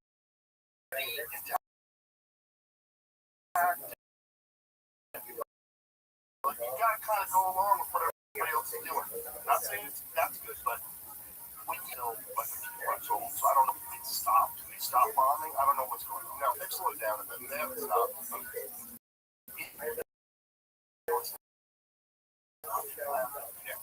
That represents people's homes. That represents hospitals. There's no way stuck. That's it's kind of indefensible, and so instead you pivot to argue against this guy. Against the issue.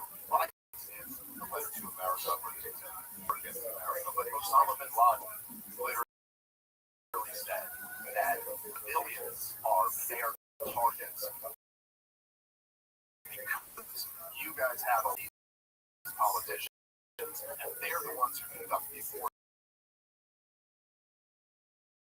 that slaughter innocent Muslims. So, like, Osama bin Laden to say that they're all responsible for what. And in Gaza, like, they don't even really have a government. Hamas is not a government. They don't have a 5 or 06 or whatever it was, which Hamas did not even majorities of. They went on moralities, you know, the idea that you're these people responsible for Hamas just doesn't make sense. That's just on a very basic human level. You just kind of go, I don't know if you have an area. I'm not saying all people or all churches or anything like that. But on a basic human level, those are real people too. And when a mother is like pulling her 6-year-old as if you're like pulling your 6-year-old, like that same thing is happening to her. And once you just admit that, it does just change the calculation. It changes the calculation to be like, oh, look, this is on here to demonstrate that this is absolutely necessary. Like, there is no other way to defend most wars very difficult. Not all of them, you know, but most wars are very difficult to defend. You just run it through that filter. I'm like, is there any other options? And you exhausted everything else. And then, of course, in the case of Israel, I was like, oh, you never even tried to just give them their independence. You've never tried to let them out from this occupation and see if maybe that will improve things. And it's just out crazy. At one point in time,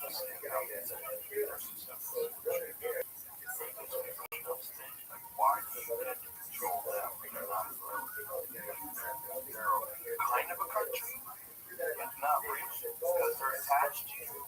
Yeah, why don't you guys go buy another country, give it to them, and let them have a country, or, yeah, they don't like being attached to the same small patch of dirt as people that have a totally different ideology. Well, that's right, and then, look, I mean, it's just who we are.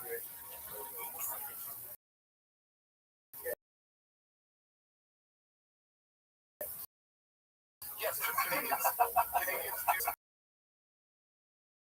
citizenship in their own country. Canadian citizenship here too. Boy, that's the last thing ISIS is looking for. It's fucking Canadian. Like, they probably have a much easier time. Well, yeah. Also, they just ditch the accent and pretend they're Americans and everybody lies. So don't say our vote. Wrong. Yeah. Well, you know, they just say, sorry. Yeah. Like, okay, buddy, where are you from? Okay, so. Right, let's check anybody here. Alright. You see the shit that's going on in the airports? So that they're using ice now at the airports. I don't have time to put it on the airports. It's in the road. Airports. You hire new ice guys to take the airport jumps. It takes 7 months to train them. We're at the airport up to 150. That's not a lot. Immigration and customs enforcement officers were deployed at airports across the United States on Monday. So I, of course, social media, something I'm not sure. But it was like, look at the difference between the lines in the airport before ICE was there and after ICE was there, and tell me that 10 million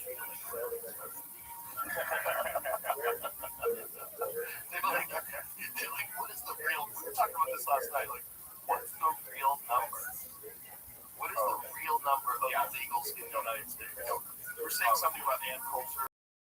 Yeah, well, she had, and this was from a while ago, so this was, she had in her book, Adios America, she had, I believe it was from, check that was one of the big finance companies, they had put a thing where, like, they put it here, total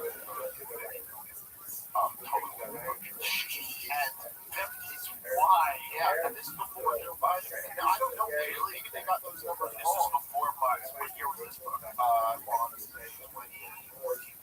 Oh my God, that's 10 years ago. Yeah, a lot of them are coming since then. Well, at least 10 million came in under the Biden administration. So over 4 years. Well, I remember the numbers like during the Biden administration, they did like something like last month there were 700,000 border apprehensions. Jesus, how many? We're just looking at these big caravans coming in and stuff. I mean, look, it's a huge, that still is a huge scandal. And as much as I have really criticized the Trump administration since last summer, you know, he's done a good job of securing the border. That is the one thing that was kind of got to give him. He got that secured like right away. But it is. That should be open.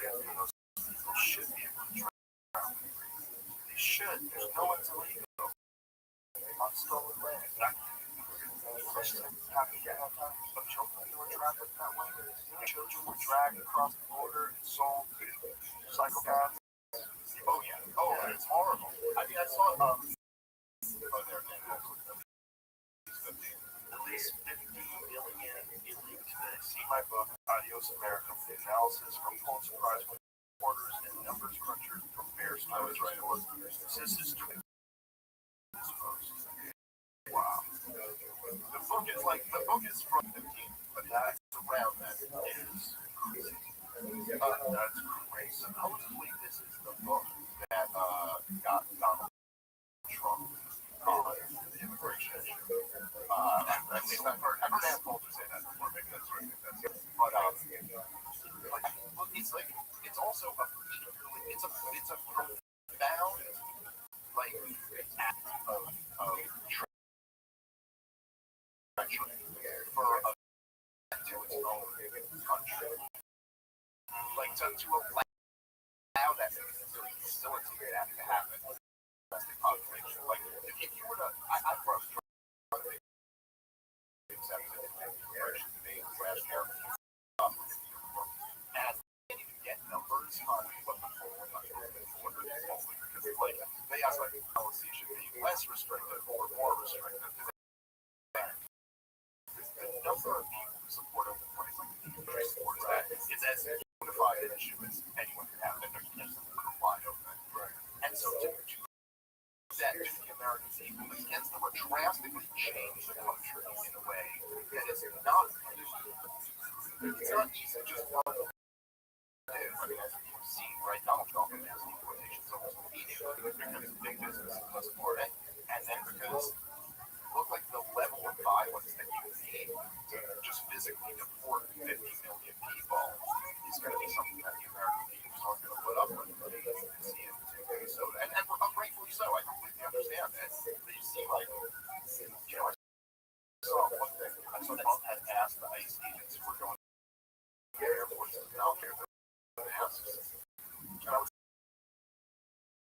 like, is that even, that's even a how would they be masked in the airport? Because their eyes are well, that's the you know, there is a balancing act there, and you know, a lot of people, like a lot of right-wingers will say, hey, look, if you're, you know, if you came here illegally, then that's a crime. If you're here illegally, that's the law. And hey, I get that argument.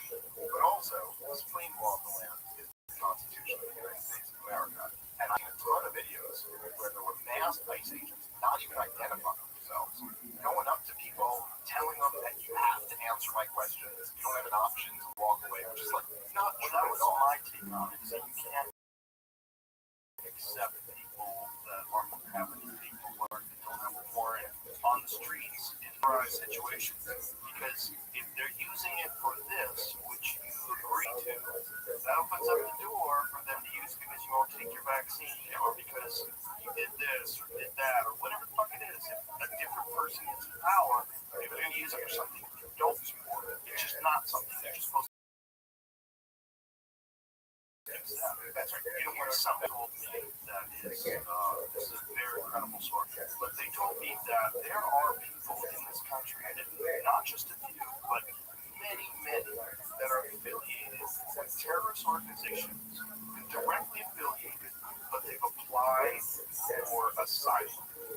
Because they've applied for asylum, you can't deport them until they go through the entire process. And that is why.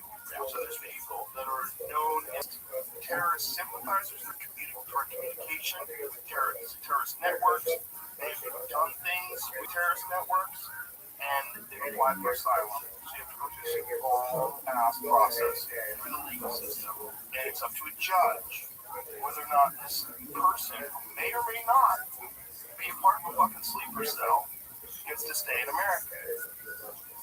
Suicidal empathy. That's what Gad said also. I think he's right. I think he's got a fair point there with suicidal empathy in terms of the idea of like that we cannot say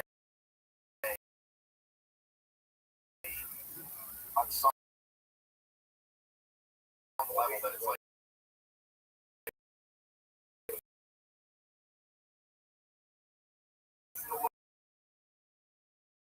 we have a desire to preserve our society and out of some guilt.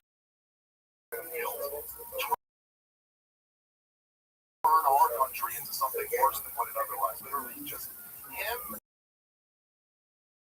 Sam Harris, and a few others literally just trashing all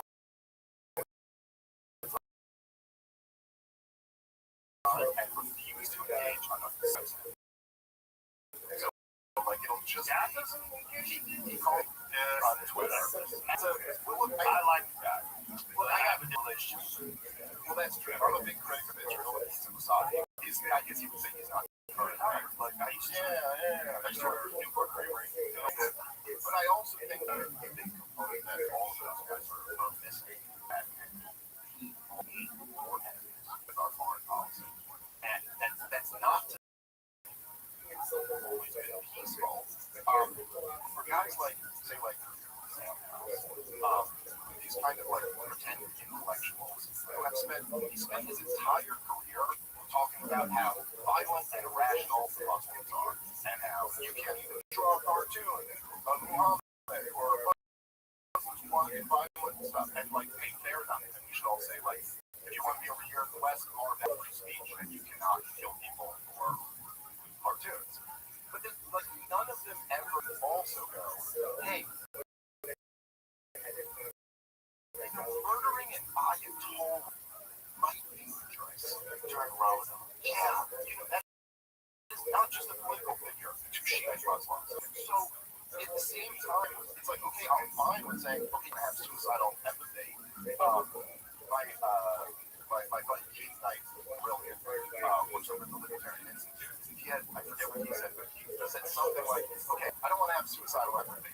Let's also not have homicidal empathy. And so, like, maybe it also is, like, tying into that whole conversation we have now about this.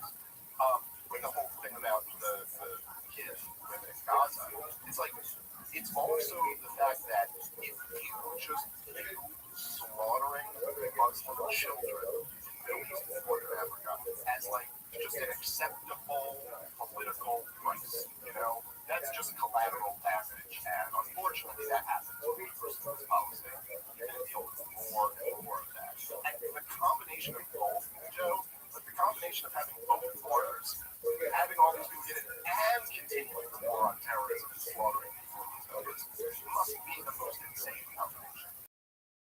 Ever the idea that you're doing, we're going to just make an entire generation of Muslims hate. Because so many of them we've done. Well, they with no checks and can't get rid of them when they come here. That is quite a compound. Sam Harris I should clarify.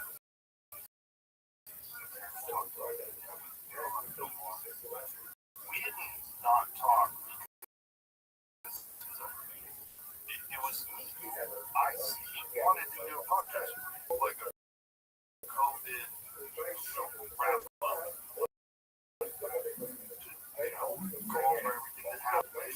politician. Because that's where we kind of separate. Because he was very pro-vaccine. I said, I won't do that until you talk to Brett once. That you need to talk to Brett. Like, Brett, you dispatched him publicly. I think he said things that weren't correct. He called him a conspiracy theorist. And he said he wouldn't talk to staters. I don't believe that's true. I believe the problem is that Sam was incorrect about both the effectiveness and the safety of the COVID vaccines. Brett was correct. And Brett didn't insult Sam. Brett said things about Sam Smith, but it was Sam. And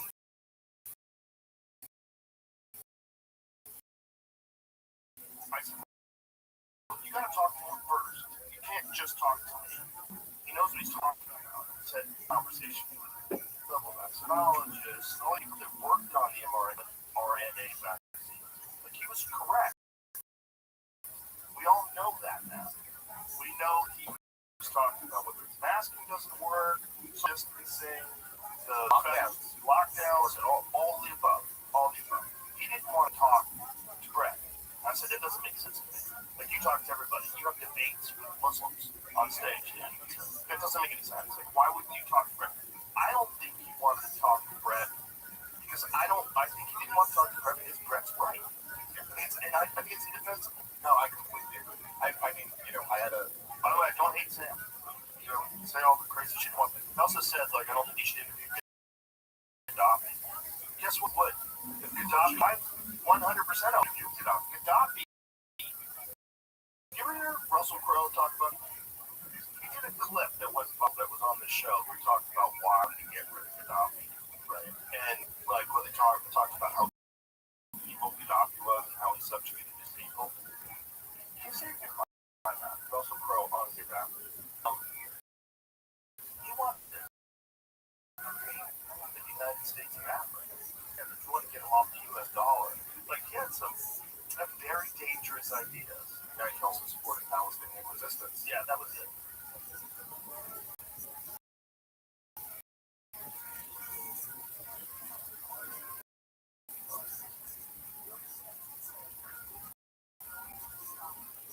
We've taught, for example, Gaddafi, but you look into what happened in his country recently, look into the fact that every person was given a house in the circuit. The fact that everybody's education, health, industry, look at if somebody showed particular talent or something, there was required further education overseas. What would it cost to replicate your money? Now, it's by the same country leader that we've told is evil and corrupt. It doesn't quite balance. Well, there's also the U.S. government interference. That is one thing we definitely look with. He ran afoul of the United States government. We have taught for example, there was the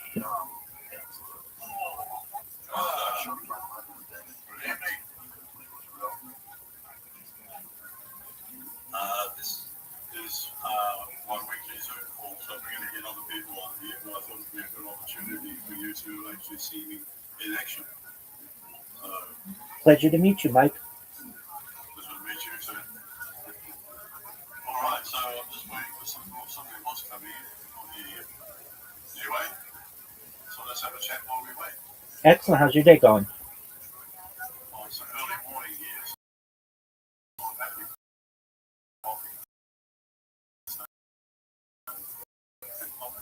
Excellent. Very well. I had an opportunity to look at some of the things that you have on your website, and I find them interesting. Myself, an advocate for many of. I see that you are a leader for individual civil rights and overarching authority of the government. Is this correct?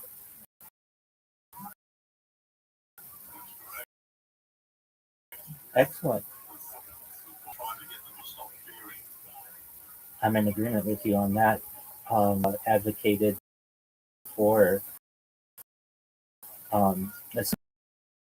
essentially personal, certainly personal rights. More or less, yeah. Excellent. Put myself into a box. Be an advocate for many of those seats, and the basic adage that I'll be allowed to live the way in which we wish, and I won't do anything that bothers you, and you don't do anything that bothers me, and hopefully we can get along. That's right. Well, as I keep telling people, there's only two rules in common law. Do no harm and take. I like it. Very simple.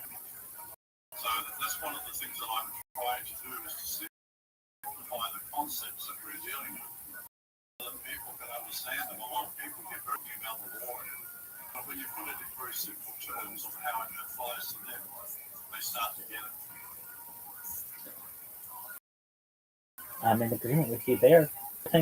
Another thing that I found interesting, essentially, you are an advocate for either leaving or proper administration of the United Nations, the World Health Organization, those types of organizations. Is that correct? Okay, let me show you something. Sure. Where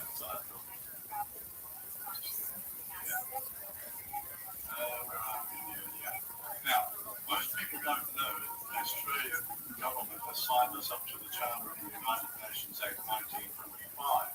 Now, the problem that it's registered on the 10th of November 2021 here. Now, the problem is that when you start looking through here, what were you going to say?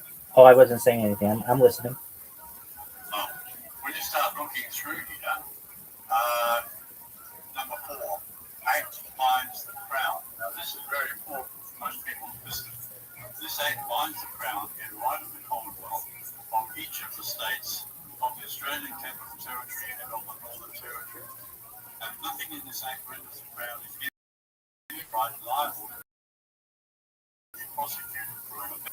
In other words, as the Crown, not the English Crown as we're supposed to. So basically we've lost the Crown in Australia. It no longer exists. And so people don't know this. And this all happened back in 1920 when Australia was one of the signatories to the League of Nations. Basically what that did was it cut us off from the British Crown and the British Commonwealth and put us under the League of Nations, United Nations. So we are actually ruled by the United Nations. Right. Oh, very weak UN Secretary General. What is even their role?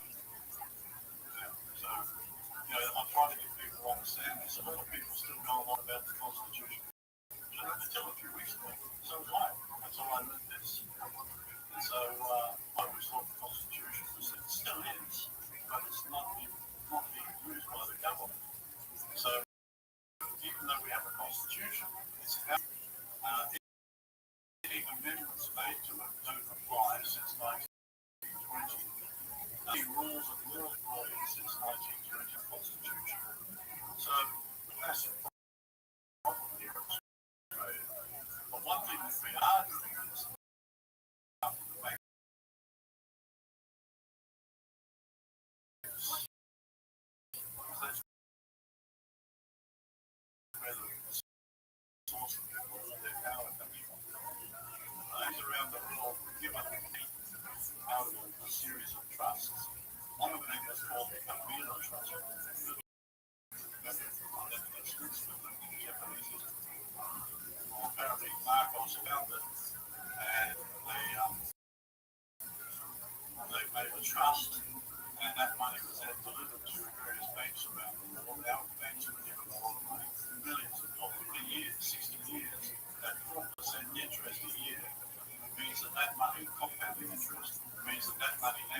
charging them with a whole bunch of different crimes, that the government will become basically a terrorist organisation in their program. That's the plan. Very interesting. Very interesting. You're an advocate for Australia to completely separate itself from the British Crown. We need to become a separate, independent republic, just like the Americans is a republic. Right? Yes, A lot of people say America is constitutional. No, it's not. It's a republic. absolutely. It's something that bothers me when I hear the phrase democratic principles or America is a democracy. Far from it. Democracy is really one person, one vote. And what we have is arguably but it's certainly not a democracy. That's right. So people need to understand the difference. It's very hard because they've been brainwashed so long. I find a lot of people don't comprehend. They don't understand that they can't get it. Absolutely. Yes, it's about waking people up. If you don't know who I am or anyone out there, I live stream my life 24 hours a day, 7 days a week, 365 days a year for world peace. I'm an advocate for world peace. Oh, absolutely. Let's start that again. Certainly. By the way, I'd like to introduce you to Big Day. She's here on the call. She's a New Zealand lady who follows me on this. Sometimes she's got some very interesting things to tell us. Anyway, let's get the recording going. Recording in progress. So, right, Rabbi Rothschild.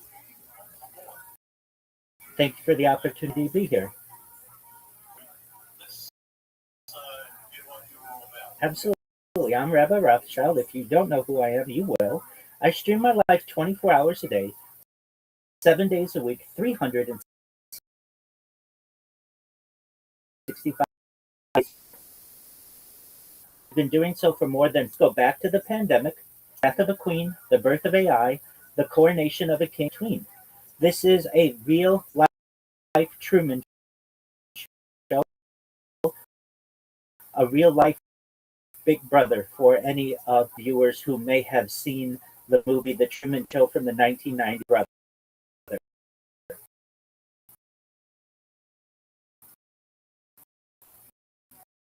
In the 1990s, the phrase king was coined, and I'm making it true today. In my own way, I'm king of the internet. This is perhaps one of the biggest events in global history. And I have more data archived on the internet than any person, a very influential individual, going viral. And when I do, I'd like to make you, your listeners, their friends, their family, generational wealth if they don't already. And I'd like them to be able to start charities and pick organizations of their own. So that's a little introduction about me. One obvious question, with a name like Rothschild, how does that affect your work? Well, it's a double-edged sword, certainly. People immediately judge me, thinking that I'm some type of banker who wants to take everything from them many times, and that is an excellent way to be able to provide the less fortunate with clothing, with housing. I'm an advocate for ending world hunger through the use of technology, such as agricultural drones, floating greenhouses, sponsored by a cryptocurrency that's worth tens of millions of dollars. And one of the things that we do is we build wells and water towers in developing nations such as Nigeria for the benefit of the less fortunate. Additionally, I'm an advocate for desalination technology, where we pump Earth's seawater onto land to make it drinkable.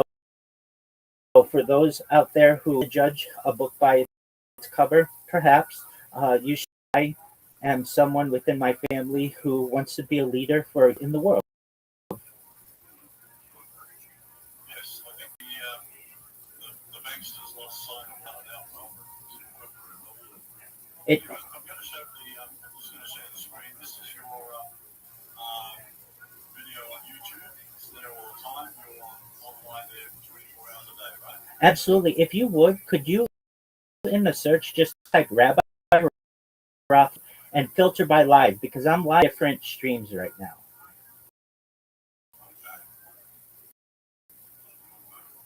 Take your time. Live like that. And where it says live at the pin categorize, look how many of so at the top you should see filter at the, Oh, hang on. Where's the filters? it should be right next to the okay, on the right I see it. It's right above that blue bar on the right. It says filter, and then there's a live function. It should be. Where's that? I think it's the fourth column and it's the first one. Oh, live. There we go. Exactly. Gotcha. Okay. Now look at all these. We've got one live, two live, three live. Keep scrolling down. Keep going. So you see there are quite a few live streams that I have going 24/7.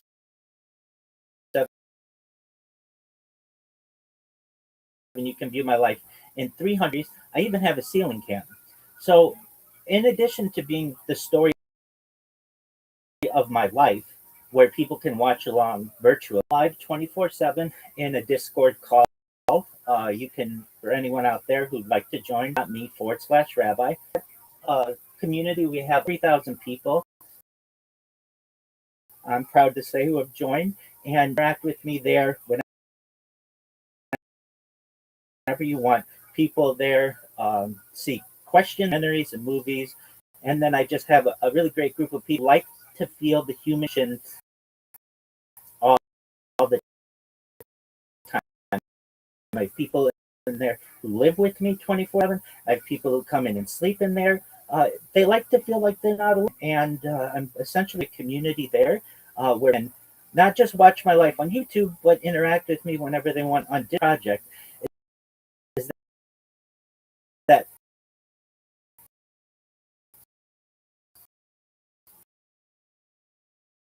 previously we've never had one individual who has essentially themselves and their privacy for the world. In the past, I might have been a diarist or someone who wrote in a diary, or a journalist, someone to my medium to be able to communicate. And I think not just my behavior, breathing habits, my sleep habits, circadian rhythms, every aspect of the human body is going to be able to be studied from a long-term perspective. We're going to be able to study aging. We're going to be able to ecology. And I give the world more data to a human than any person ever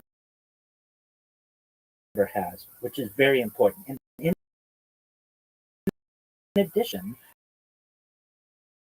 I also keep a radio on in the background, which allows my streams to keep track of world news. And I like to ensure that maintain as much accuracy for history as possible so that you can literally go back to any and essentially any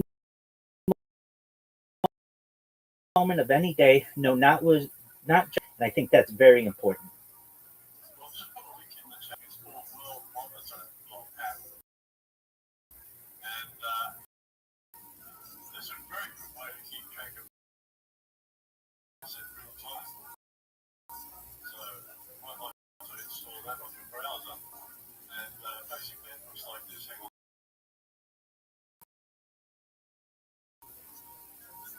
You can see here the hotspots, all sorts of stuff. So Oh, you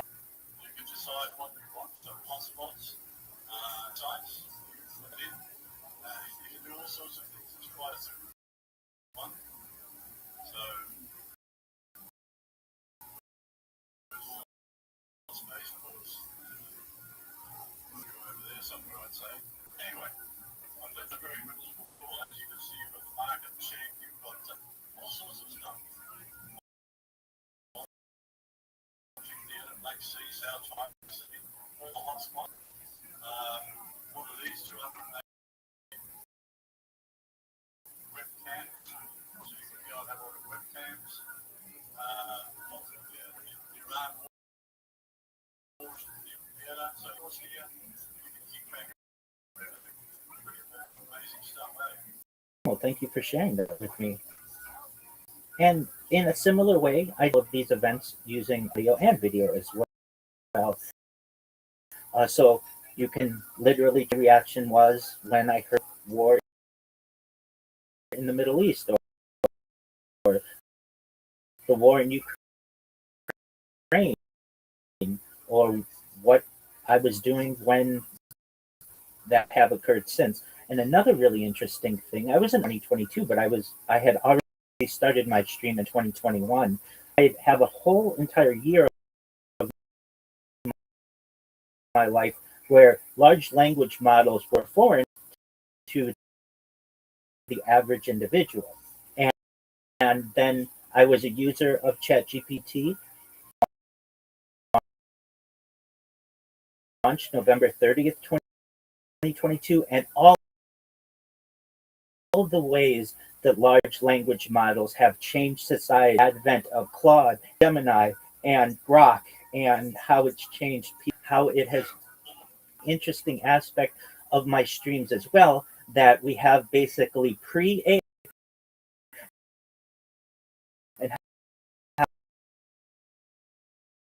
how it's affected society. And I think that's a really interesting aspect as well. But I'm going to show you something else that I love. It's called short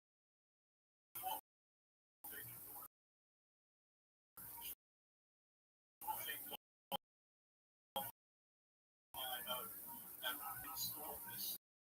It will monitor your connect up with your apps. So I'm connected up. And it will even answer. So, for instance, this guy was asking that question. And so, well, we better than I could ask. Phenomenal. This is amazing. Yeah, look at that. So, I love this program. And now I've been invited to join the one called start off with. And I suspect, because I've been in computers since I'm five.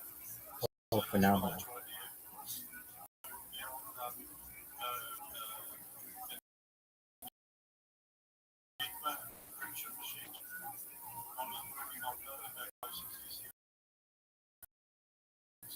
Wow. So I was in the out of Australian Air Force. I was in the Vietnam War, sitting in a little hut in the middle of the rice fields, Thailand, monitoring the Chinese communications. Identifying various people, nations, recording their interactions, and sending that to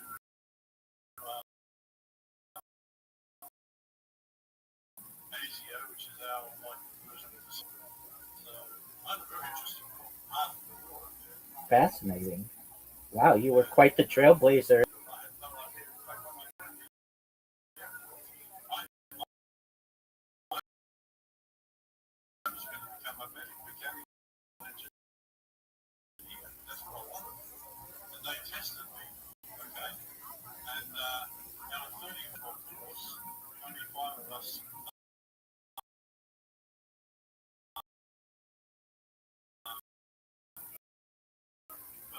graduated. So it was very tough. And in that course, I learned things like encryption, radio communications, what else? All sorts of ground-to-air, ground communication. It was a very interesting career. But I only stayed 6 years. I couldn't handle the stovepipe lifestyle. When you Right. became a slave, basically. So I got out and managed then in 1978, and I traveled through East Asia, got as far as Bangkok. Somebody offered me a job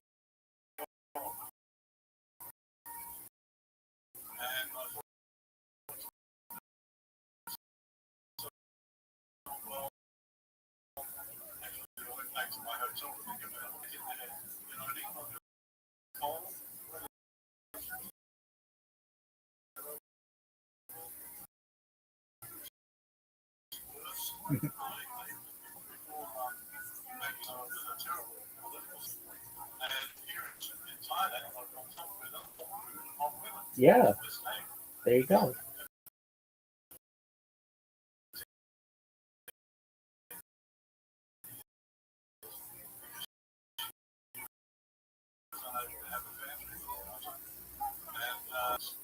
I never finished the trip. Well, I did finish the trip. I think I was terribly surprised because I was full of England because I was born. I was full of England.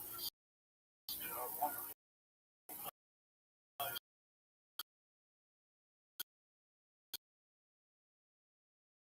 And when I got there, it was a hellhole.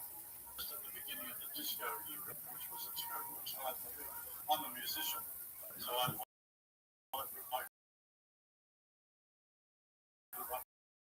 rock and roll in Sure. the 50s and 60s. Who are your favorite bands? Oh, that's it. Excellent. Yeah. At SoFi in 2021. Well, let me show you something. Yeah, here we go. I'll give you an example of what I do. I write songs. I write a lot of them. And this is one of them here. Starter as a banker. I also make the videos for it. So, I'm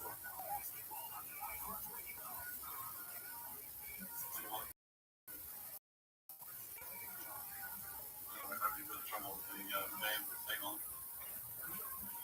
What happened? You're okay. I'm patient.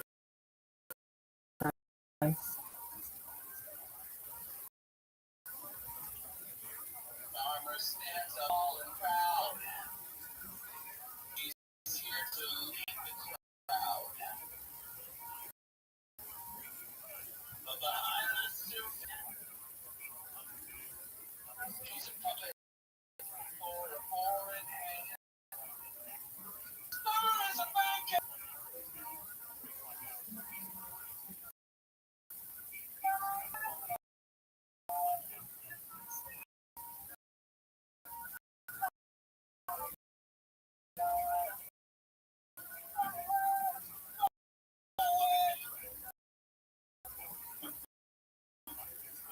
Anyway, find all that on my website.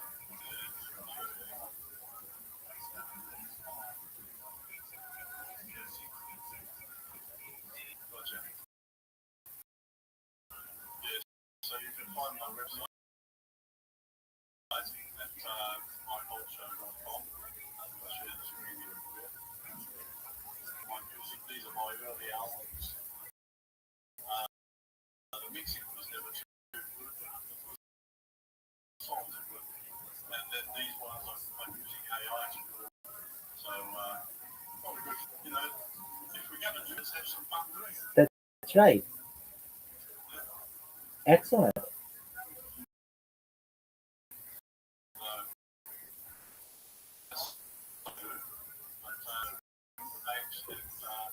We're developing a whole new governance system. So basically, I've got another website here. I should show that to you.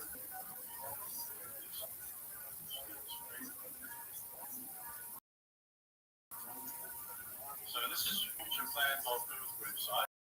And basically what it's doing is I'm proposing a 5-step plan to get our country back on track. So the first 2 steps, CIR, digital voting app, these will be, they need these 2 to get everything else going. And the digital voting app of the blockchain will give everyone the opportunity to vote on any issue, any district election for a political party, regional government, and then each electorate will elect one qualified person to represent.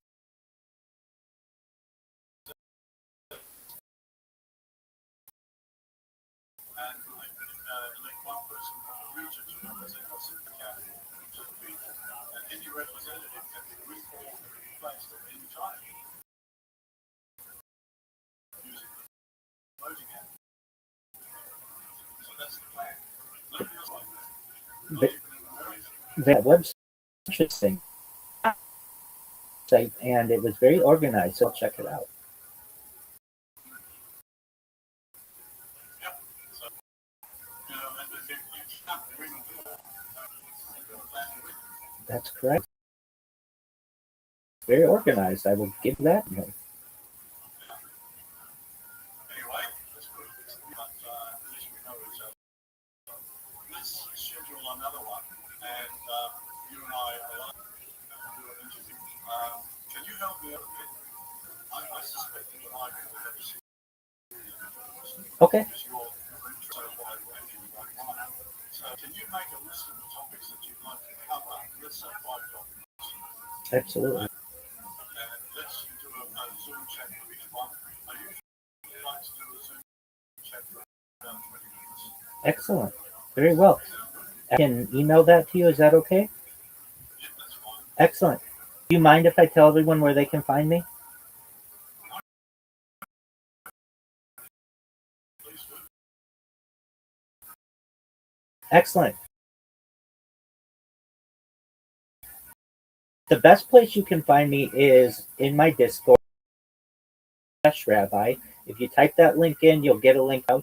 You will find a litany of a link to all my YouTube streams. You can find a link to my blog, which is rabbirothschild.blogspot.com. You can also find all of my social media, or much of my social media. I like to say that I have more social media than any person on earth. I have over 100 YouTube accounts, over 200 Instagram and TikTok accounts, over 2,000 Twitter accounts, over 5,000 Blue Sky accounts, and over 10,000. Basically, if you want to find out anything about me, you can buy content. And I appreciate the opportunity to be able to meet with you and to be here. I look forward to our future discussions. Mike, thank you. Okay, my pleasure. And I'm just on Facebook. I am on Facebook. Yes. Okay, I don't know the address off the top of my head, but I can certainly send it to you in email.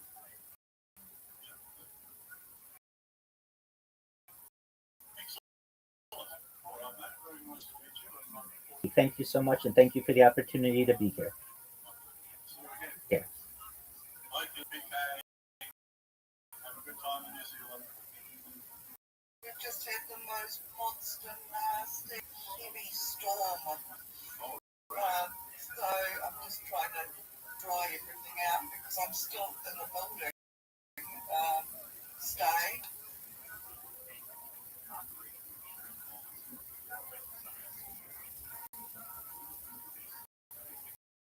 All right, folks.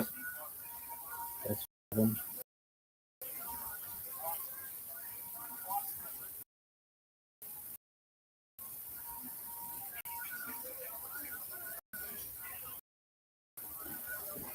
That was cool.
Thank you for the opportunity to speak. I quite enjoyed our discussion. Below is a proposed series of topics, along with relevant information.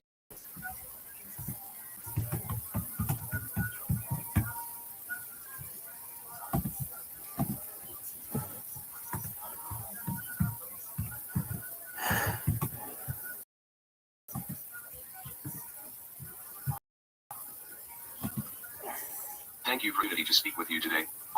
I quite enjoyed our discussion. Below is of topics, along with relevant information. If these sound interesting to you and your audience, I am happy to adjust or expand these topics based on your or your audience's interests. Sincerely, Rabbi Rothschild, Mike Holt and Rabbi Rothschild's. Session 1, Extension Technologies. Session 2, Innovations Shaping a Better Planet. Session 3, Earth Mega Projects. 4, Humanity Beyond Earth. Session 5, Extraterrestrial Life. Session 1, Life Extension Technologies.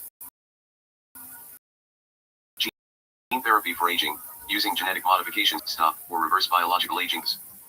CRISPR gene editing, a precise technology for editing therapies, treatments aimed at extending telomeres, chromosome and cellular aging. Synthetic drugs. Clearing aging cells, drugs that selectively remove senescent cells from the body. Stem cell therapy, using stem cells to repair or replace damaged tissues and organs. Regenerative medicine, a field focused on restoring or replacing damaged cells, tissues, or organs. Organ regeneration, growing the organ labs. 3D bioprinting organs, printing living tissues or organs layer by layer using biological materials. Change therapies, replacing a person's plasma to remove harmful substances or rejuvenate biological systems. Fusions, transferring plasma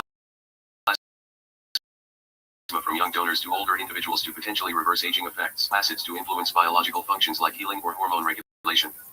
Human growth hormone, HGH, therapy, supplementing HGH to promote growth, metabolism, and aging effects. Testosterone replacement ERT, restoring testosterone levels in individuals with low hormone production. mTOR inhibitors, longevity drugs, drugs that slow cellular growth pathways linked to aging. NAD plus boosters, supplements or treatments that increase NAD plus levels to support cellular energy and repair. Sirtuin activating compounds, substance, proteins linked to longevity and metabolic regulation. Epigenetic, resetting gene expression patterns to a more youthful state DNA sequence. Mitochondrial repair therapy, treatments aimed at fixing or improving the function of mitochondria. Cell energy producers. Advanced antioxidant therapy. Microbiome engineering, modifying gut health and longevity. Fecal microbiota transplants, transferring gut bacteria from a healthy donor to restore microbiome balance. Personalized nutrition, DNA-based diets, diet plans tailored to an individual's genetic profile. AI-driven health monitoring, using artificial intelligence to track and analyze health data for early early intervention. Wearable health. Continuous tracking. Devices like smartwatches that continuously monitor vital signs. Smart implantering. Implanted devices that track internal health metrics.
Are you happy with how that went? Yeah, dog. Great. Like super cool. If I were Australian, I'd be just like Mike practically. Like Mike.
Are you happy with how that went? Yeah, I love when they go well. It's like a good, it's a good thing.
I'm happy.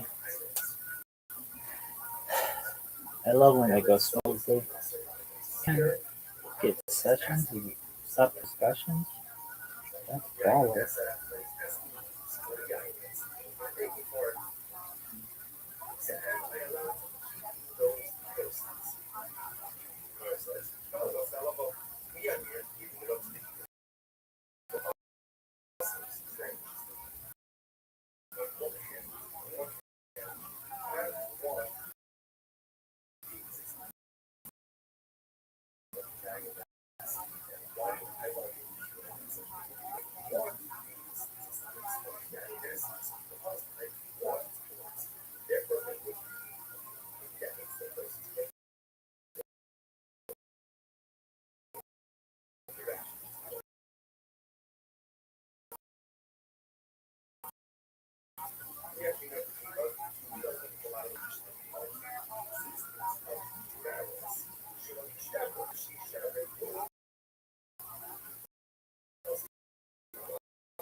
You're strapped to like one of those authentic places where like the what are those by Charles?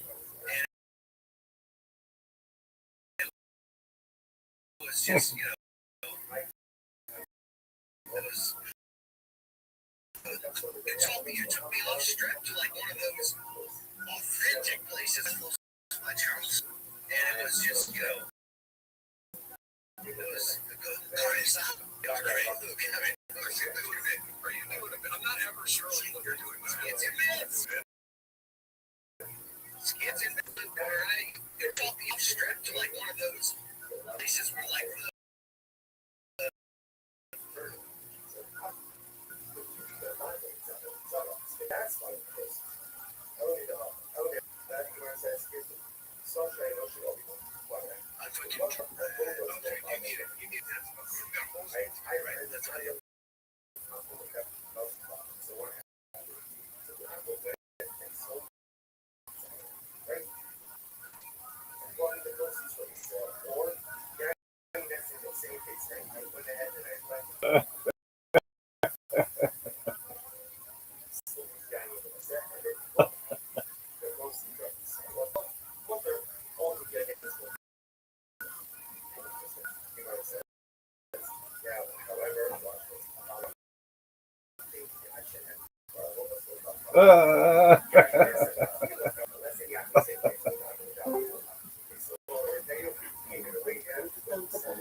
What up?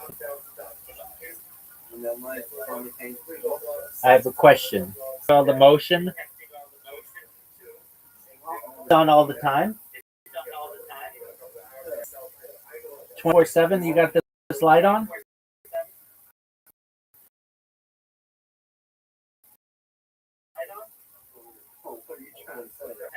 Detect. No, dog. Dog.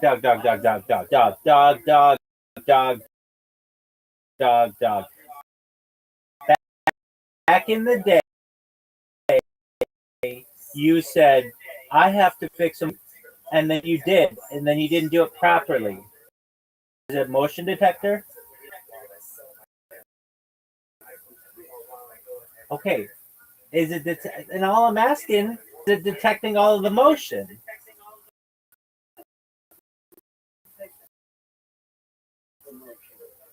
Does it obviously detect the motion? Exactly. Okay. So can you sense it? Can you adjust the city on it?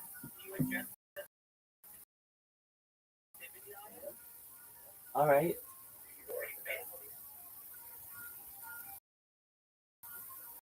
How's your dog?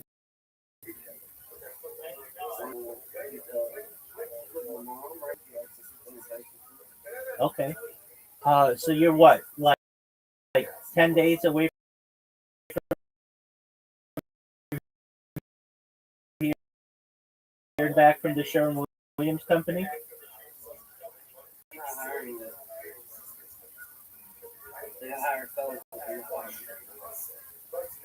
Well, that's some shit.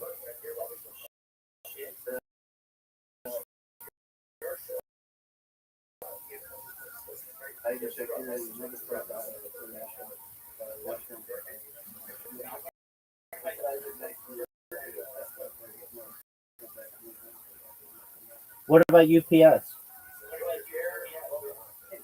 But can't you like handle by warehouse? How about Amazon?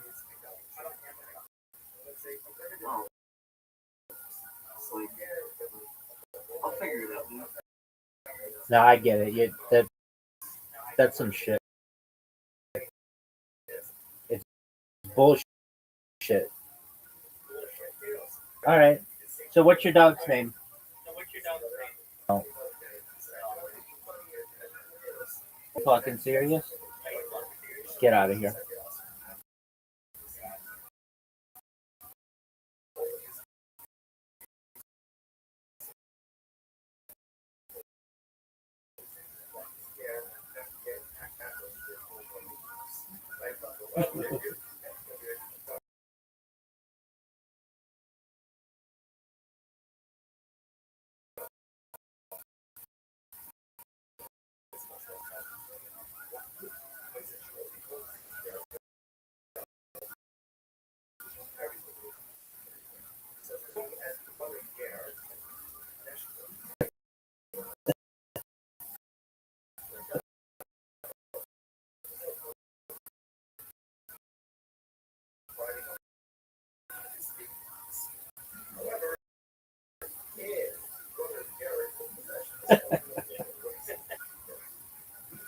She was on the show, and she gets unconfirmed information first. They got to stay. Oh, it still is. It's still on. It's been a disaster. This episode is brought to you by Visible. Folks, there's one thing nobody wants this season, and that's getting catfished. It's not just dating profiles that are putting you at risk, it's also the wireless carrier. You know the type, looks great at first, promises a low price, but once you're locked in, the prize be an expensive bill that is you were expecting. You're in armor? Visible Wireless. It's one-line limited data and hotspot for just $25 a month, taxes, and green flag. The best for Visible is all digital, so you can switch as fast as you can swipe. Get catfish by wireless. Visit visible.com, learn more, and start loving your wireless carrier. Terms apply. See Visible plan features and network management. And there's things that they call that careers war. She was the Secretary of State at the time.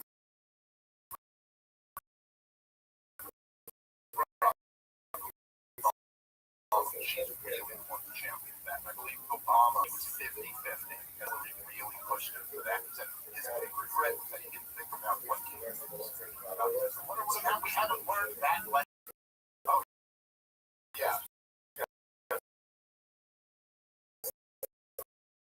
Yeah, Trump's figured it out. We'll go in this drastic new direction.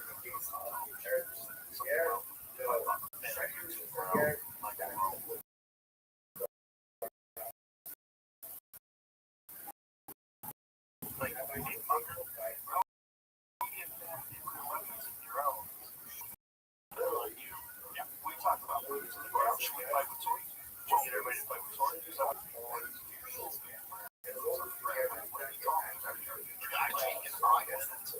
no people that you're going to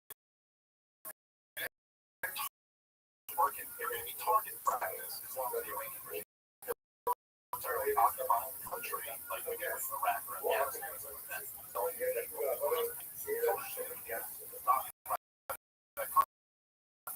And at least half a million do with that. So what are you talking about? And so you think, I'm going to start a drought for popular war of American history. I don't think that's happening. This is maybe slightly more popular. Going in, I'm sure Vietnam by the end was very, very unpopular. Vietnam going in, I guess, North America were like, why are we doing this? What's going on? You're drafting people that go to Vietnam or fighting communism in Vietnam. What? Well, they called it Vietnam syndrome, the American Pact, which is that we didn't want to fight a war again after that. Because that's from their perspective, that's a syndrome. It's really something they find with Ben Shapiro. It's the same.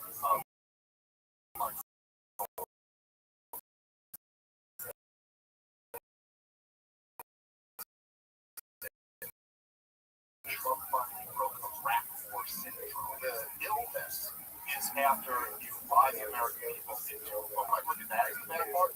The bad these annoying Americans have seen not want to do that again.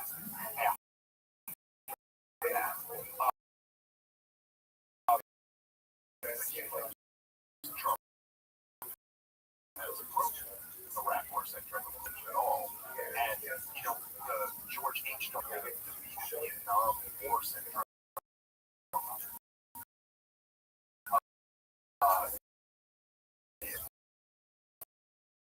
Panama and Iraq, because they were already very limited, injuries and deaths. And they were wars that went on forever or whatever. But after the first Gulf War, he went on to essentially, for 30 straight years after that. Well, first of all, with that country. Public support. Current public support for first of all, that's what I was saying about last time anybody's calling you up and saying that. First of all, last time you know who's calling. And then when you do answer, when was the last time you answered a phone? I don't know. So then you gotta realize, out of those stupid fucking idiots, how many of them?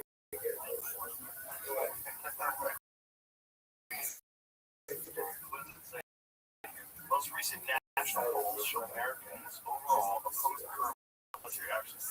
Not too far. Quinnipiac poll finds 4%. Poll finds 54% of U.S. voters oppose you. Wonder how many of those 39%.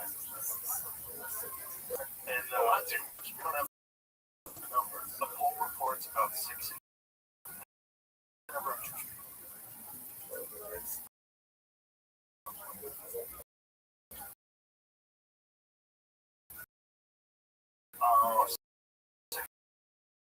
adults say U.S. military action against Iran, 25% first of all, whatever you're talking about. Party Republicans largely support military action. 86%.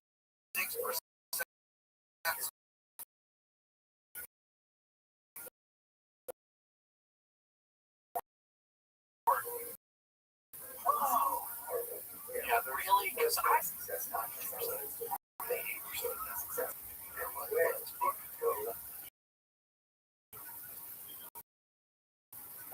They work for whatever. CNN. No. CNN is running for Donald Trump. Oh, yeah. No, but I put up a poll the other day.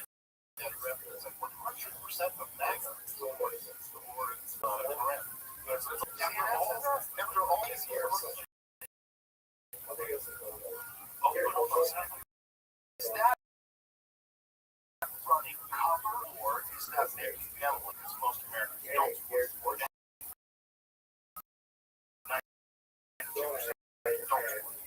So if that's the case, these MAGA people are a fucking problem. Oh my God, MAGA GOP. Trump. Can I know what oh, okay. That seems bonkers. How many people jab too? Guys with MAGA hats on the way they say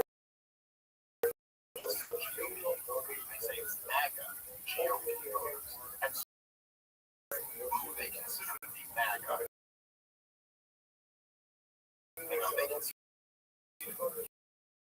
MAGA are the people who still say they support it. Almost like 100% of the people don't support this war, stop supporting Donald among non-Republicans. No, I think that's not the whole MAGA thing is like we're so fractioned as it is. Like this is, and now you've got a MAGA section of the right. It's all just ridiculous. But it's a way to describe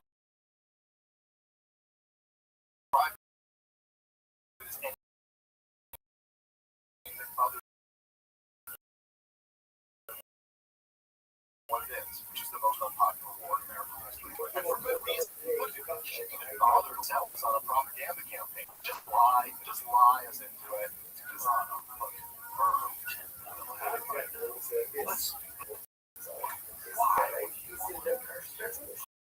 why would you want? Look, I am not that. Certainly not that. If I was Israel, I would not want them there. They hate you. They're trying to get weapons right there. I get the Israel position. I totally understand how they're so in defense of home. Like they're surrounded by people that hate them. They're the one country. Everyone else is Muslim. They don't want to caliphate. They don't want to kill them. Because God's word that they have, and I get it.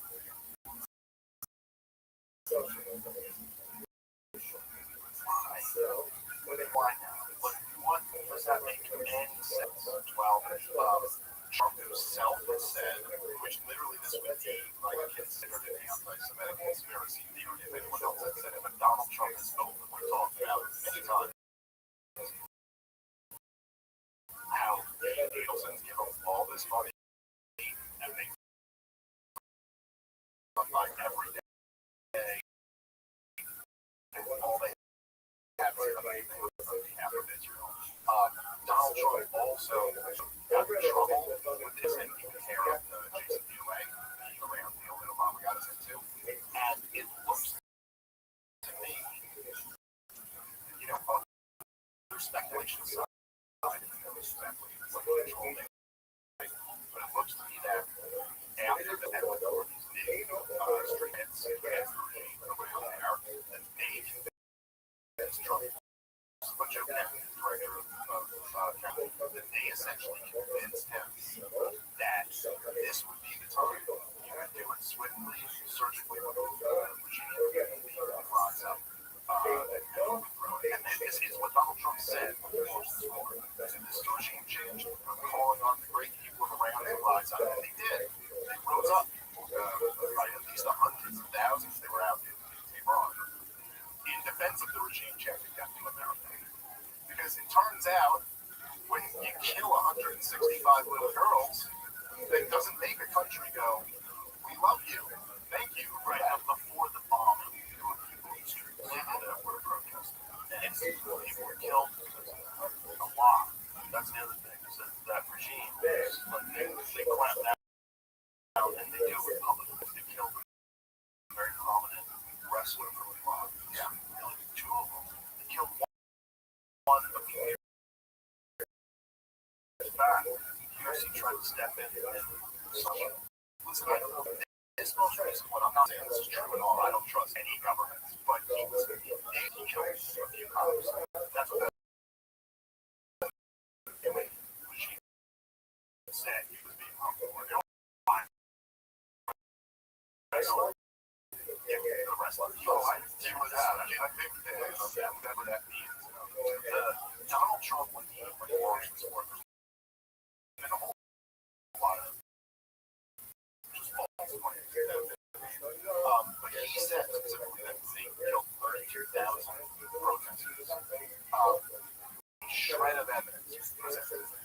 Now, I'm not saying it's not true. I've not put it past this government when they would do that, and they've acknowledged that a lot of people have died. I think the last I had seen was that we're saying the government before I think it was killed 3,000. And then the CIA said Washington when they had said it was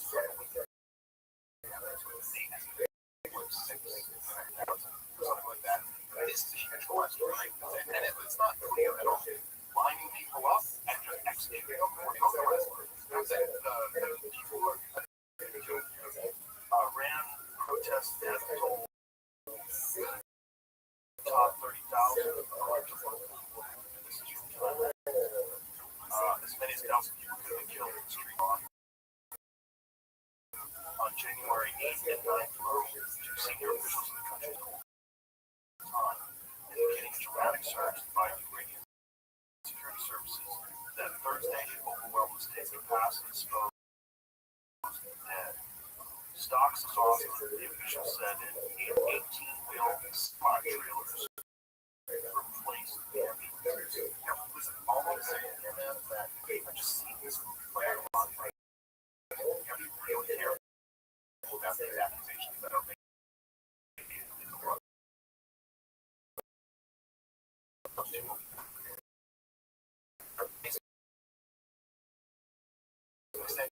We have a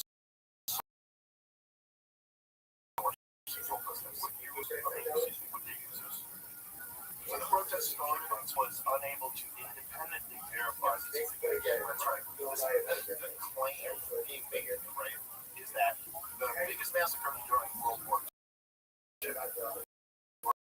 was like around that. It says, as activists confirmed 5 deaths, and it's investigated 17,000 more. So that's at least close. So we're in the neighborhood. They're investigating. Turns out that if that's the case, we're talking also about like NDA-funded U.S.-based NGOs who are really around hogs, you know. And I'm just saying, like, look, the claim here is that around, you know, I saw a bunch of the designs online when this was first coming out back in January. They were like, oh my God, they already killed half as many people as Gaza in just a couple days. Like, right, that's a hell of a claim, right? I mean, like, if you just from following wars all these years, if you started carpet bombing Tehran, Vietnam style, carpet bombing Tehran after 2 days, that's the type of death toll you'd be looking at. Well, so they don't have the internet access. Well, they shut down the internet during that period. So the work picture that came out, all I'm saying is that if you had numbers, would you expect there to be some evidence that you could point to? Like one picture where they point to like the city, look at this, but look, I'm not maybe it's maybe what before, but I think the other point is that at least according to there has some evidence that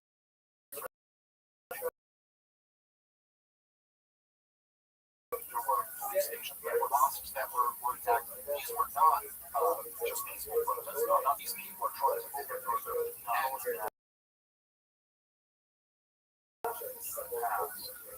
our agencies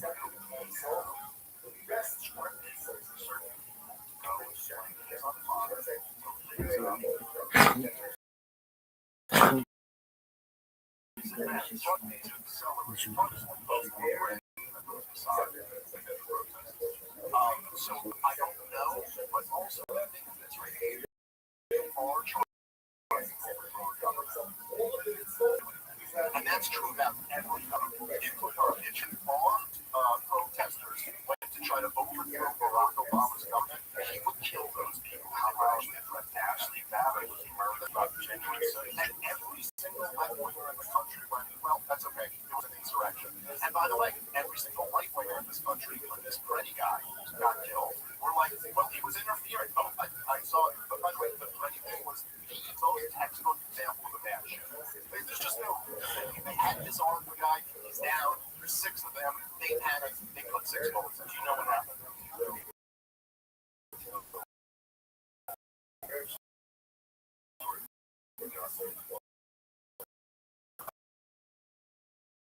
You're gonna be removed? Yeah.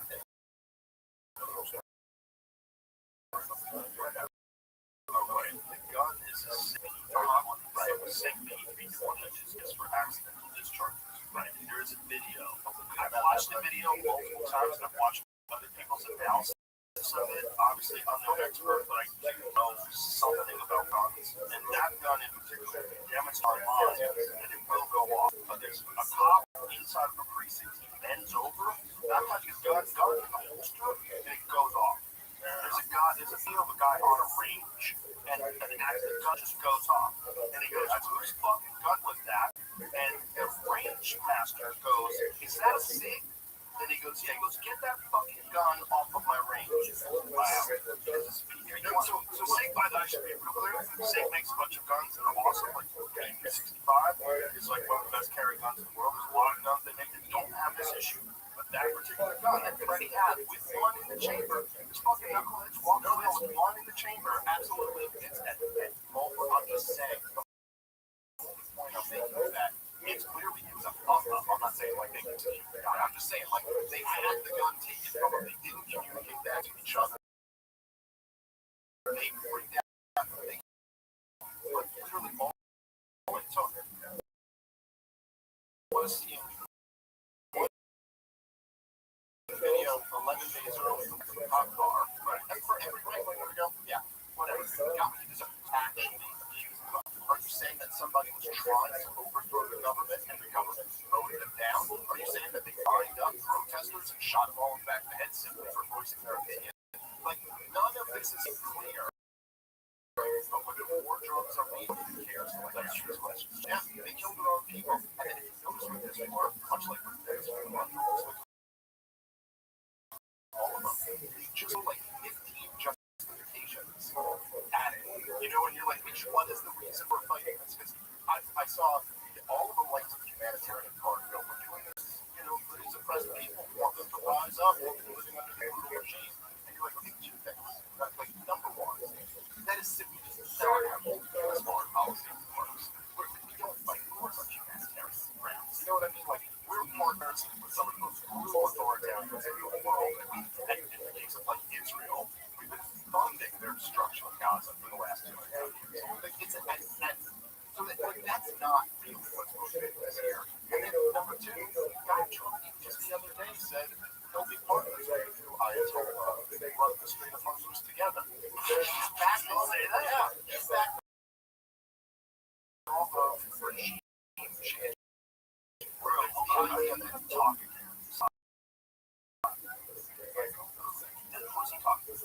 Do they know who they're talking to? It's not like that meeting. Donald Trump said some guys on the phone. Donald Trump himself said the other day that he was negotiating, negotiations are going, and who are negotiating with. And he was and then they said, so is this the new supreme leader? He said, no, it's our so it's some hacker, things are it's not talking in their radiant accent. He's just high up the authority to negotiate. Let's be partners. There's been the wire, 1 million Bitcoin. This is this. Well, everything I'm saying publicly reported today is that Iran is like, we're not in these negotiations. We made our terms clear. Their terms, what they're asking for is something that Donald Trump is not going to be able to do. Their demands were that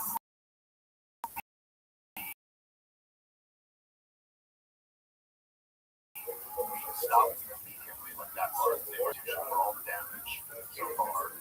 That we leave the region. I mean, they had a few other things there that were just like, that's the one of those very close. This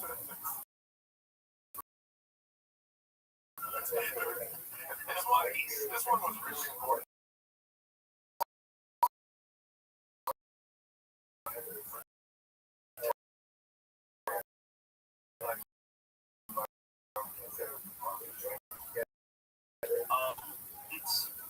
It doesn't seem like because you're dealing with people that don't want to gun. They believe very much.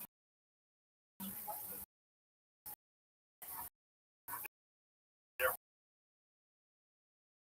fanatical. They believe they're going to go to heaven. They believe they've been attacked. Well, that's right. They've been preparing for a long time. You know, they like there's words, people make a lot out of the chants. And the right is the chant back to America.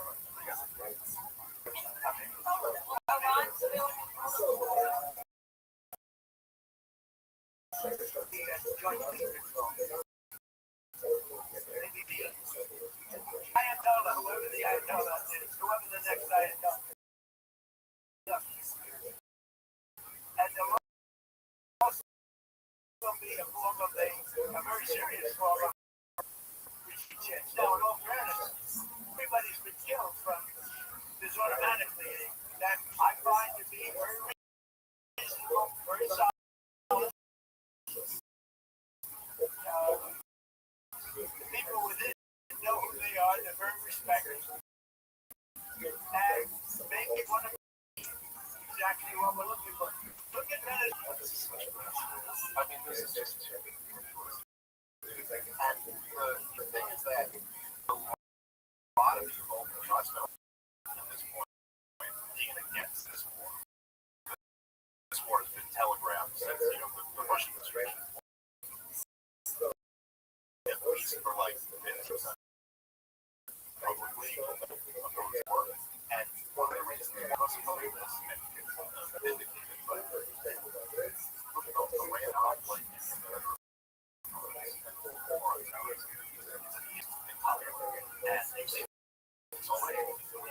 We never dealt with any of this with any of the other countries. We had what we ended up calling escalation.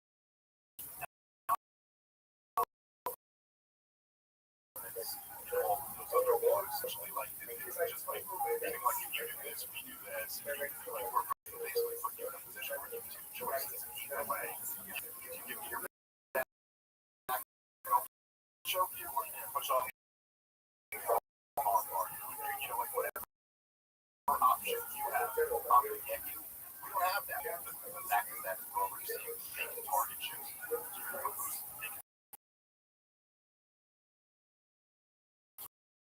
Target our assets on base.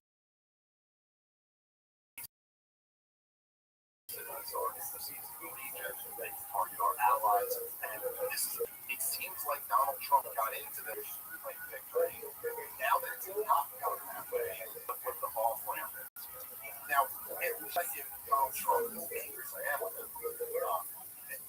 Like, at least it is true that he's looking for an off ramp, it seems like. And he did this with 12 people, right? Like, he started the war.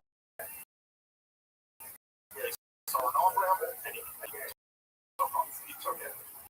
The problem here really is that this really is that much is clear upon the 11. All the countries in the Middle East and North Africa, essentially they all win the right? Saddam Hussein welcomed UN inspector and is trying to do anything he could to not that he was Gaddafi, he knew it was going to be a chemical weapon. Charles Assad rid of all this. We don't want it with you, and very much in the same way. And, they got away. They don't have an inspections regime and look at their facilities, all of that. And even up to the 12-day war, like we dropped the bunker buster, this really caused a whole bunch of regime. Still, in their response, called ahead, made sure that they know U.S. And they kind of like they gave Trump an off ramp. They don't want to die like Muammar Gaddafi. They destroy it. And so for self-preservation reasons, show strength. The calculation this time clear already.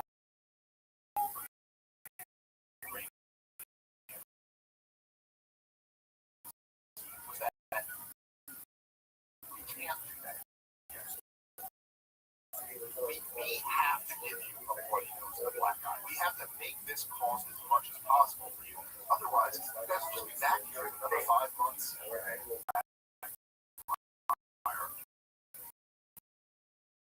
So, already, like over a dozen Americans have died. Some Israelis have died, and I'm sure thousands of Iranians have died at this point. It's caused, I mean, just asked for $200 billion. I don't know if it's certainly already military movements, and they're very damaged. Space and stuff like that. This thing is already a disaster. And so now it's not Trump to just stop and declare war.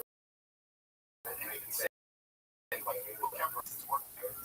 That's really working out. I don't know. It's going to be one guy with 80 ways to keep left whatever he keeps like that. Is now the problem there is that he's in a situation where he just quit right now. How is he really going to say, look how wonderful this is? This cost a lot already. It doesn't seem like there's any clear, like, what did we get out of it? That's the only way with war. There was some sort of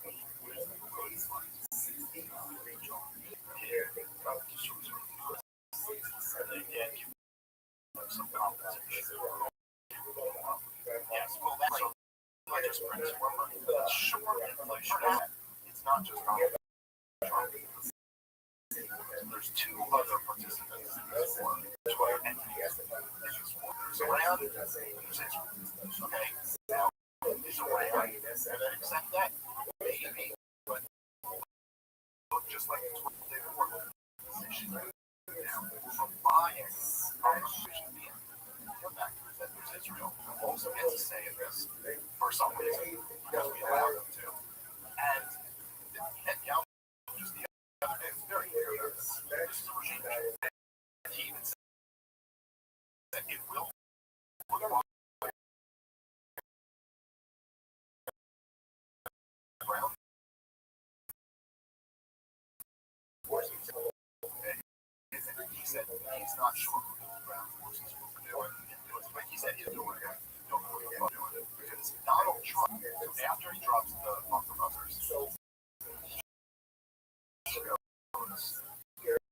that's it.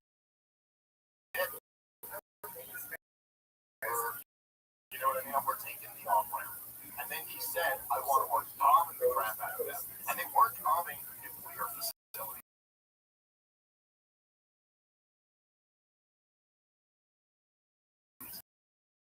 They were just bombing like government buildings. And they do a bunch of that in this war. They will bomb police departments, things like that, just creating chaos. Because what they want is what they've been getting is the rest of the war terrorism. They're a model or a Syrian model. They're still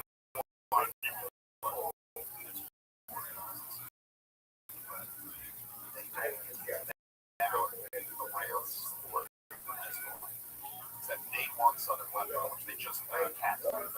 That's correct, right? That's what it's about.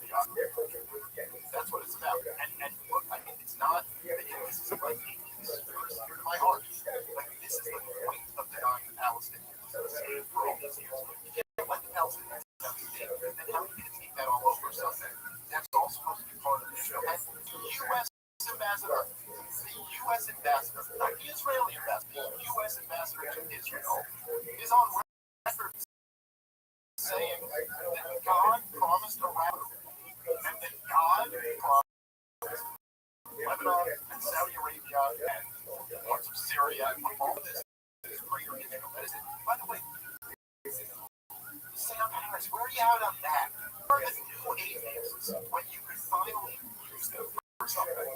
Hey, that's pretty crazy. Is that how we do politics? We work on this ridiculous superstition that somehow when God said Israel in Genesis, it was referring to the state that was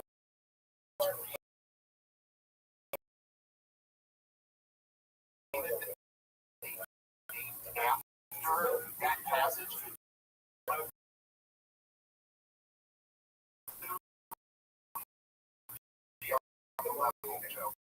Is if I name my son Jesus Christ, yeah, you have to worship my son.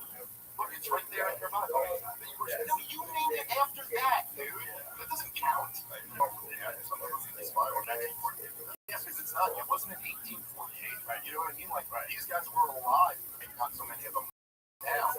But like 20, 30 years ago, you could put video kids and ask them to tell their story, right? And 70 years ago. It wasn't that long ago. Yeah, that's right. Yeah, that's right.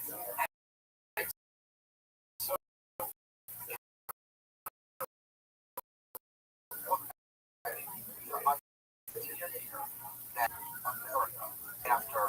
just 25 years ago, you had a catastrophic failures, launching wars of choice, wars of aggression, why corrupting this country. Severely degrading the country was protecting the people who showed it under war of joy. War history is just this is and especially when it's the administration that ran down everyone in and out of that labor fighting force. And that was what we were also doing. That was the one thing that he was saying was he was that's kind of what he's doing. But he wants to call it a great idea.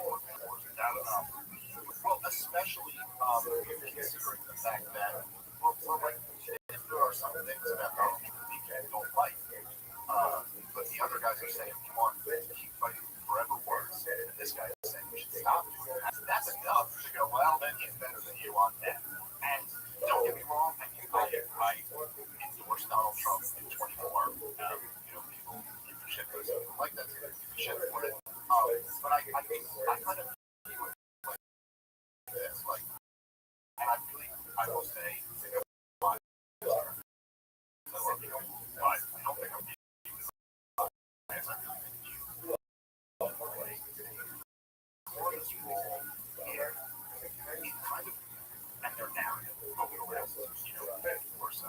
And it's really hard to kind of overstate how crazy they were, how much of a threat to this country they were. And certainly for anybody who wants to give shit to anybody who voted for Donald Trump, it's like, hey, the alternative was the brand about for some insane bullshit, like poisoning minds and children.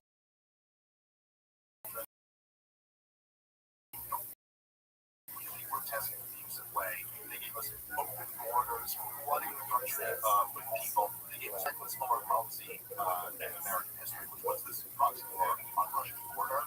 And they were pretending the president wasn't senile, whatever he was. Then they used the fourth quarter to a Catholic retard who was not democratically picked in any process. And so, sorry, like it does make sense that a lot of people went, okay, we're going to go back with this other guy. Also, there was an interesting dynamic at the beginning of 24 where, okay, this wasn't, Donald Trump, they had actually tried to throw him in jail. And tried to murder him. We got to be honest on that one. He now had Bob Kennedy with him. He now had Gabbard with him. He now had, you know what I mean? J.D. Vance. A lot of these people were supposedly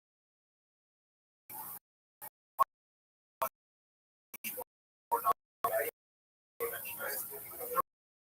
There was reason to hope that maybe would end up be here.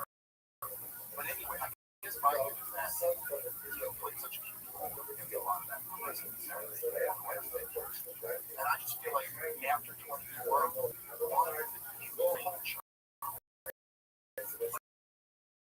Donald Trump went from being like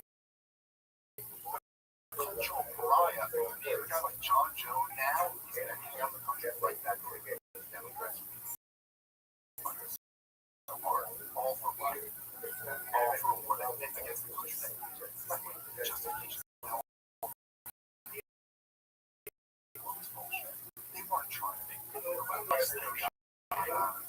Yes, well, that's right. Like you ever hear people on here,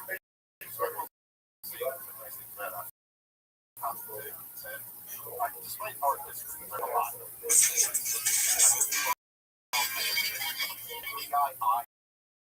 the guy some more than 12 day war. And I've seen so many people. It's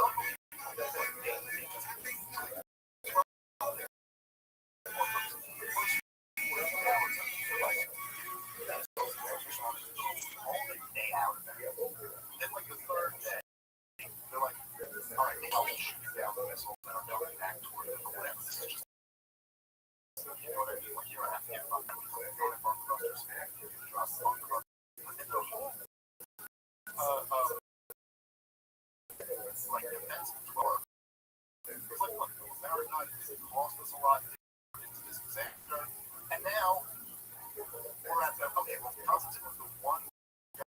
son was like, no, I support that one, but I am not for the nice one. I put a lot of credit to that. I have a lot of credit. I like that. That shows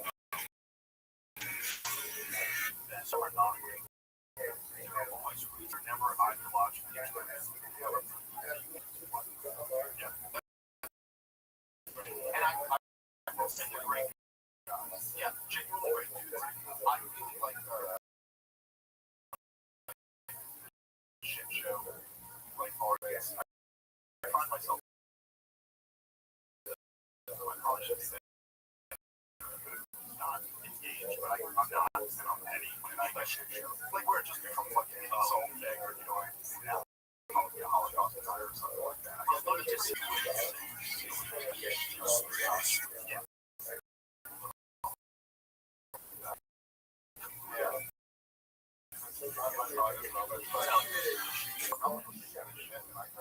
I'm obsessed with all of this for whatever reason.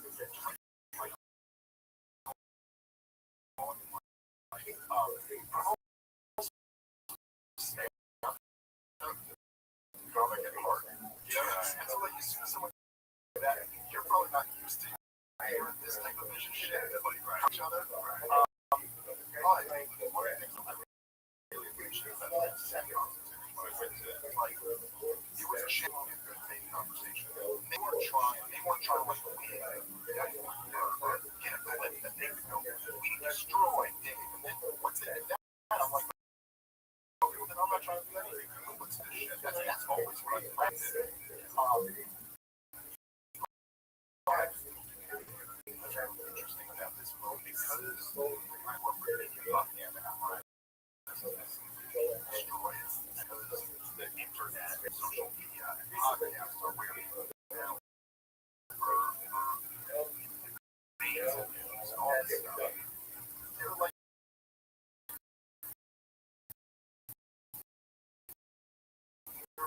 running without a propaganda apparatus. You know, like Israel just Israel in the last decade, like 50 like it's just been it's first not an issue. Well, it's our lifetime where it's been an issue. They're dealing with constantly. That's a great relationship. That's right. There's never been a time in the past where there's no other reason why we need to go there. Most people don't think 100% was for Israel asking and consistent visits to the White House. All of people and otherwise, I mean, yes, well, they tried to, but not actually a project. Yeah. Somebody sent it to me, and it was, you know, social media.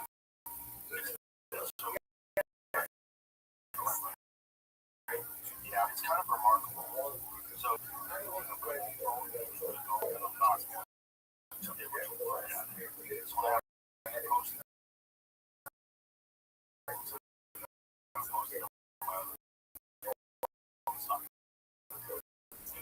not doing this.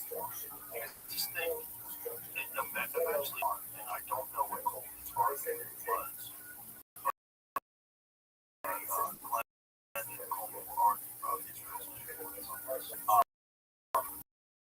I do respect disagree with him very smart guy, very nice guy. And look, I really started by going, you know, like you're addressing the dating issues and then you just make your character. He should the whole time. And I just genuinely he's a super reasonable guy and a very nice guy. I like him a lot. Great gorgeous fruit, so wonderful person. I agree. This is what I will say now. His position, which I think is right. So number one, when I was on board with him right after Venezuela, and he was his position on one of his characters was very accurate. It seems like a lot of people are comparing Venezuela to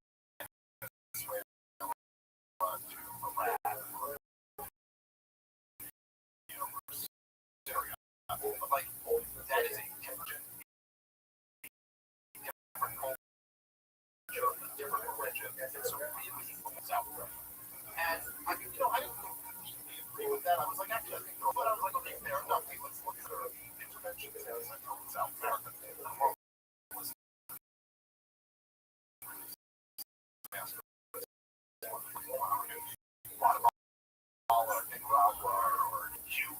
Mexico, a whole bunch.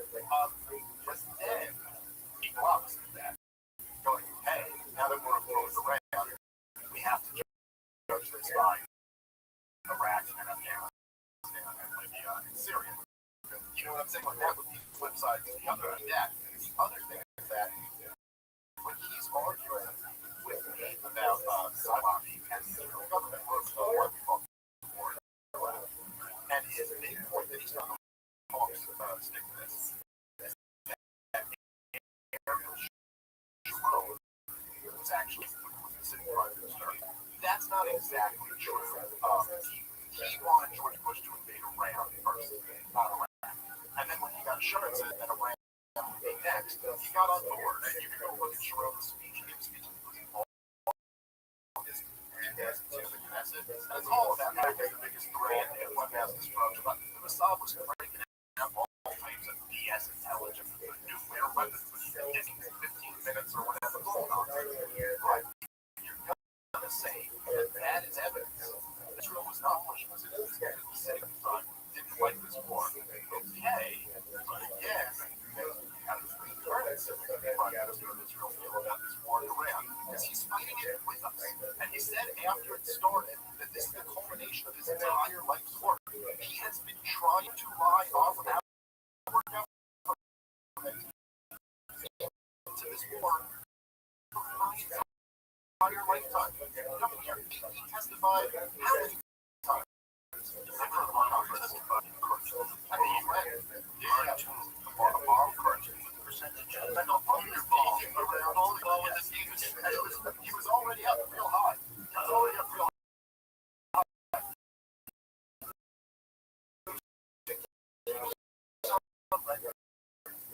Saying that Williams is with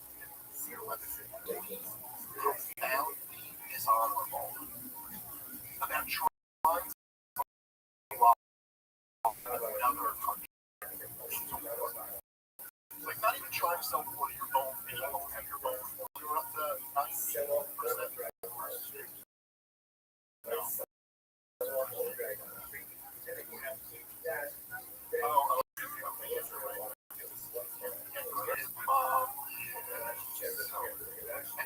He's like your friend.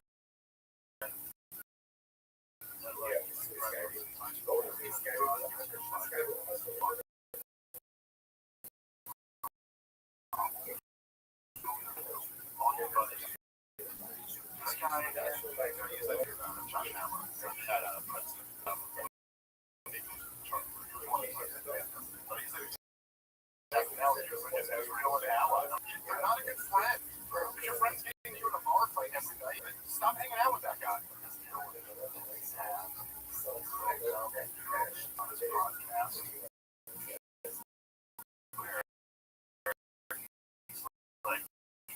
I have a friend. Let's just call her Eric. It doesn't say it's Eric. Oh my god. Oh my god, it's so funny. Oh my god, it's so crazy. He's so I fucking love him so much. I'm so happy to influence the world. If you don't listen to his podcast and you want a rational but hilarious take on all the fucking madness or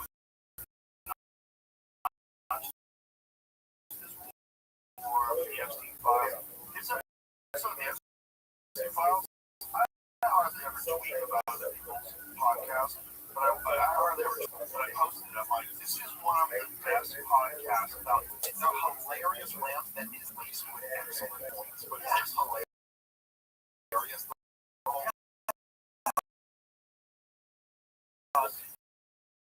And just him going off his second and he's sober. What's this? He's funny. Do something different than anybody else. Well, there's a ability to blend sarcasm and just celebrate. Yeah, he's the best recruit that's ever walked. When I first met him in New York, I worked in LA after that. I think when he was a queen, stand up, I think he was in that wall. I remember just like being on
I get all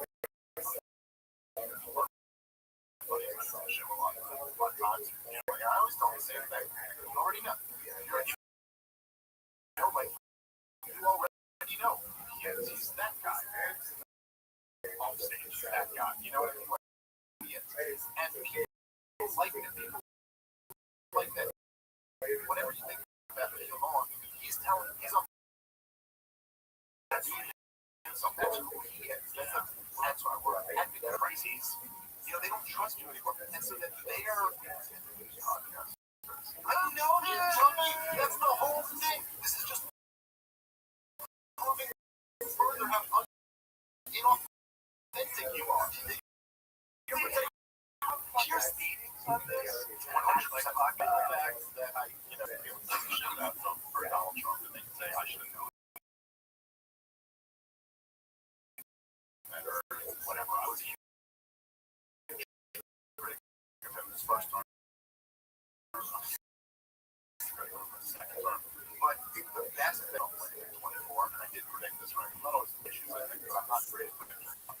But the best thing about Donald Trump winning, I remember from like a few years ago, and we joked about how always, whenever he talks about you, he would always kind of go like, the fringe Joe Rogan.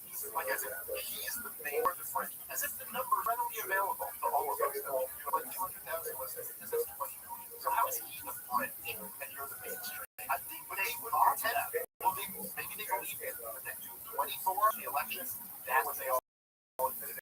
And the talking point to Joe Rogan. The Democrats need to find a Joe Rogan. Or whatever. So they kind of admit it. Both the podcasts have become mainstream and we are the fringe. Right, but the dumb reason was you already had these fucking idiots just lost your mind. I'm not right and I'm not left. Yeah, I think both of them suck. I think the adherence to the ideologies that the left supports or the right supports is out of your fucking mind.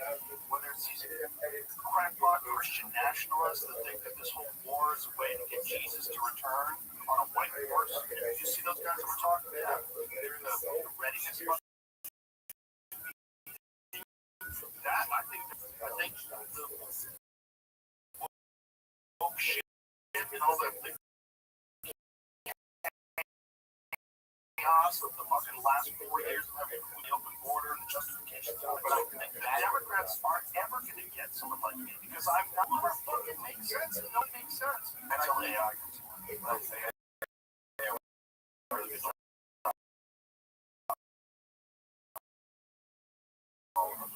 president complexity is going to run this country fairly, like do something to harm people. As long as like that's its goal.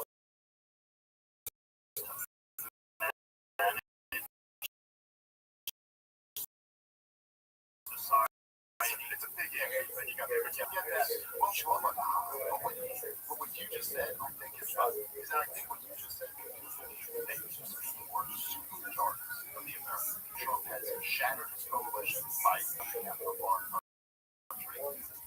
That coalition might for someone else to pick it up and say. And that's kind of what I'm hoping. I hope Thomas Massey runs for president. I heard Thomas Massey on March 30th. And I think him winning re-election in Congress is like the most important political election in the country right now. And all except actually stand up for America, for all the stuff that Donald Trump and Tulsi Gabbard and all these people ran. And he's got the Israel lobby. Has been $4 to try to run this and not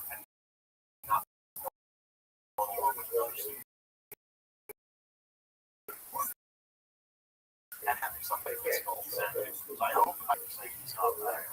Well, then, okay.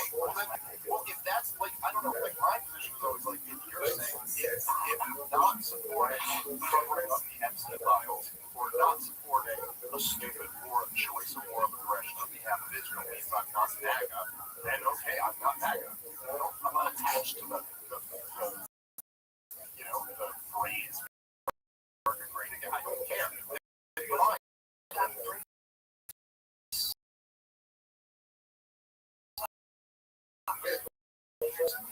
Like, first of all, America is great. But make America greater, now great again, and then it becomes a movement of a bunch of fucking dorks. Because a lot of them are dorks. A lot of these really weird. They're all lumped into this one group. Except the dorks too. Fuck that. Like the con team, and you allow anybody to join up. You don't even have they're running around spouting out opinions, and you have to go along with them because they're MAGA. And then you've got bots online that are Indonesia or Russia or wherever, and they're pretending they're MAGA, so that's part of MAGA too. It's fucked up. Whether it's a Republican group, a Democrat group, a fucking woke group, whatever it is, being in a group. Yeah, when George Carlin said great as individuals, yeah. That's why it should be about it should be about your principles. It should be look like I've said many things about the together over the years, and I was extremely critical of her since last summer. And now it's like she's brought us into a war, which is the war that she was always opposed to. The one. What she's so war with the Ram. She was so well, that's a big thing. Yeah, so last summer, so Tulsi Gabbard the national intelligence she testified before Congress, and she very criticized that was not attempting to go that they had not yet made a goal decision to attempt to go, right? Let alone like are actually going for it. And she testified before Congress states that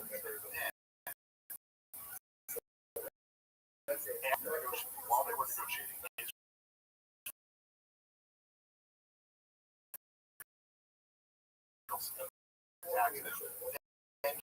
she had some posts where she goes, Iran could be months away from nuclear weapons.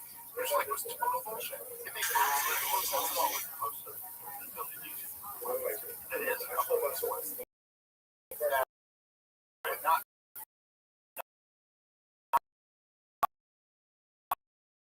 over that's over and Iran was still members of JCPOA. They were still in it. So it's like, what is that? This is the Iran that got Obama's horrible policy. The butcher of Libya, Syria,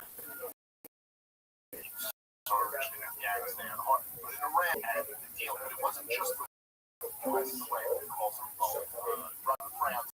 There were other countries. JCPOA said What, Brendan? No. And they were staying in it. And they Brandon there. He's a member of the server. Okay. How's your day going? You got a lot of time. All right, what do you want me to do about it? I thought I was looking for somebody else that was in here. The person I see is Jason.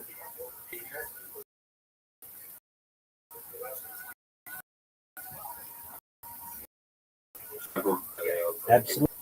What's Are new? you streaming? No. I've been 24/7 for more than 4 Yeah, years. I didn't know if you were still there. 100%. Oh, yeah. What's good in your neck of the woods?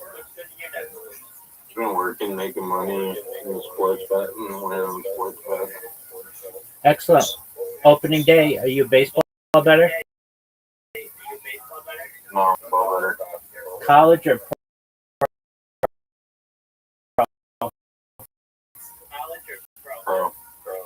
all right? Who's your team? I don't have a team. I bet player. All right. Who's the best player to? Luka Doncic, Kevin Durant, Devin Booker.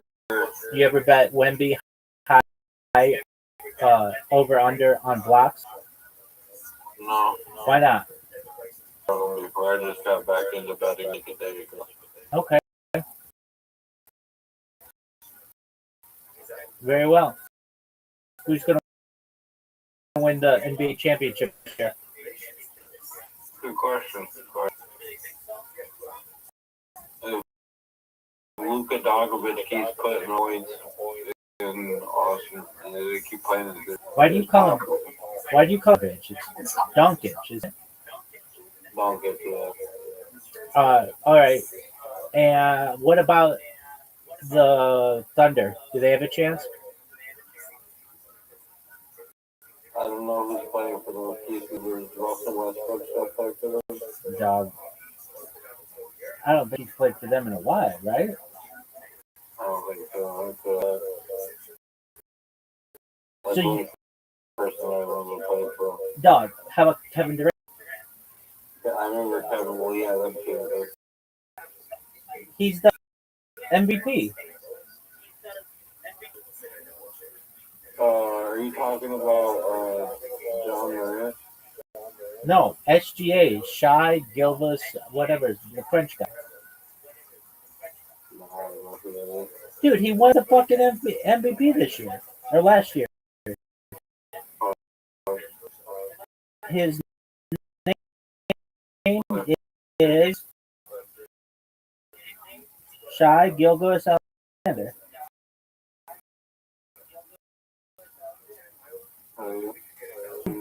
He won the NBA Finals MVP too. He's a 4-time NBA All-Star, 3-time NBA First Team member. He was the NBA Most Valuable Player for the 2024, and he hold on. I thought he was a Finals MVP too. Yeah, he was, and NBA champion, and he won the Oklahoma City Thunder their first NBA championship since relocating from Seattle. And you've never put a bet in on him?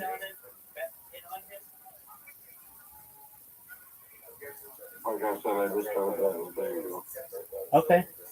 What about Steph Curry? No, I don't like to bet on him.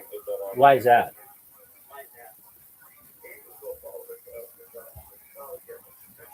Just having that. Okay. How'd you find out about me, Brendan?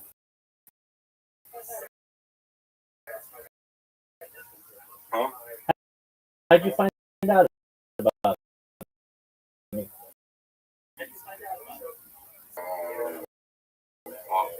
Aiden's Discord. Oh, okay. Very well. That thing's been dead recently. Yeah, how'd that go? So far, so good. The Zit wants me to do a 5-part series. So I sent him his life extension. The second is improvement of the Earth. The third are Earth mega projects. The fourth is like terraforming of the inner solar system and space travel. And the fifth is on. Sounds good. All right. Well, I'm gonna go back to watching Joe Rogan. Listen, you know I'm a Joe Rogan, What one though? the one that came out today with Dave Smith. Yeah. Have you seen that? All right. Well, it's a good one. You should check it out, son. Did you kill Tony? I'll take that as a- Inspections regime was ransomed for having full inspections. The market also said that if America gets out of the deal, they can enrich on their own. So when America got out of it, which I went Trump tore it up his first no, they went up a little bit, and then I think there were a couple of railway taxes, and they went up to enriching at 60%. So the reason we knew they were enriching up to 60% is because they were still members of the JCP. Going in there and saying they were enriching up to 60%. Right now, how much do you know about enriching uranium and things? Let's read this. You would tell us. This is from June. Yeah, this would have been just short of her tweet before. Yeah, this is June 20. There's a recent one. June 20. You haven't seen posted. Probably can't go to her page. She doesn't tweet a lot.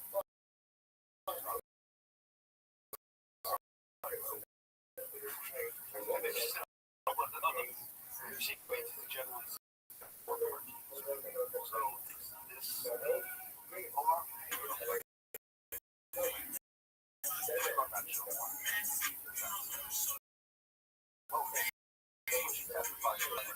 I was with a different one, but I also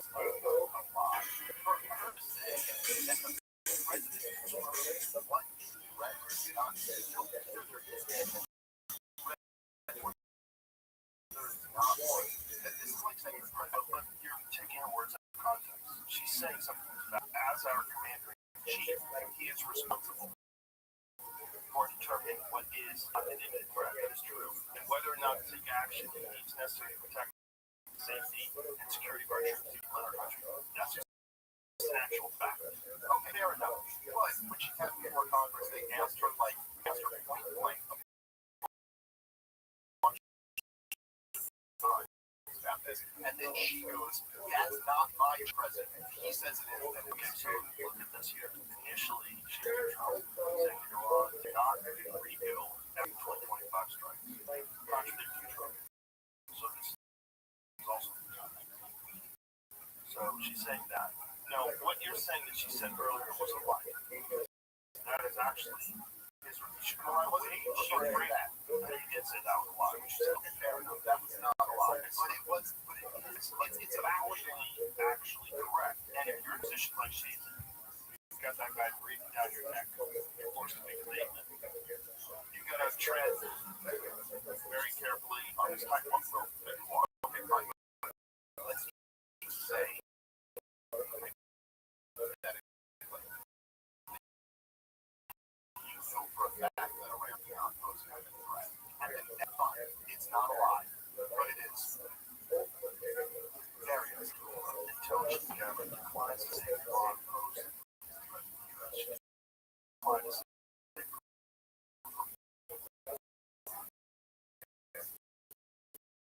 on their own first. This is a congressional. Yes. Look, maybe I'll be a little harsh by saying fair enough to your point there. Like that technically is a true statement. I do think he was the one advocated against this specific war or the reason now. And I do think your point is a very tough type of option or essentially thing.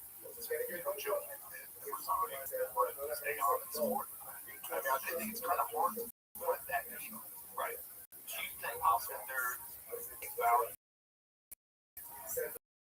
being one of the few reasonable voices? It is his responsibility to determine what's in the good and what's not. I put it in that she gets access to most of the same class of national intelligence. I don't know how it works. What can she do other than try to get more reason? Ultimately, this guy's going to do it, right? And what he's going to do it also with his rules. He's just going to clearly, and he's talking about it. And also his first term, the conversation that he had with Seattle. Because I think it was one of the first times I've seen a president say, Steve, by the way, I've been friends with him for 12 or 13 years. Met him and his family in Maui, right? speech together. When he was interviewing Trump said that there is a military-industrial complex. These guys want to go to war. We were like,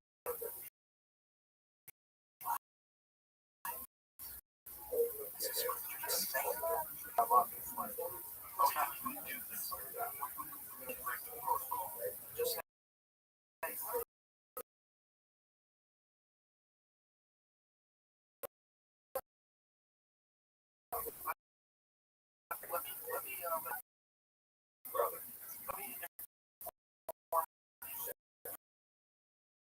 a bunch of people that want to go to war. And they're pushing all the time to go to war. Now, it was there. He was literally, this is now what that was behind my head. And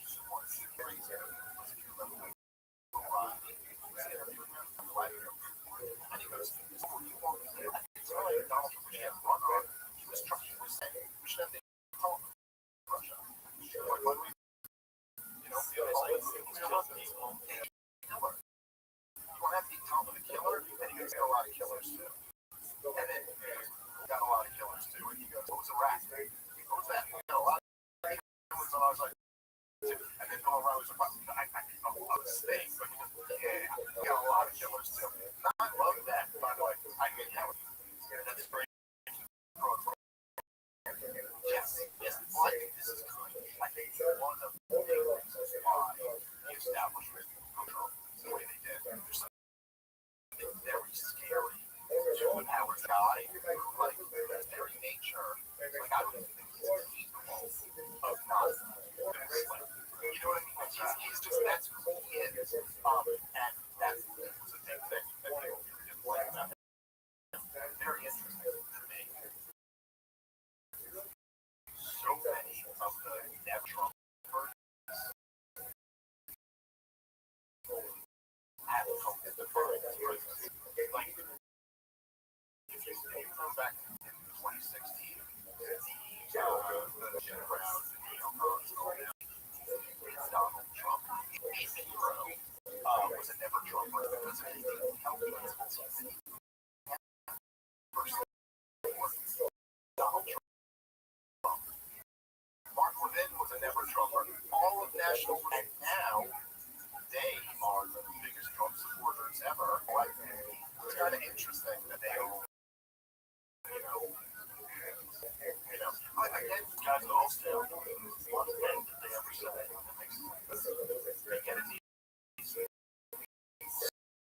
Silly fucking, make some stupid fucking statement and feud a couple of people. Don't understand when you got thousands of people tweeting against you, just attack, destroy, posting videos. You said this shit. It's amazing. It's cool. I gotta say, I love that. There's some, well, there's problems with it, but there is something dynamic now that was just never true in the past, where it's like, look, I'm not saying it's perfect. There's bots and things like that, so it's not like but the people kind of get a voice in the way that they never had before. And there is something kind of cool about that. 1,000%, I love it.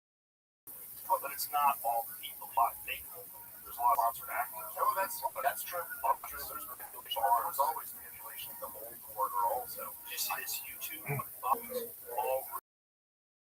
before you make views. Or people just, they would just hire a company and say, hey, part of the problem is also, I mean, I guess most advertising. That's shit. Fraud. It's like fraud. And it's such a it's gotta be some type of fraud, though. You're intentionally doing that. Like, maybe, right, you can, but listen, X page post based on engagement, right? That's how you can, right? So you go around engagement. Percentage of what we're interacting with is just horseshit. So,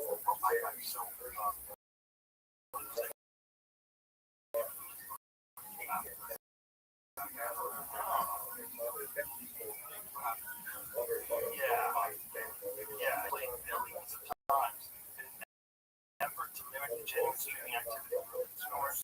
Smith pled guilty to conspiracy fraud. First of all, let me stop right there. Michael Smith generated thousands of fake songs using artificial intelligence. Hey, hey, hey. Stop talking shit about AI music. It's not fake. Those are real songs. Don't say fake. They're real songs. Some of them are fucking bangers.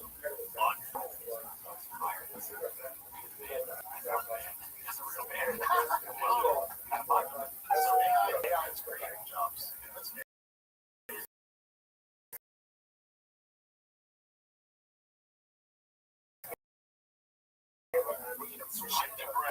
Oh yeah. I've seen quite a few guys.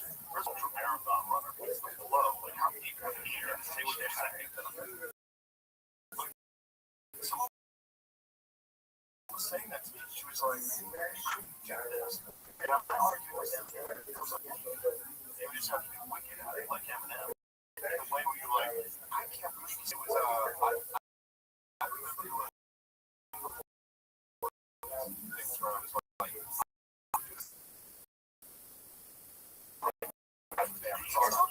where you're like, oh, yeah. I saw that like recently. I saw it recently. It looks good. Yeah, it was killing it, man. It was killing it. But those the spin that you don't make AI is not bullshit. You know, as he said, it was much the shifty brand AI version. That was real person. So I got there was a guy, I can't remember his name, the other day, some guy in Warner's for Fox News. I think I had a post about me, and he was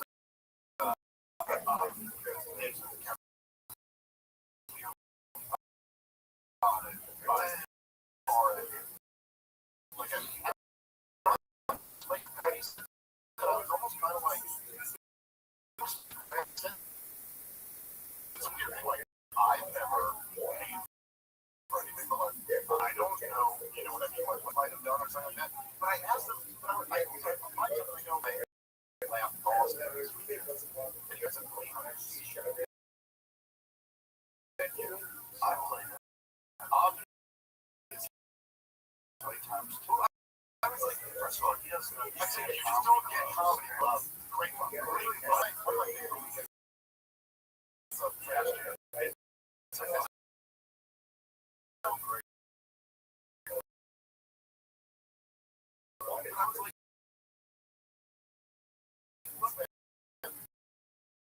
I sold that over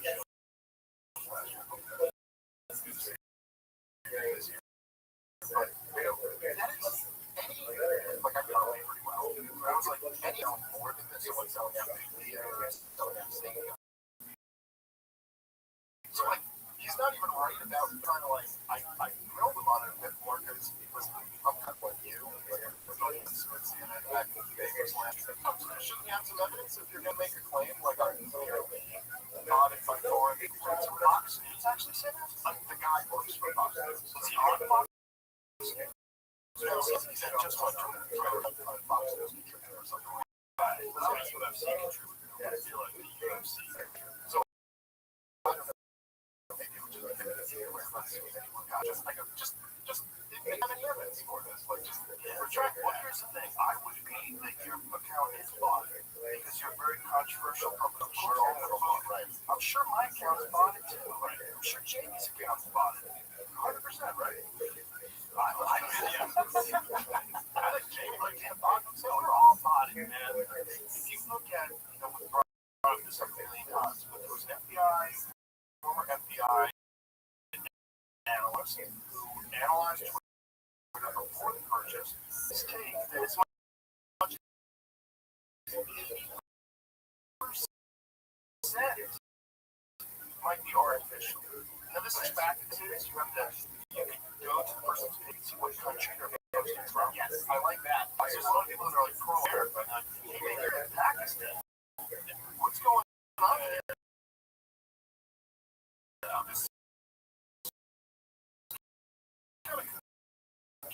So there's a lot but you click it, Israel. It's Israel. But at least we're getting steps to know those lessons.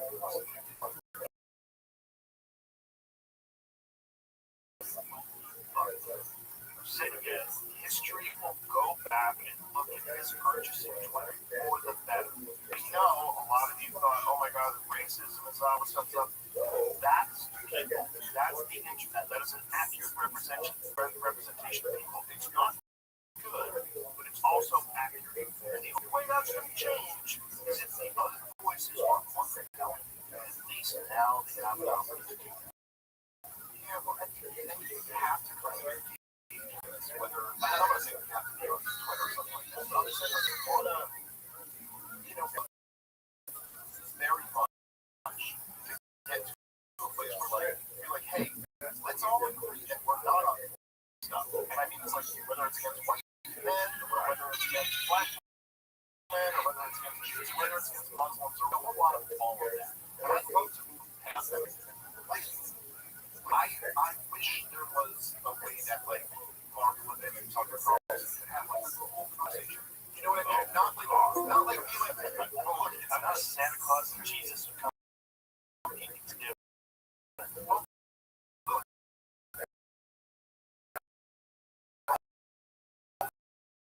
Would be nice. The latter is more like my thing too at this point. Kind of weird thing. I don't know. He made this video about people. He said very insulting or whatever. And then he goes out now. I can hear Dave Smith right now, and his response to this is debate me, right? That kind of is always like I only have one tool in my toolkit. Like with podcasting, he goes no, because you're like so. He said you do that. Okay, because I think you went to this honest people. Which I thought was a weird deal. You could say I'm wrong, but I say I don't think there's a demonstration. I don't think there's a single point actually. That is you're a very honest person. No, you are. That's one thing I love about you. You're honest about it. What bothers you about this scenario. So that's a silly. And I don't. It's honestly like I'm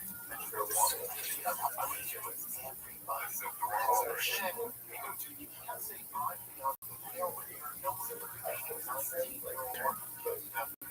and I'm saying like I don't know if you remember this actually very on this show with Ben years ago. This is 2 years before October 7th. And he went just generically, not about a specific person. And he was absolutely pretty happy. And the thing about guys like that is that particularly century for the last 2.5 years, Israel has been the number one topic of conversation. And in that time, Israel's support has been immediate. And you can imagine 2.5 years ago, this would be a Palestinian judgment. And it's because of that. And for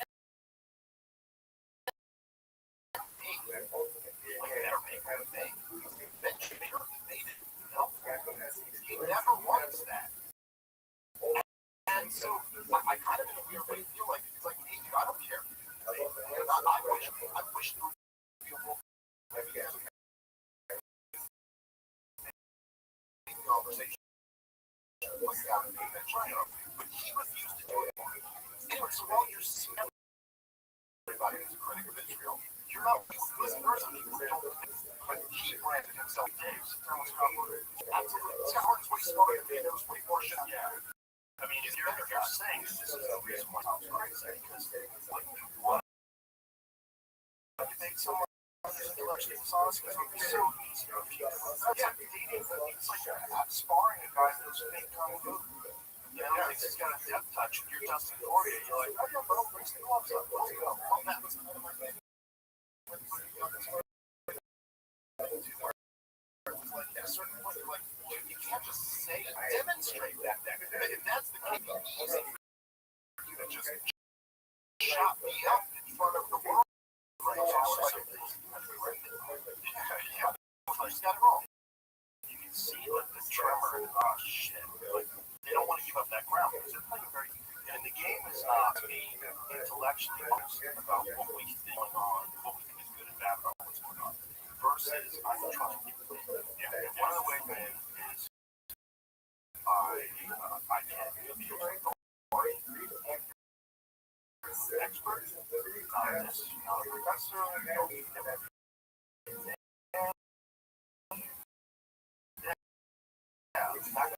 that is all hack ass fake. You're gonna try out Francis Scott. American Francis Scott. That's very good. I'd rather fight face. This Rod Rowley card that got it's the UFC. The UFC got him.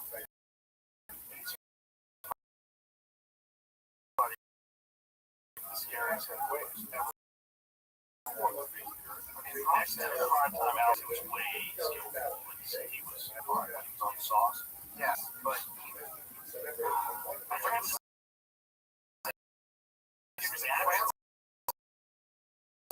was this thing where scarier. France is almost like the thing where it just perfect against them. Yep, which Stephen, the first fight, he took a lot of shots. That's what I was doing. Like Stephen shot, and you could see he would like jam him. He'd still get the takedown. Yeah,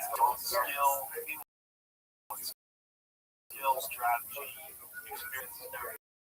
But the second one, basic set it back was a patient. My favorite code was so hilarious. He was so weak. She just made it right. It was when Francis got it. He grappled a little bit. He did that like before. One point where there was a big grab, and he like took his passed the arm to his back or something like that. And he just, oh my god, he's doing jiu-jitsu now. It was like this video. Oh my god, it's bouncing. This is so tight. I didn't got that much of a short in order to take it back. Strangle people. Like, control you in the back until the last two unconscious, like he did. That dude in the PFL, like his last fight, took his back. It's like natural. Yeah. Fair enough. Because we only got a couple Alistair over fights where they won in front of us. And of course, the other fight on that card. Well, here's my point. Yeah, I'm paying whatever I'm going to, wherever it is. And it's my great fight. Yeah, that's a great fight. My point is they also have both fellas who's on the card. Who's a Cuban Taekwondo expert. Who's a heavyweight knockout artist. But why is he? He's on all-time great knockouts. Wars can last years. And those days, it was almost critical. It's not ultimately horrible and terrible to watch. But the point is, Robellis is huge. He's a real heavyweight. He's a big giant knockout artist. Like now in a fight versus Francis, big, super tall guy. It's hard to hit. If it just is a striking fight, it's probably Robellis. He got exposed his last fight on the ground. Could have done it better, but on the game, that's a little bit more interesting. Although fighter, you know, he's used to fighting in light heavyweight. The UFC cuts him. Now also he's fighting Francis. And that's a little bit of a mismatch. But hey, I mean, you know, we've seen crazy shit happen. I said it's like.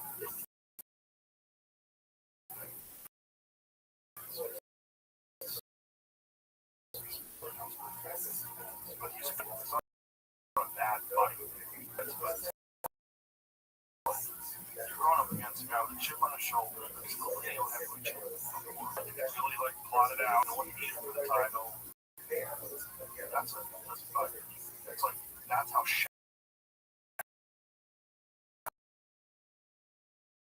the heavyweight is outside of me. There's so few fights for it brings it's very hard to find gigantic fighters. A lot in Russia, okay. Yeah, there's guys that are fighting in other countries that are really good that are coming up. It's just like it's hard to get over here. Josh Hogan is bad on whatever.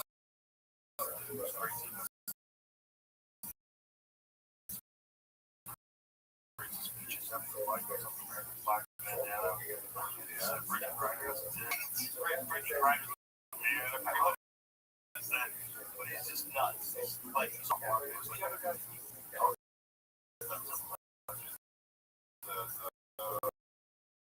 wrestler died. He's not in the UFC. Yeah, but when he's in the UFC, cat, 200 pounds, super dedicated, and just recently learned striking and fucking people up with his hands. Yeah. And he's picking it up quite quickly. And is a John Jones. So he's being mentored by the GOAT and absorbing his mindset and helps him. He's investing his time in training. Look, if you're a young guy who boost in confidence, the greatest of all time, who says you're a man, you're going to be stick with this president of the fight, right? He fought dirty boxing, he fought some small MMA organizations, just like building experience, and there's nothing.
Not,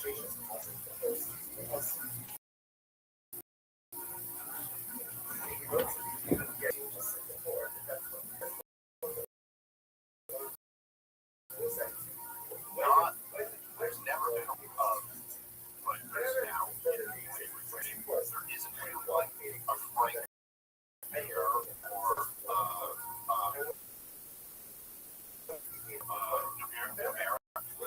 it's like guys who were like fighting off their back. You know what I mean? Like pros and heavyweights don't really like fighting off their back. These guys who are really good at jiu-jitsu, fighting off their back is a lot harder than you can. Mauricio was great. Yes, that's great. He was kind of best. But there aren't a lot of these guys you take them down. They're in trouble.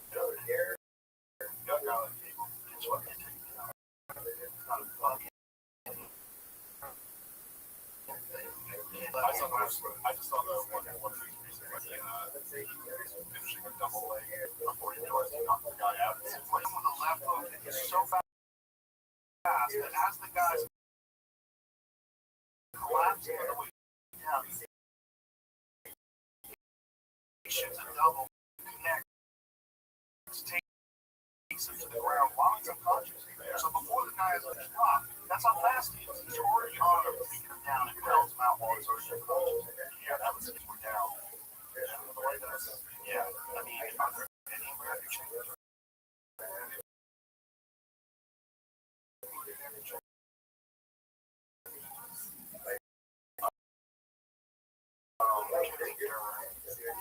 He's strong when he champions, so she's technically American. Although her dad is a very famous Brazilian jiu-jitsu champion. But she is American. So she's a champion. Other than that, Sean Strickland's fighting for the title. Kayla Harrison, that's right. Kayla's solely women. Yeah, look at that. Boy, it's a lot.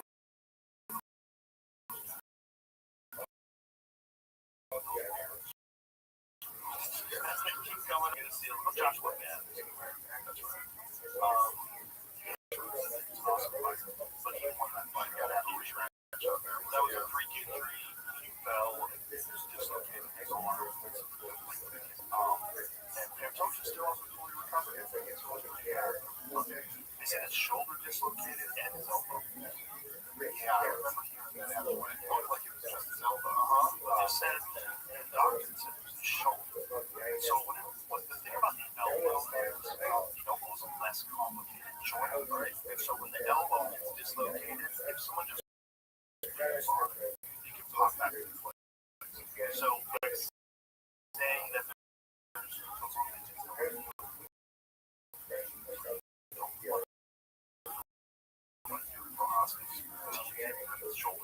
is that like his elbow might have popped back in place by the time they brought him backstage, and that's when the elbow spot. His shoulder probably more right elbow. That was unfortunate. That shoulder was interesting. Dislocate a lot. You know, really, I think the guy important to like the sober tonight, which is not good. More runs and so guy was convincing me that I had a surgery. It was second out. I said, how?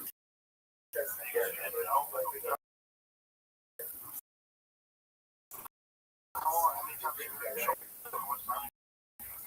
I couldn't sit down and talk about it. Time to go to work. I tried. Every time I go posting on the ground, I'm chopping.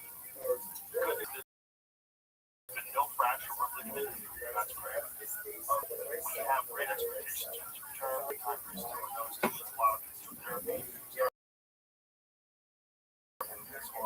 Wow, the next time you find you that guy.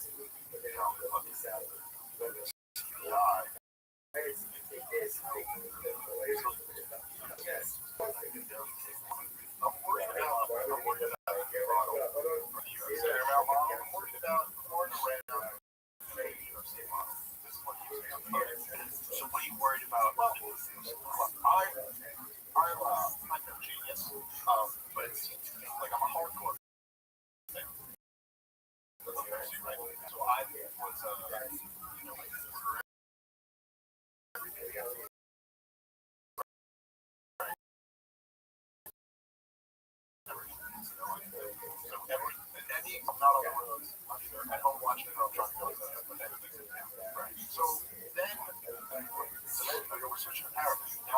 had Paramount. It's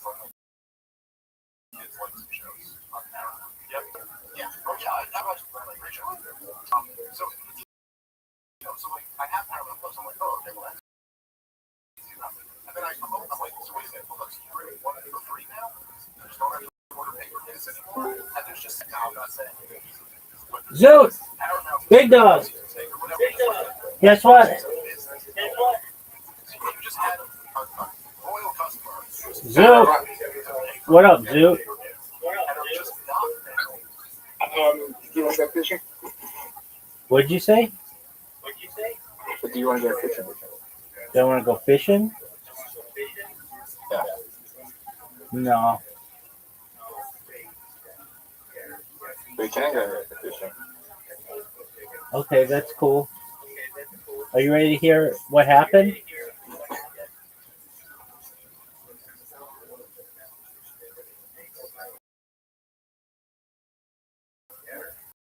What happened? I was on an Australian CIA member. Oh shit. Yeah, dog. Are they investigating me? Yeah, for being shitty at mini golf. Alright, let's play Rabbi. We're gonna play pool, dog. Did they tell you the secret? No. It was very short.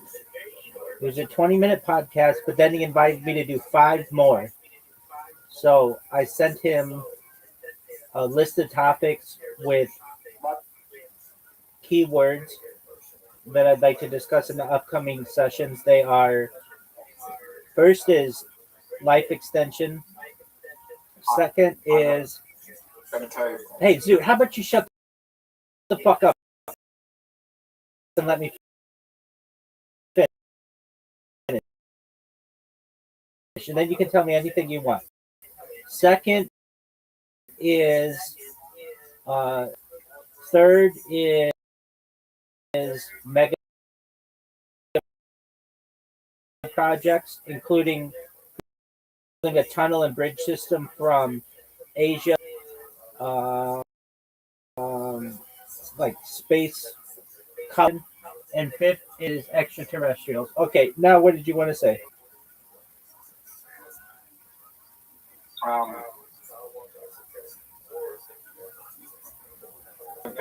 So you wanted to fucking.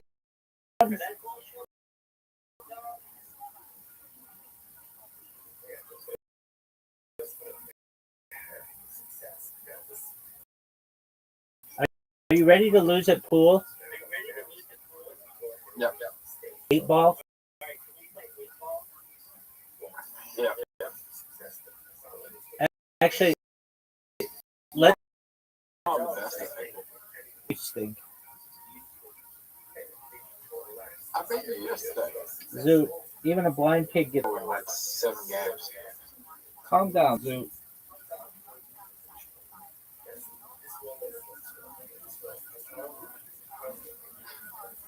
Are you ready? Yep. We're gonna play 9 ball. No trick shot, just normal 9 ball. Yep. Why are they calling pool? Why not? What do you want them to call it? Zoot. We'll have to look at it. We'll have to etymology.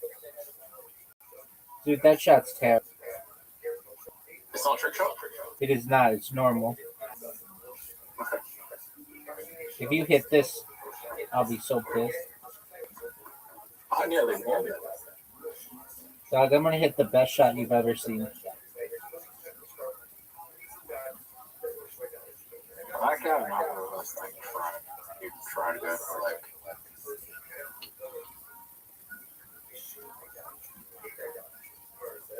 isn't it crazy that we don't like play to get like the win anymore? We just go straight for the night ball with a combo shot. I don't, but that's okay. You could win right here.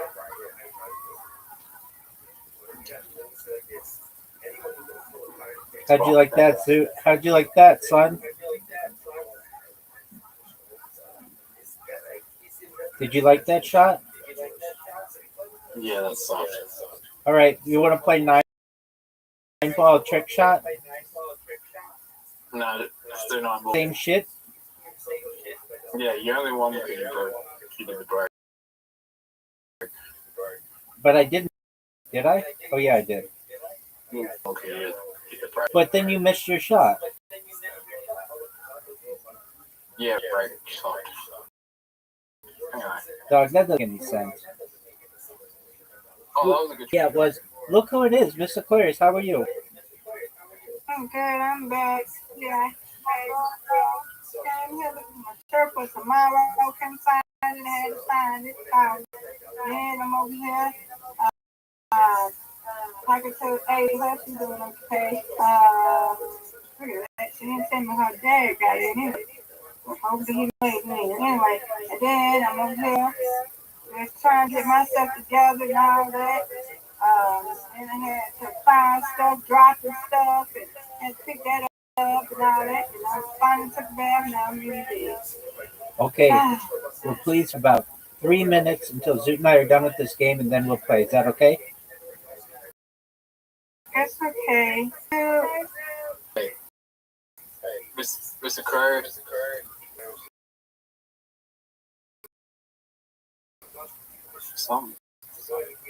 Something's going on with your wife. I think you sound great. Thank you. I think it's just really echoey. That's because of my stream. I'll fix it. Miss Aquarius, guess what? That's Rabbi. It is. Miss Aquarius, guess what? What? I was on a podcast. Yeah.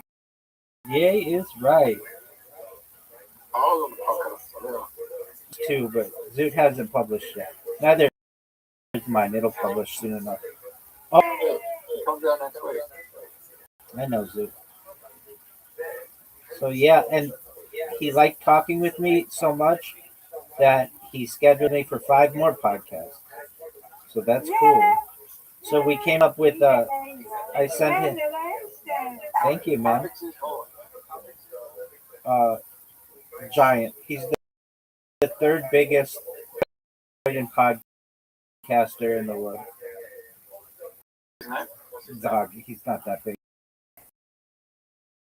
But he was ranked the third biggest podcast on a certain website. His name is Mike Hall.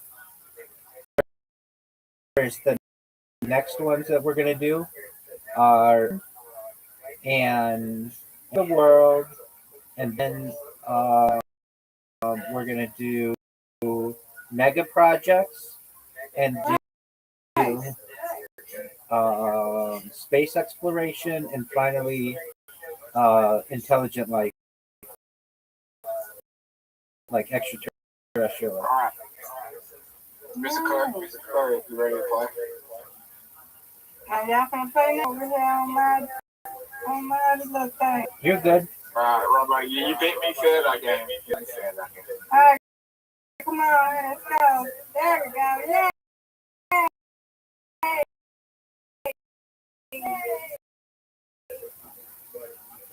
Hey, Zoot, go. Oh, no. You do. It wasn't good. Now that was bad. That was not good. It's okay. It's okay.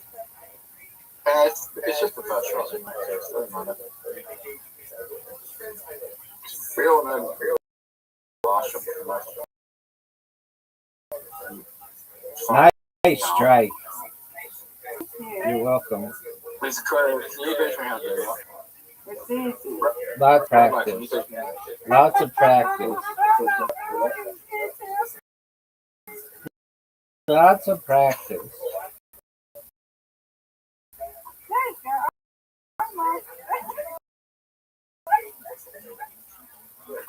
Zoot, what thing? So that was okay. Yeah, that wasn't bad. No, it wasn't. 14 is pretty good. No, that's I don't garbage. know what happened. Oh, Miss Aquarius. Okay, so I hate the number 14. I don't know what's going on. It's okay. The Zoot leading, that's a good thing. You go, Zoot. Get it, Rabbi. Now, Rabbi. Get it, Rabbi. Yeah, we're all doing badly. Now, we're all leaders. We're all leaders. No, what? I like the number 20. Okay, I just got 19. Hey, right behind him. Good job. Come on. Spare. This looks so much like a spare.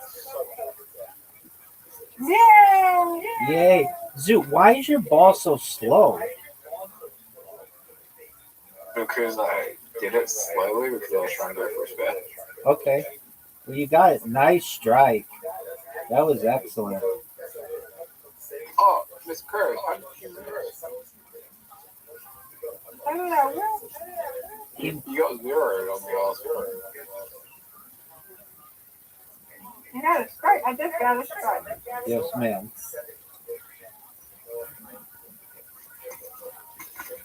Oh, why is my ball going so slow? There you go.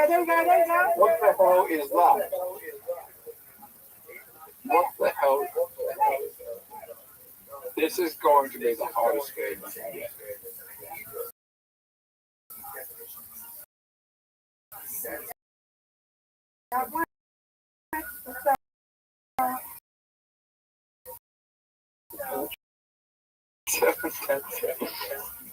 ten split. Well, I think that might be harder than 7-10. I was thinking it might be a strike. This girl is on fire. This girl is on fire.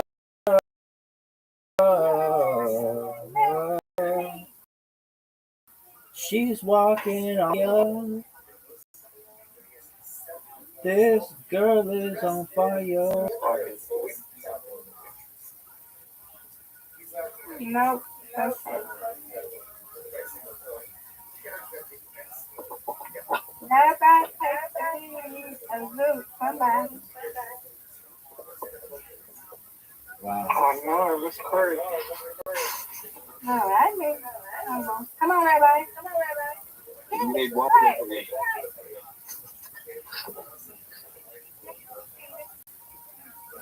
Rabbi.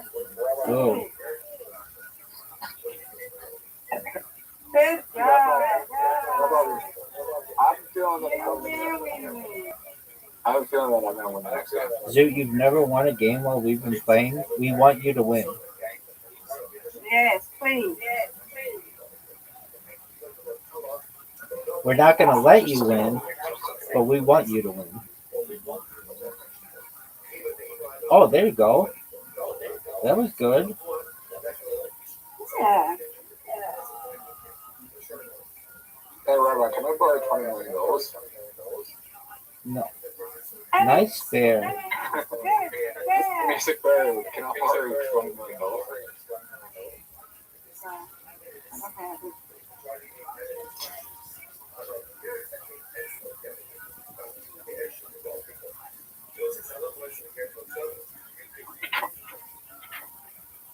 This is impossible. Okay. Come on, Rabbi. Rabbi, can I borrow $100 million? Zoot, don't ask for money.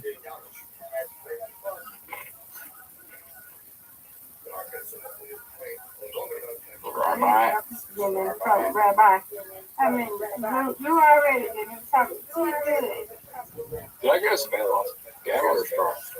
You got a spare.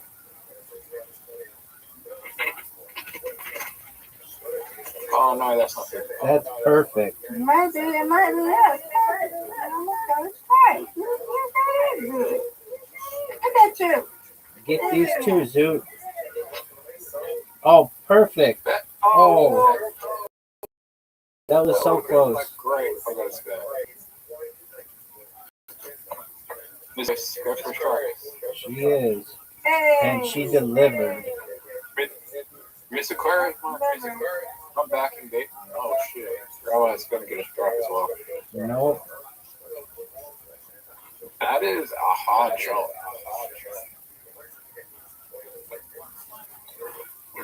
You suck. Zoot. Don't say Zoot. that. To each other. You need to watch your tongue. Think of what you say before you say it. Don't blurt out things. Oh no. Good king, yes. I'm terrible. Zoot, I am terrible. Zoot, calm down. No, they're not terrible. Don't say something. No. Miss Aquarius, it's your shot. Take another strike. Almost. Wow, we tied. No, not yet. Oh, no. Okay, got one. Okay, that was time. Nope, you got the lead. No, we're not. I got one up. 1 point. Come on. Are you serious? Come on. You need this bad. Good job. Oh, that just hit. That's all it needed to do. Come on, Zulu. Strike. Zoot, It's get okay, a I still get spare. I still get a spare. Not bad. Not terrible. Could be worse. Could be a lot worse.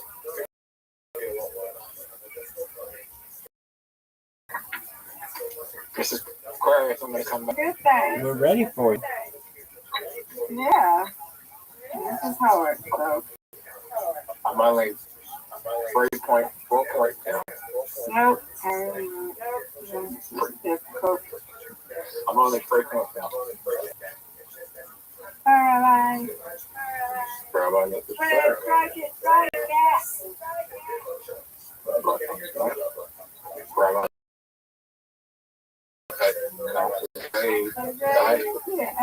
Thank you, He man. gets a spare when he is. Come on, Zoo. Let's gotta take the lead. Let's go. Strike. Not bad. Yeah, I got it. good job. Come on. Okay. Get a spare. Okay. Yeah. Good job, Zoot. Zoot takes the lead. Get a strike here. Get a strike here. Good night. Strike. Not bad. Not bad at all. That is that your highest score ever? No. Do you know what it is? Like 7. Wow.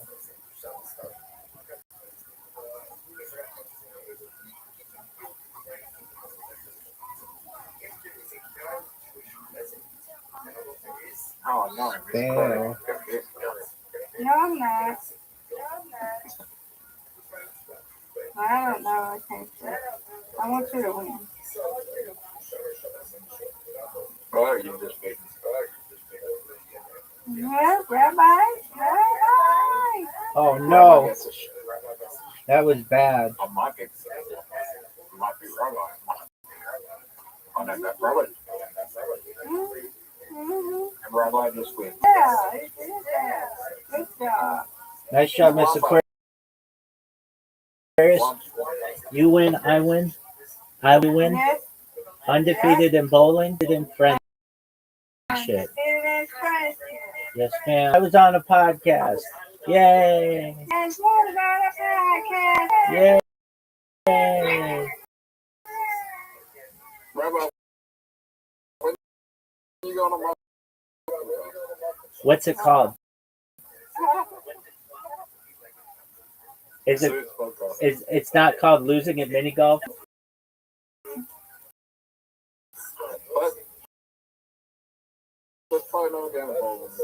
Okay, I'll be right back. give me. Yeah, you and her, y'all can do some practice. I need to do some practice.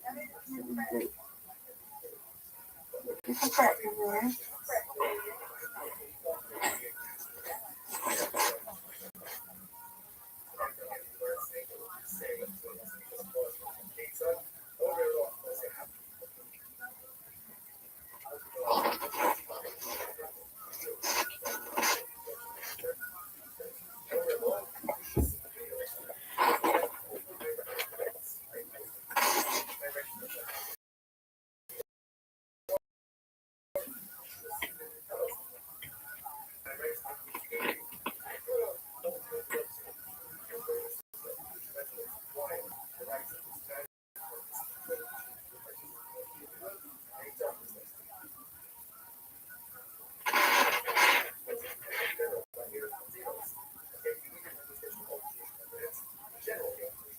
Be patient. He's coming back. He's coming back.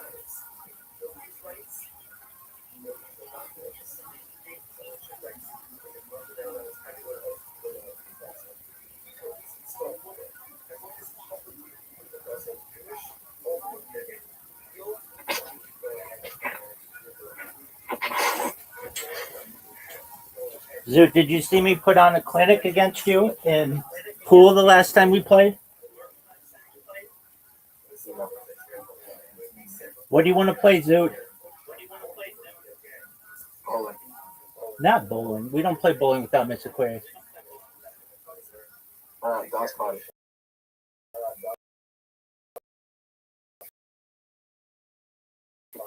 You don't want to play pool?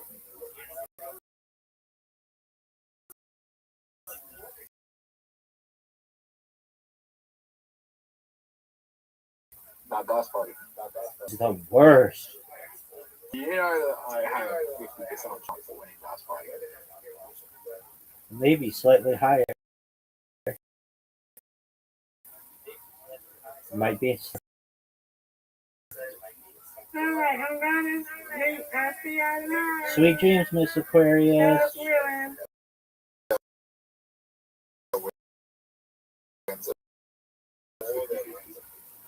It's hilarious.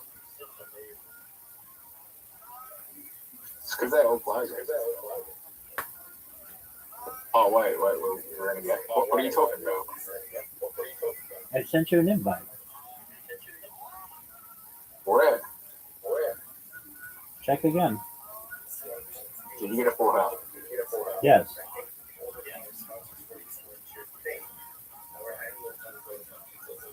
So I just broke fucking hell.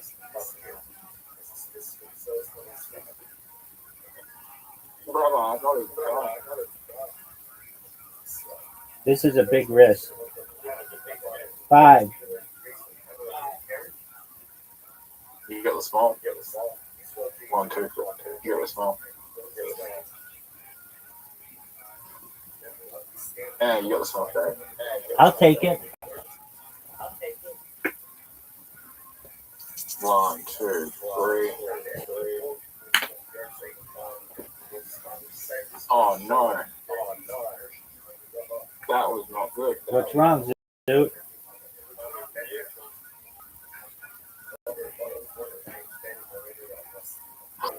Oh, you can jack.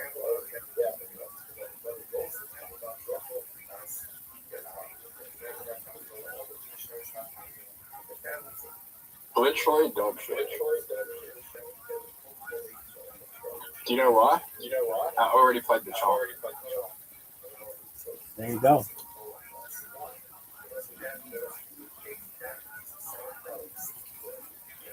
One, two. What should I do here? Might have been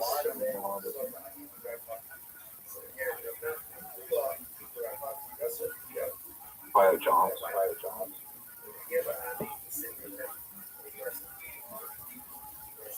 We both played the charm, which is not good. And a lot of large straight again.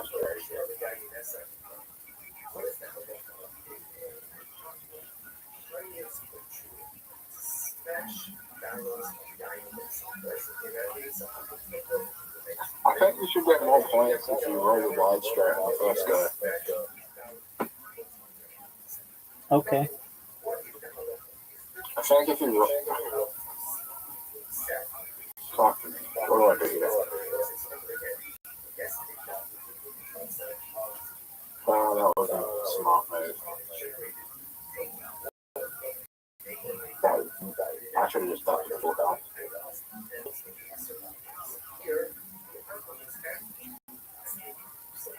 You know what's not good, Rabbi? What's that? I've nearly played the whole right side of the board and I haven't got any on the left side. You'll be okay.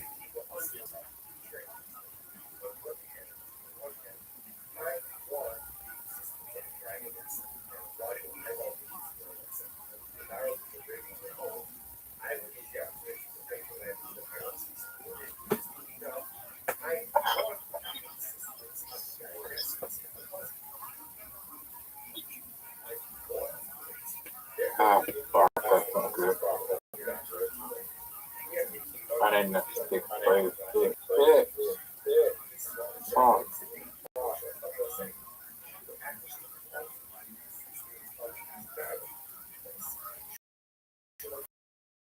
I don't want to play. Oh,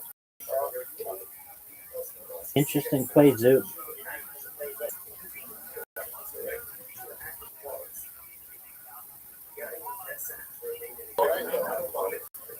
That's okay. I like you.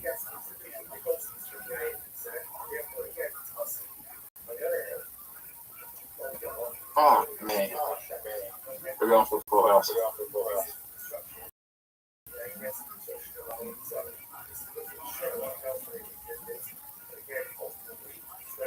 Rabbi. Your streak is coming to an end, Zoo.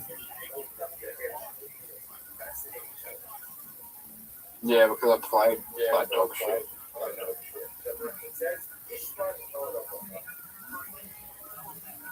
I swore. Give me another one.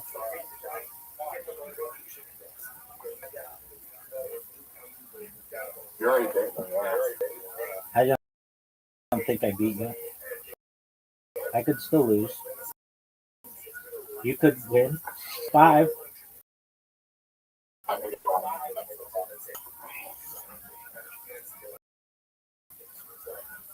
You think I'm it?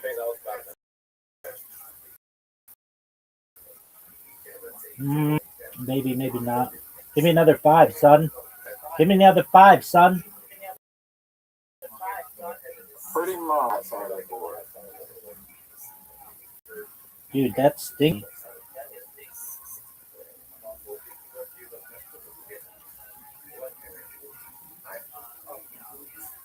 Alright. Brother? Yeah, big dog. 5. Let's see it. Give me a 5.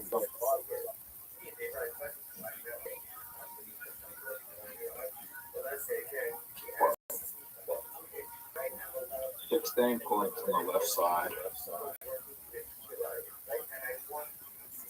How close are you to getting the bonus over? Give me another 2.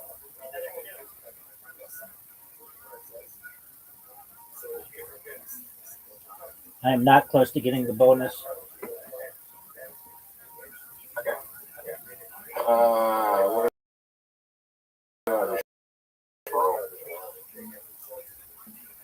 3. Full house. I'm gonna throw.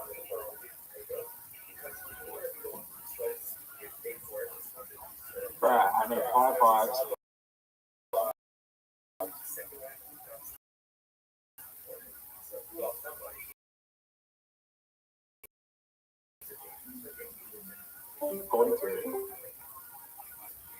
Give me a 3.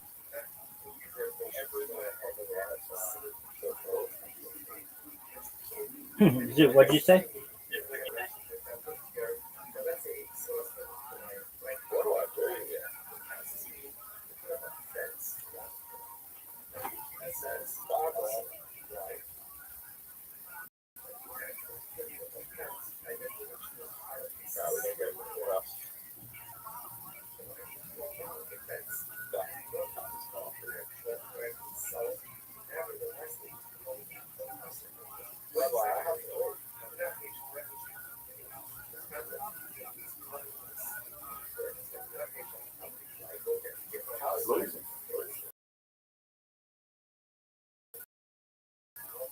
I am. Rabbi, you there? Yes, sir.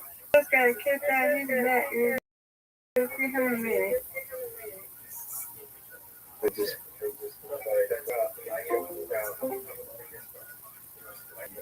Just come back.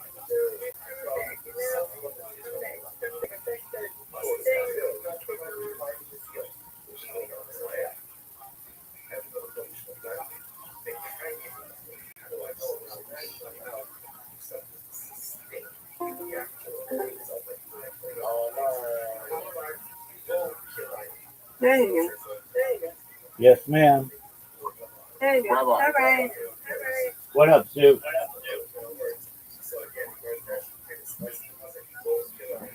You got a bedroom on the left side. I need another 6. 181 points. 181 points. What are you made?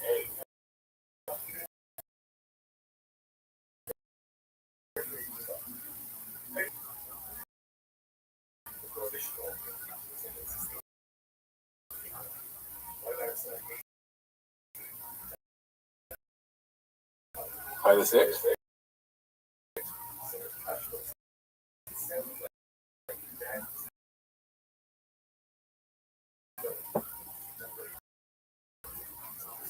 The last roll.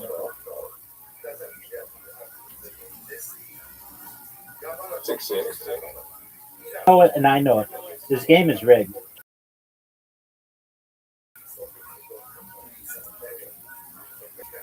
Oh.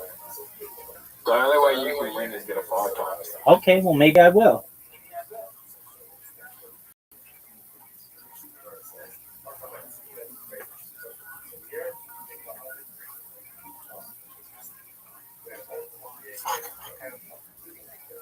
Oh, good.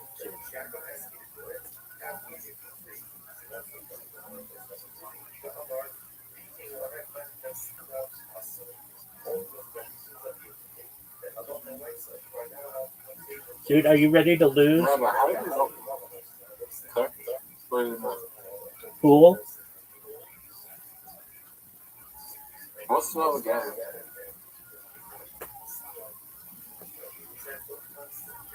Let's find out What what. is game suck? Let's find out why it's called pool.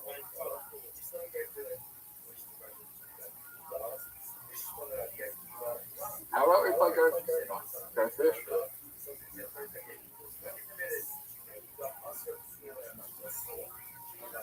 Go fish? No. What?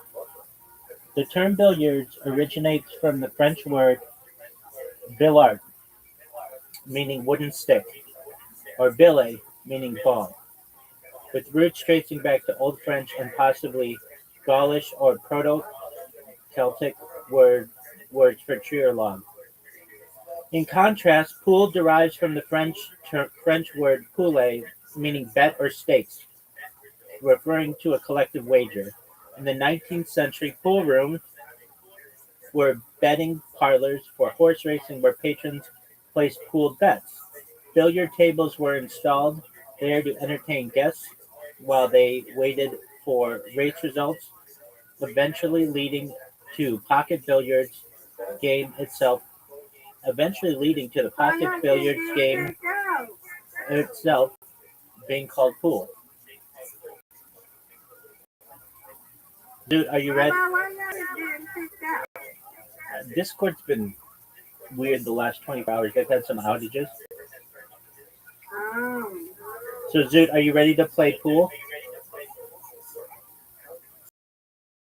Can you break it down to why they what's this temporary?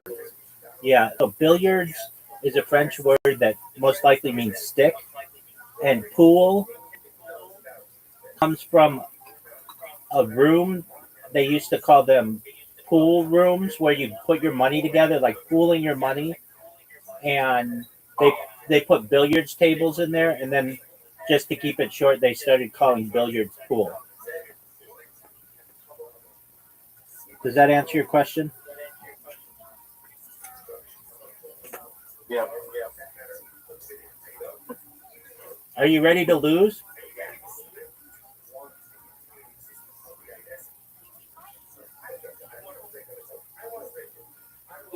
Okay. I'm ready to go to the other side. Dude. What did I tell you about talking like this? What did I tell you about talking like this? Dude, you want to play 8-ball, 9-ball, or trick shot? Or 8-ball, 9-ball, and trick shot? Or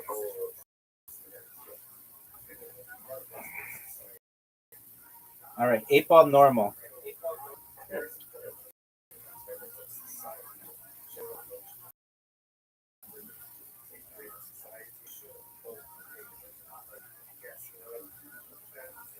Zoot, you have an invitation and everybody's waiting you to go.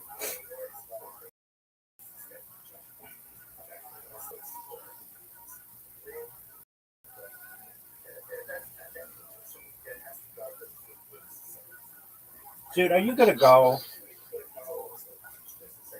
this is going to be one of the greatest shows I've ever seen.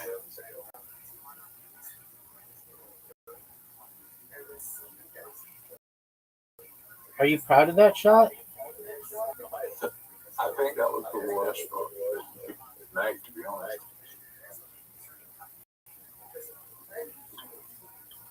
I think that was one of the worst shots I've ever for a break. Like, without getting a foul on this stuff. Okay.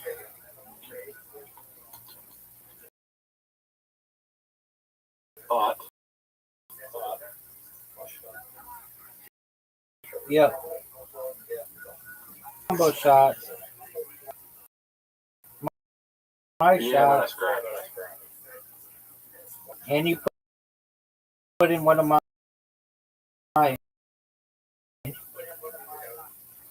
Did I?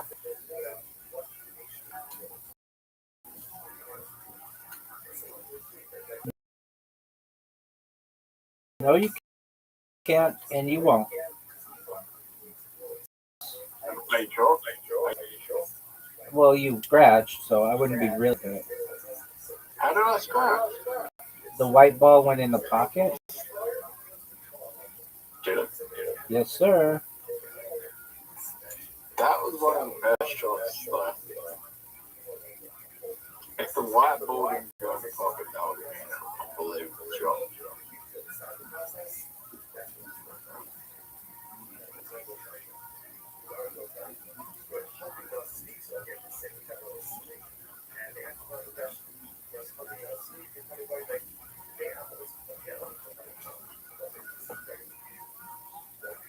Rabbi? Yes, sir.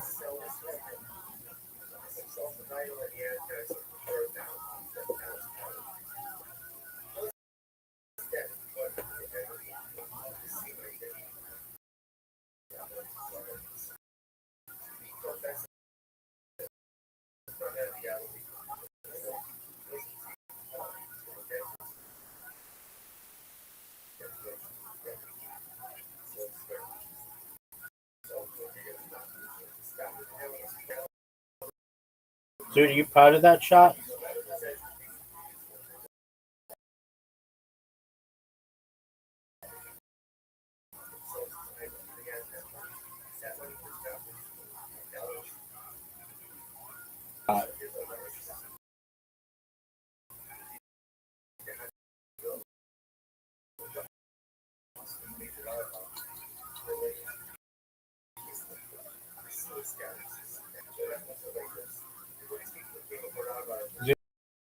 Dude, that's a miss.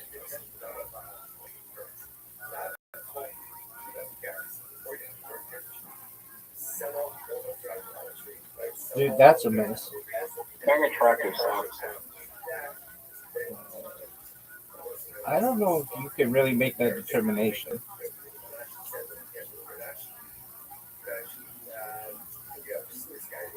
Oh, Zoot, that was great.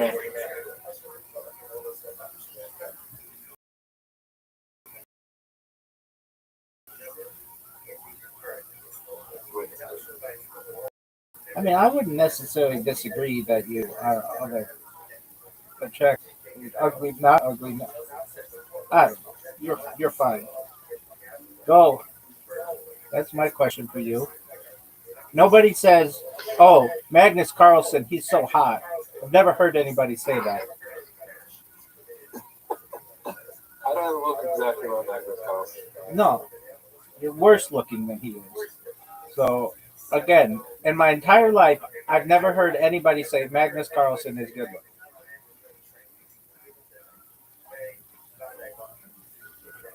Have you ever heard any? I mean, he's not great looking. He looks like a Neanderthal.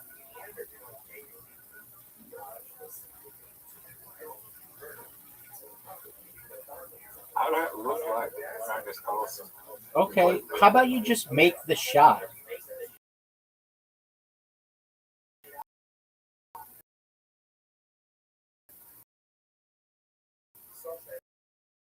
Zoot, that was a really good scratch.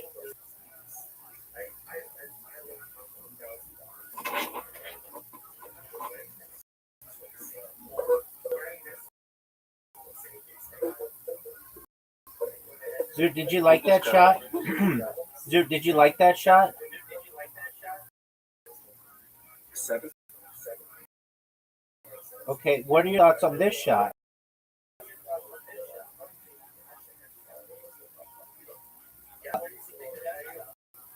Zoot, what do you think of this shot? Dude, it's over, baby. Oh.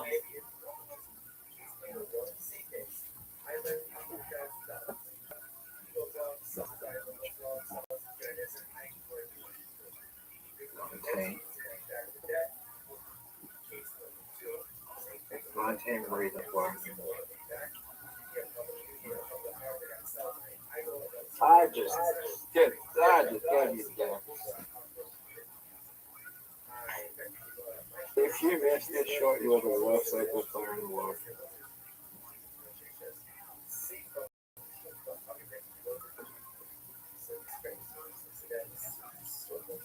Zoot, what do you want to play now? Alright, look at the best shot.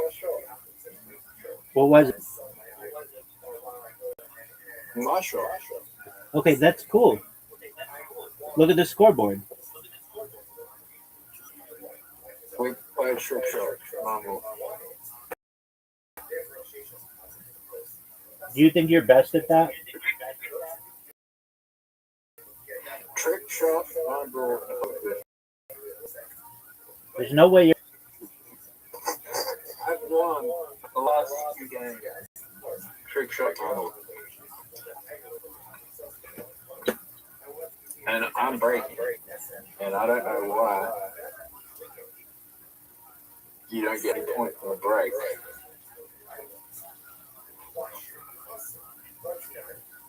That was a decent break. It was garbage. Look where the Rumble is.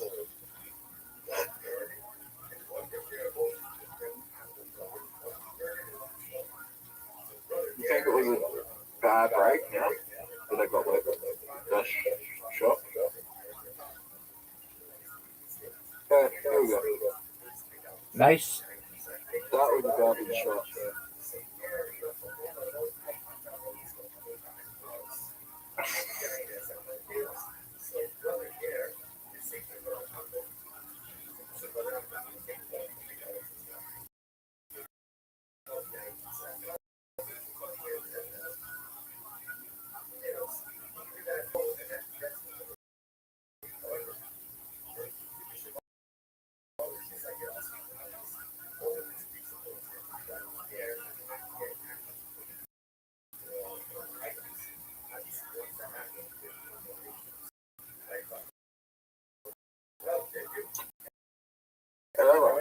Yo, Zoot. Whoever be able to contact the other side. Yeah. Oh, no way. How did you get that?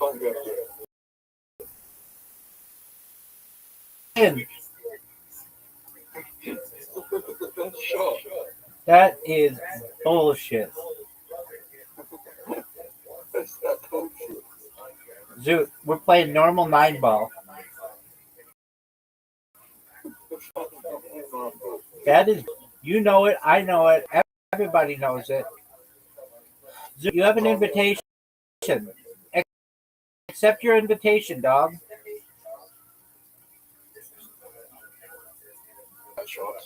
Why? Because break. No, shot. Look, you can't win trick shot and break. You can win a normal number and break. Oh. Right. Are you proud of that shot? That wasn't terrible.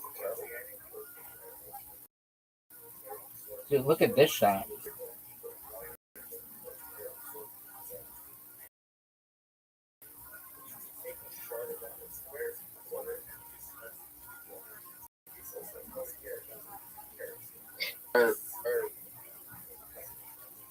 Rabbi, what's your Adelaide comedian leaderboard? South Australian comedian leaderboard. All time or just having to do with Raw Comedy 2026? All time. James McCann's number one.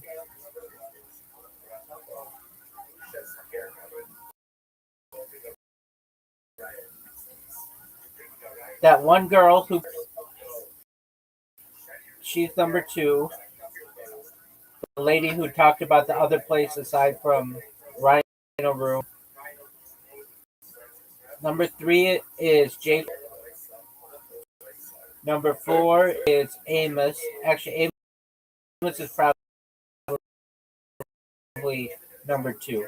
Number one is number three, that girl. Number four is J. Michael. Number five is the Beat Poet. Maybe. Number six is Chelsea. Number seven is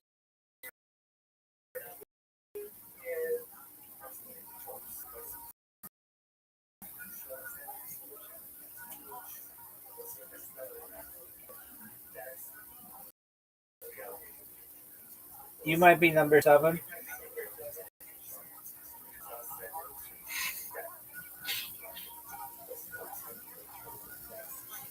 You don't know anything about Adelaide. Dog, I know everything about Adelaide. I know the Rhino Room.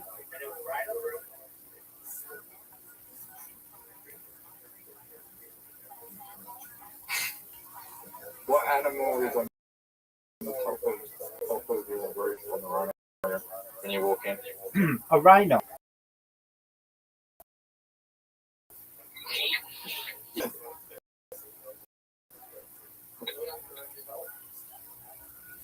So I know every. That was a good guess. What do I know? Because I know everything about Adelaide. And I know everything about the Adelaide comedy scene.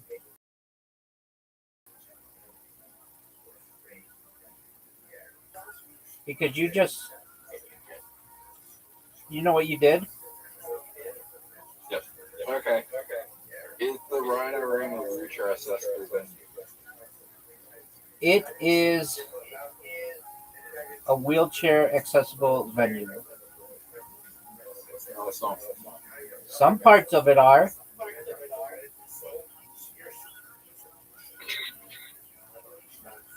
You guys don't have a law like the Americans with Disabilities Act where every place needs like a ramp? No. Well, you need one.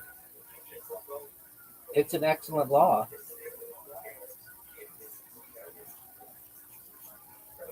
Is there any event is the Empire State Building wheelchair accessible? For sure. Is everything Empire State's Building a wheelchair accessible venue? All the public areas.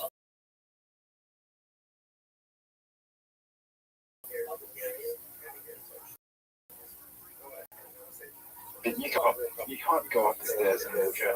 No, but they have.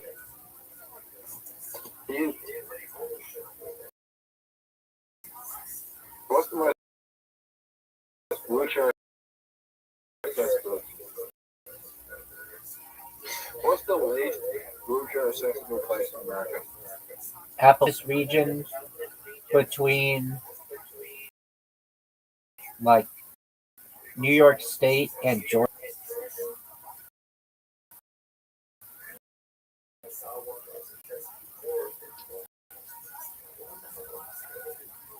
Do you think everyone will be wheelchair accessible?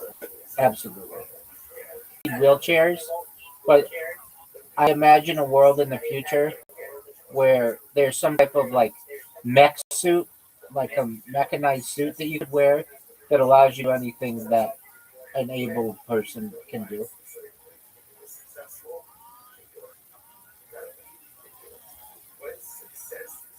Do you think they're going to be audible though? Audible? Oh, Rabbi, how can I make you a trillionaire and I haven't been fucked? Why are you trying to distract from the heart of a champion? Is there such thing as electric plants? Yeah. Okay, fuck.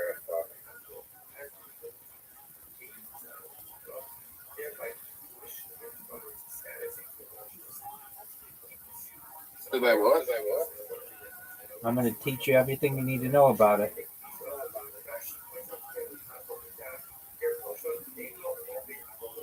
Electric planes are aircraft fully powered by electricity, typically using rechargeable lithium-ion batteries and electric motors to drive propellers or rotors, producing zero carbon emissions during flight.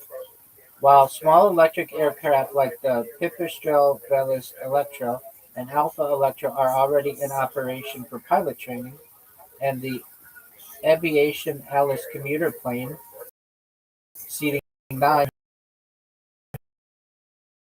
has completed test flights, fully electric commercial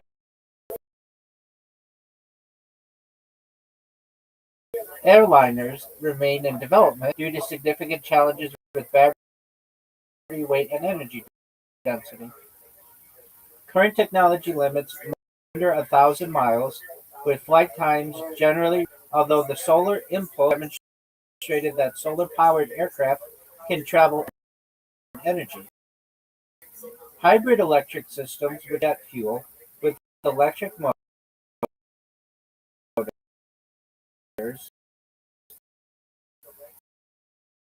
are being actively prototyped by major companies like Rolls-Royce Bridge towards sustainable aviation use by 2026.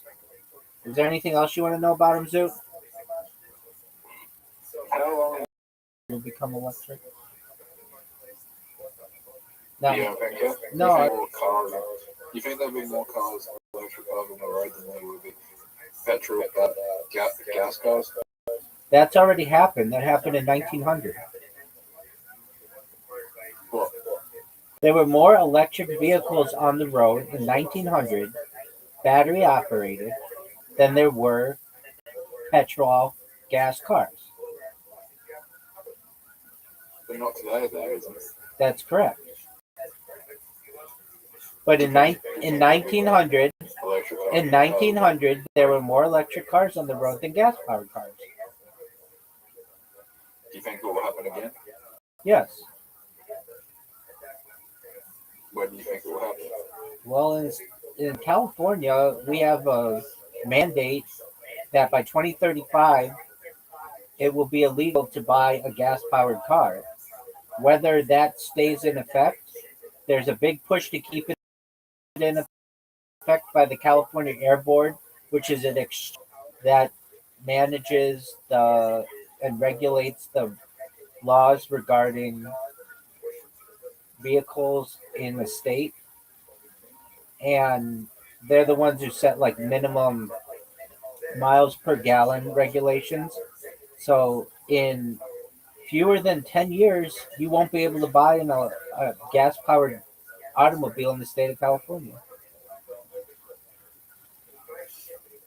Within 10 years.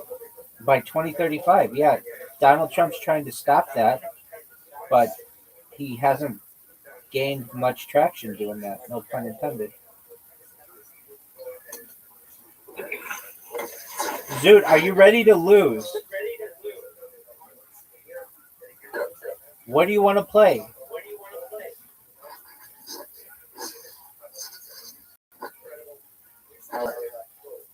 So you think gas stations are gone? No, they'll just transition to electric charging.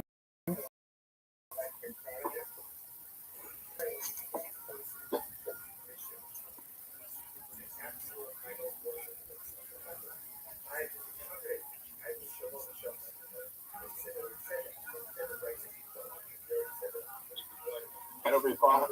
It'll be fast. Charges will get fast. Just slow, right? Correct. Are you back?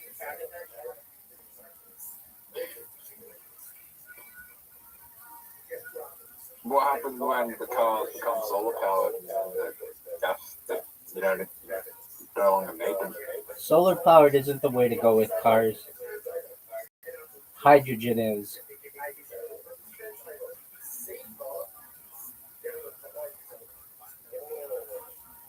Zoot, are you proud of these shops? Yep. Will cars become self-driving? They've already started. So you won't need a license? Perhaps.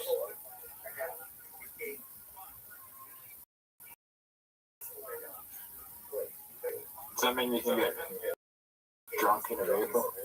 Yeah, you can go in a Waymo.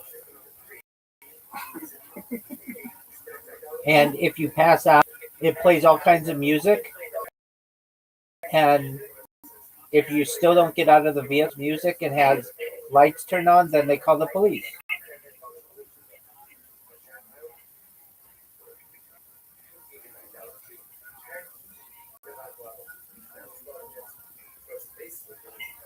Ready to go. Zoot, we're done. Take care, big man. I'm crazy. Zoot, bye. Zoot, bye. Come back soon. You can't talk like that, man. Nobody wants to be around anyone who talks like that. I was just saying,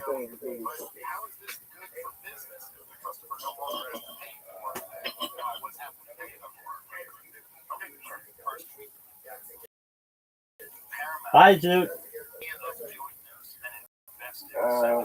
Bye. Yeah.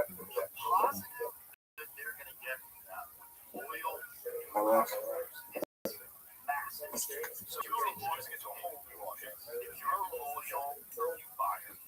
If you spend, what's it, $70 for things? So $70 for this big time pay-per-view card. Now you get it for free. You just have to pay for Paramount Plus every month of the year. You're so much money. So now the people that are going to go, oh, this is awesome. I don't have to pay for pay-per-view anymore. I pay for Paramount Plus, and I get all these awesome shows too. Paramount Plus is a ton. No question, it's a joke. So you get roped in through that, and then you go looking around on Paramount Plus subscriber. They have all these years with this big influx of viewers from the UFC deal to build up more of a library, more shows. It's huge for business. Okay, fair enough. Take their app from where it is now and take their streaming model from where it is now and quadruple it over the next X amount of years. So they're okay. So for them, they're great. Yeah, UFC. And how many people would look at the pay-per-view card? Look, I would buy every UFC. I would go on ESPN. Plus, I would buy it, even though I was there. I was like, I'm cheap, right? I get home, I'm gonna buy it. Okay, so you've got all these people that were looking at those cards that were like, this one, I don't know. I don't know if that's worth $70. If you're on a budget and you look at this one, you're like, who's fighting? Nah, I'm gonna pass on this one. I'll watch it, in a couple weeks on ESPN Plus. You can just wait a few weeks. I don't know how long the time frame is. You can wait a few weeks. This, you don't have to do it anymore. It's $10 a month. What is Paramount Plus a month? How much is it? Let's find out. So we're at like you're saving so much. Also on ESPN, they charge you something like that too. Like you try to get ESPN, right? And then you have to pay whatever you should. So no, I'm saying for ESPN, it's $13.99 a month or $139 for the ad-free premium plan, which includes Showtime, new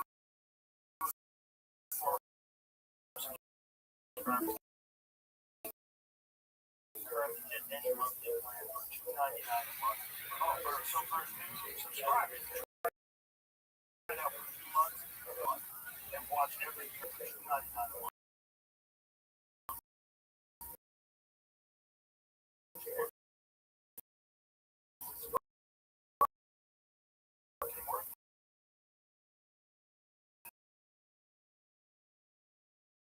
No, and then you're going to get that.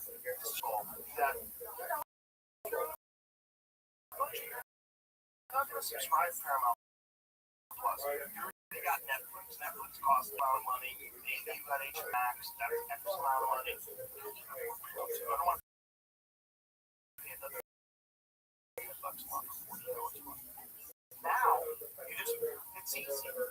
Yeah. I don't have to look at Paramount shows. Paramount shows. And Paramount, you can get it on Apple TV. Android TV. There's no reason to not have it.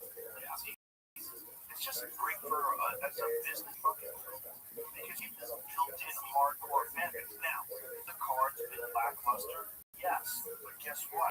That has always been the case. Yeah, that's always go back and watch Rose Namajunas versus Carlos Esparza back in the day that just weren't great. And there's been cards that, even though they look good on paper, in reality they weren't so fun. Yeah, but I'm with you. I remember you used to say this back in the day all the time. But I am like a purist in the sense that like all of that is like I don't know. Like I feel like oh it's more like it's the most exciting sport in the world sports now. Even when he gets a bad fight because even if you remember the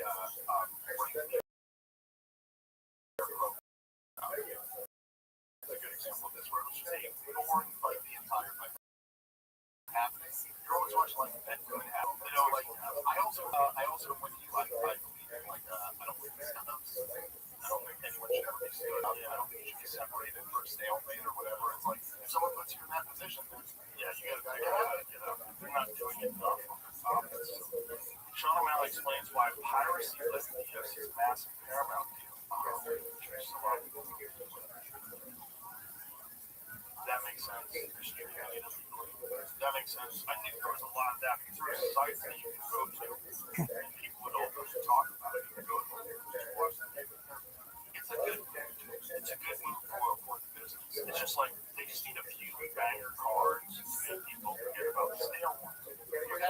That will happen. It's inevitable. You're gonna have stale cards. I'm concerned about the White House part. I'm concerned about it not just from a security standpoint. I'm concerned about it because it's outside. It's June. It's in Washington, D.C. If it's hot out, then it could very well be like, what's the average temperature? I looked this up the other day. Average 67 degrees. Last year, like it was okay. No, that's okay. That's a fucking big problem. That's a big problem. 67%. I would say. You also know Rabbbi. Okay? My fucking head doesn't have a hair. The top of my head is going to be red. I'm going to have to put some toxic sunscreen on it. You're going to see me with that white zinc powder that the surfers use on their nose. I'll make like big hair with like white zinc. My head's going to be okay. Are they building a tent? Is this outside, or is it outside in the tent? Are they going to have like fans blowing cold air on us? You know how much DC is going to complain? That fucking he's going to be right next to me. His shirt's going to be soaked. Yeah, that's a girl in your hotel with mine clothes were black anyway. Everybody with a white shirt or blue shirt. If Anik has a light blue shirt on, his pits are going to be fucking filled up with sweat. It's going to be ridiculous. And also, like, we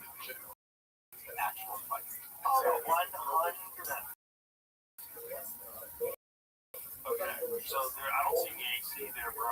There's like gonna be like. That sounds fucking insane. To do that in June, that's a fun time to do it. I mean, if I was Justin Gaethje, I mean, first of all, he has to fight. It's a historic fight. It's at the White House. He's the 11th American. He wants to win the title at the White House. Come on, you have to do it. But he's 37 years old. He's had a long career. He's fighting maybe the most the one guy out of all the guys who face that can shut the fucking one shot every time. His last is the craziest resume in the history of the sport. Knocks out Alexander Volkanovski, knocks out Max Holloway, knocks out Charles Oliveira. 2 at featherweight, 1 at lightweight. All of them level. I wouldn't even say, well, I guess it's debatable, but certainly you can make an argument for the 2 best featherweights of all time. Yes. One of the great of all time. And by the way, I got MMA now that's never perfect. But look at what Oliveira just did. Max Holloway. Yeah, who I love. One of my favorite players of all time. Well, you look at what Charles Oliveira just did to Max Holloway. And then flatlined the first round. Almost aggressive at knockout was he passed his guard and he tried. Think about the way he got one of them trying to take him down. Think about the way how was Max Holloway was. How it helped us a whole bunch of guys to see Norman. He gets his hands around you. And it's part of it. He tried to do that. He ends up on top. He passes his guard right away. He also really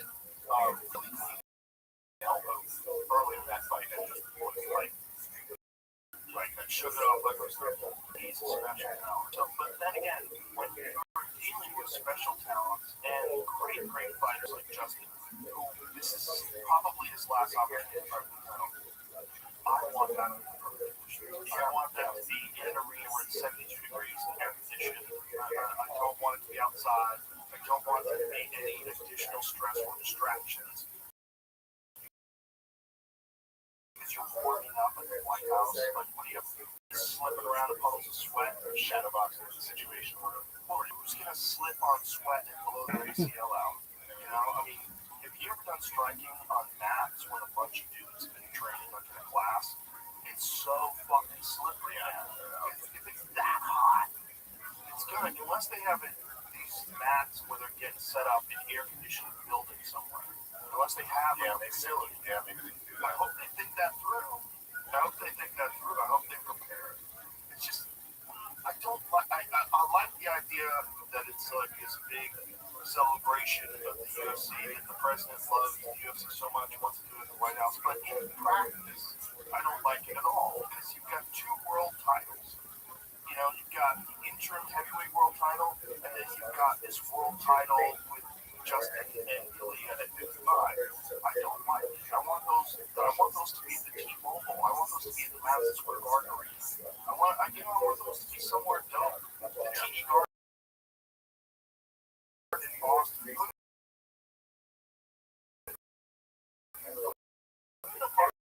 Real arena. Air conditioned. Yeah, he's fighting when it's 100 degrees outside. That's also easy.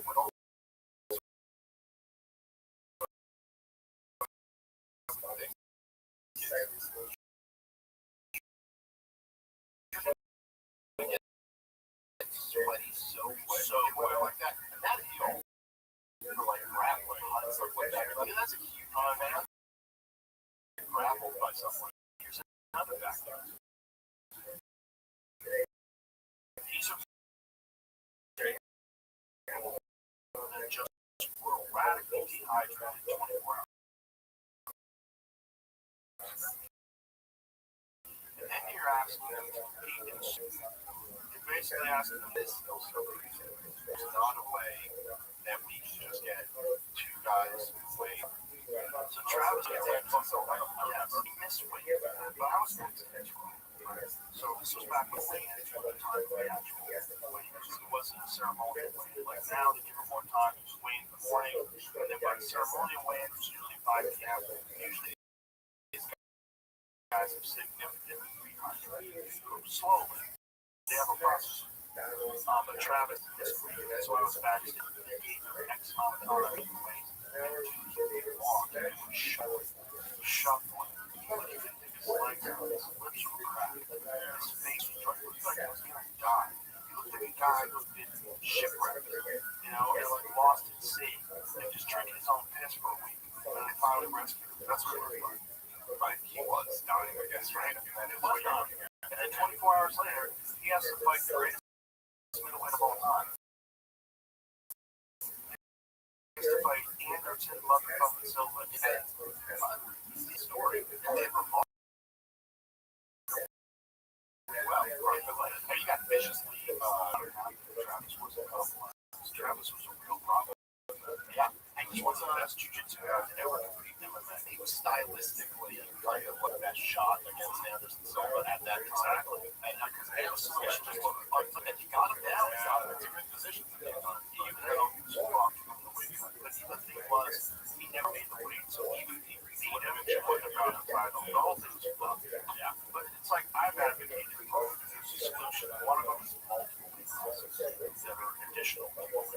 Have one at least every 10 pounds. And it probably should be more. And a lot of people push back against that, but listen, 10 pounds for an elite athlete is a huge fucking deal. 20 pounds is crazy. So when you go like 85 to 205, that's crazy.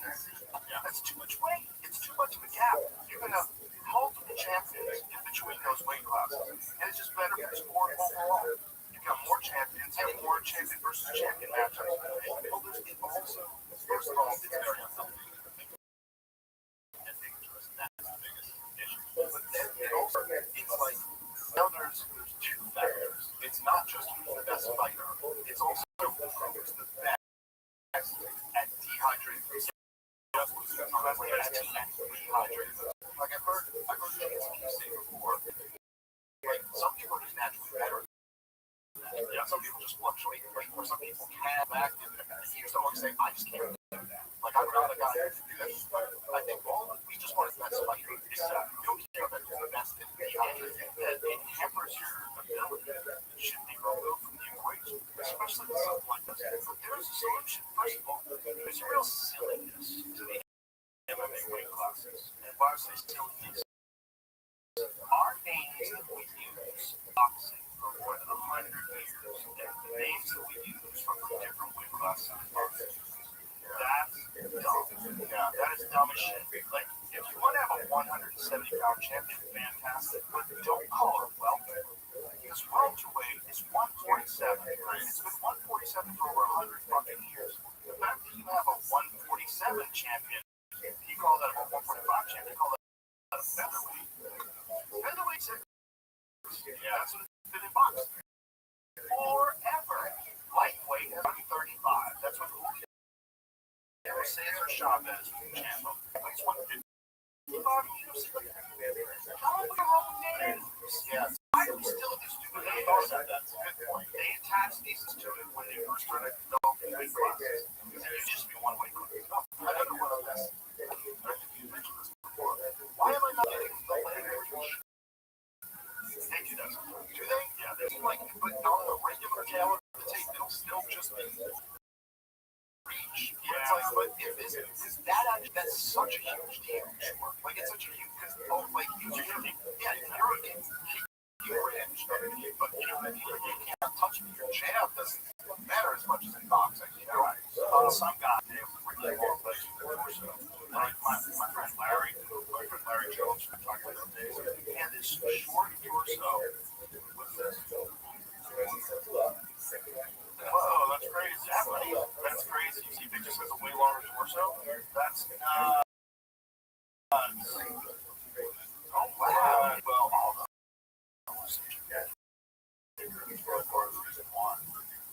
my friend Larry had this short torso. He was all legs. He was made of wax. And when guys would fight guys in tournaments fight, they'd be like, what the fuck am I going to do with this? His reach was so nuts. He was so fast with his kicks that you couldn't get anywhere close to him. If you were in his weight class, you were normally built. He was built like his torso was shorter than mine. His crazy long legs and long arms. Like some people are just built certain ways for striking. giant problem. So fucking unbelievably aggressive. All in all. Yeah. You know, and oh, and Charles Oliveira looks so much bigger than so much bigger than Max too. Yeah. It's like look, it's not trouble. Sports not trouble. It's in a weird situation. The Alex Pereira thing is very interesting. It's very, very interesting. That guy's a problem. He's super skillful with striking. Muay Thai is and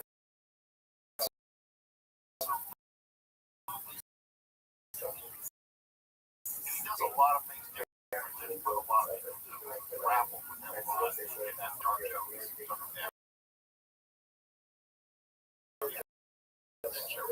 But has anyone really stood toe to toe?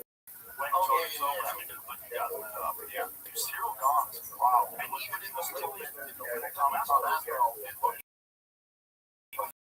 he's tough. He's not just tough. He was like getting off on Asbell, and it didn't look good for Asbell. It's very really never got to drag Cyril water. Like the way Thomas adjusted in the second round. He never really seen out of Thomas. Very interesting. We got robbed in that. Yeah. So, poor Thomas had two fucking eye surgeries, and then he fell into the well, I remember that in UFC, but a lot of fans disrespect when I saw that, which is crazy. This is like, this is really stupid. We talked about this last night. In 2 minutes, 1 point, well, especially if fingers go in the eyes, it's like a glancing thing like that, maybe get a warning, but in a nut shot, straight nut shot, 1 point. The glancing thing, maybe a warning. I think that could be up to the judge's discretion upon view of the replay. Yeah, well, the thing is that we were talking about this last night. If you land a nut shot and it's accidental, as it almost always is, you know, you're trying to throw an inside leg kick, it's maybe not. But so I just see this all the time. It's the first one. This guy kicked in the nuts. Usually they don't take the ball back. It's like, look, even if it was an accident, that's such an advantage to the guy.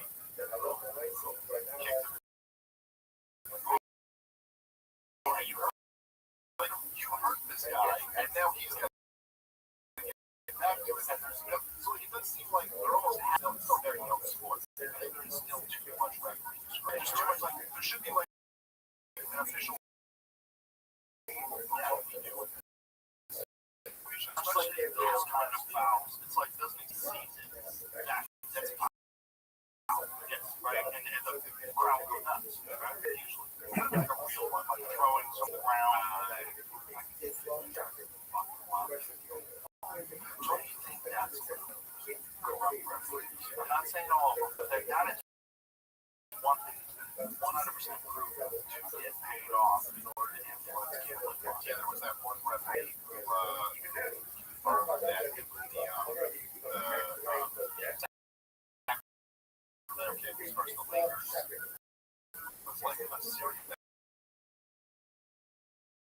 was like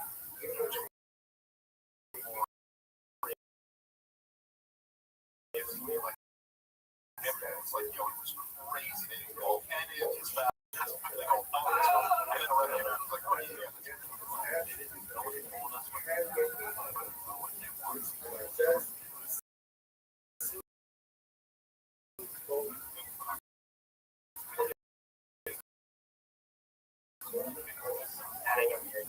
Public hanging, fuck you. You deal with Congress outside of training, but basketball must be anything else? No, thank you for letting an expert talk MMA with you. I love talking to non-experts. Dude, thank you so much.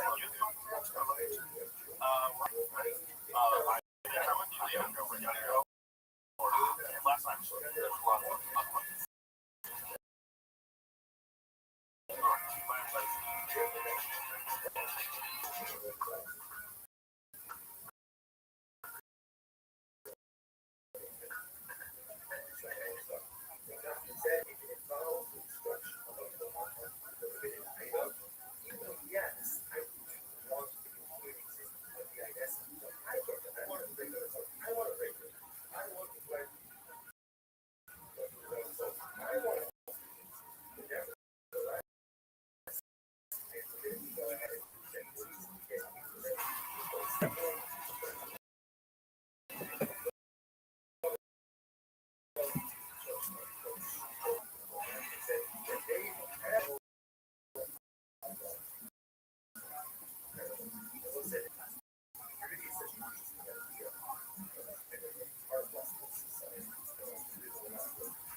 Thanks for tuning in. As always,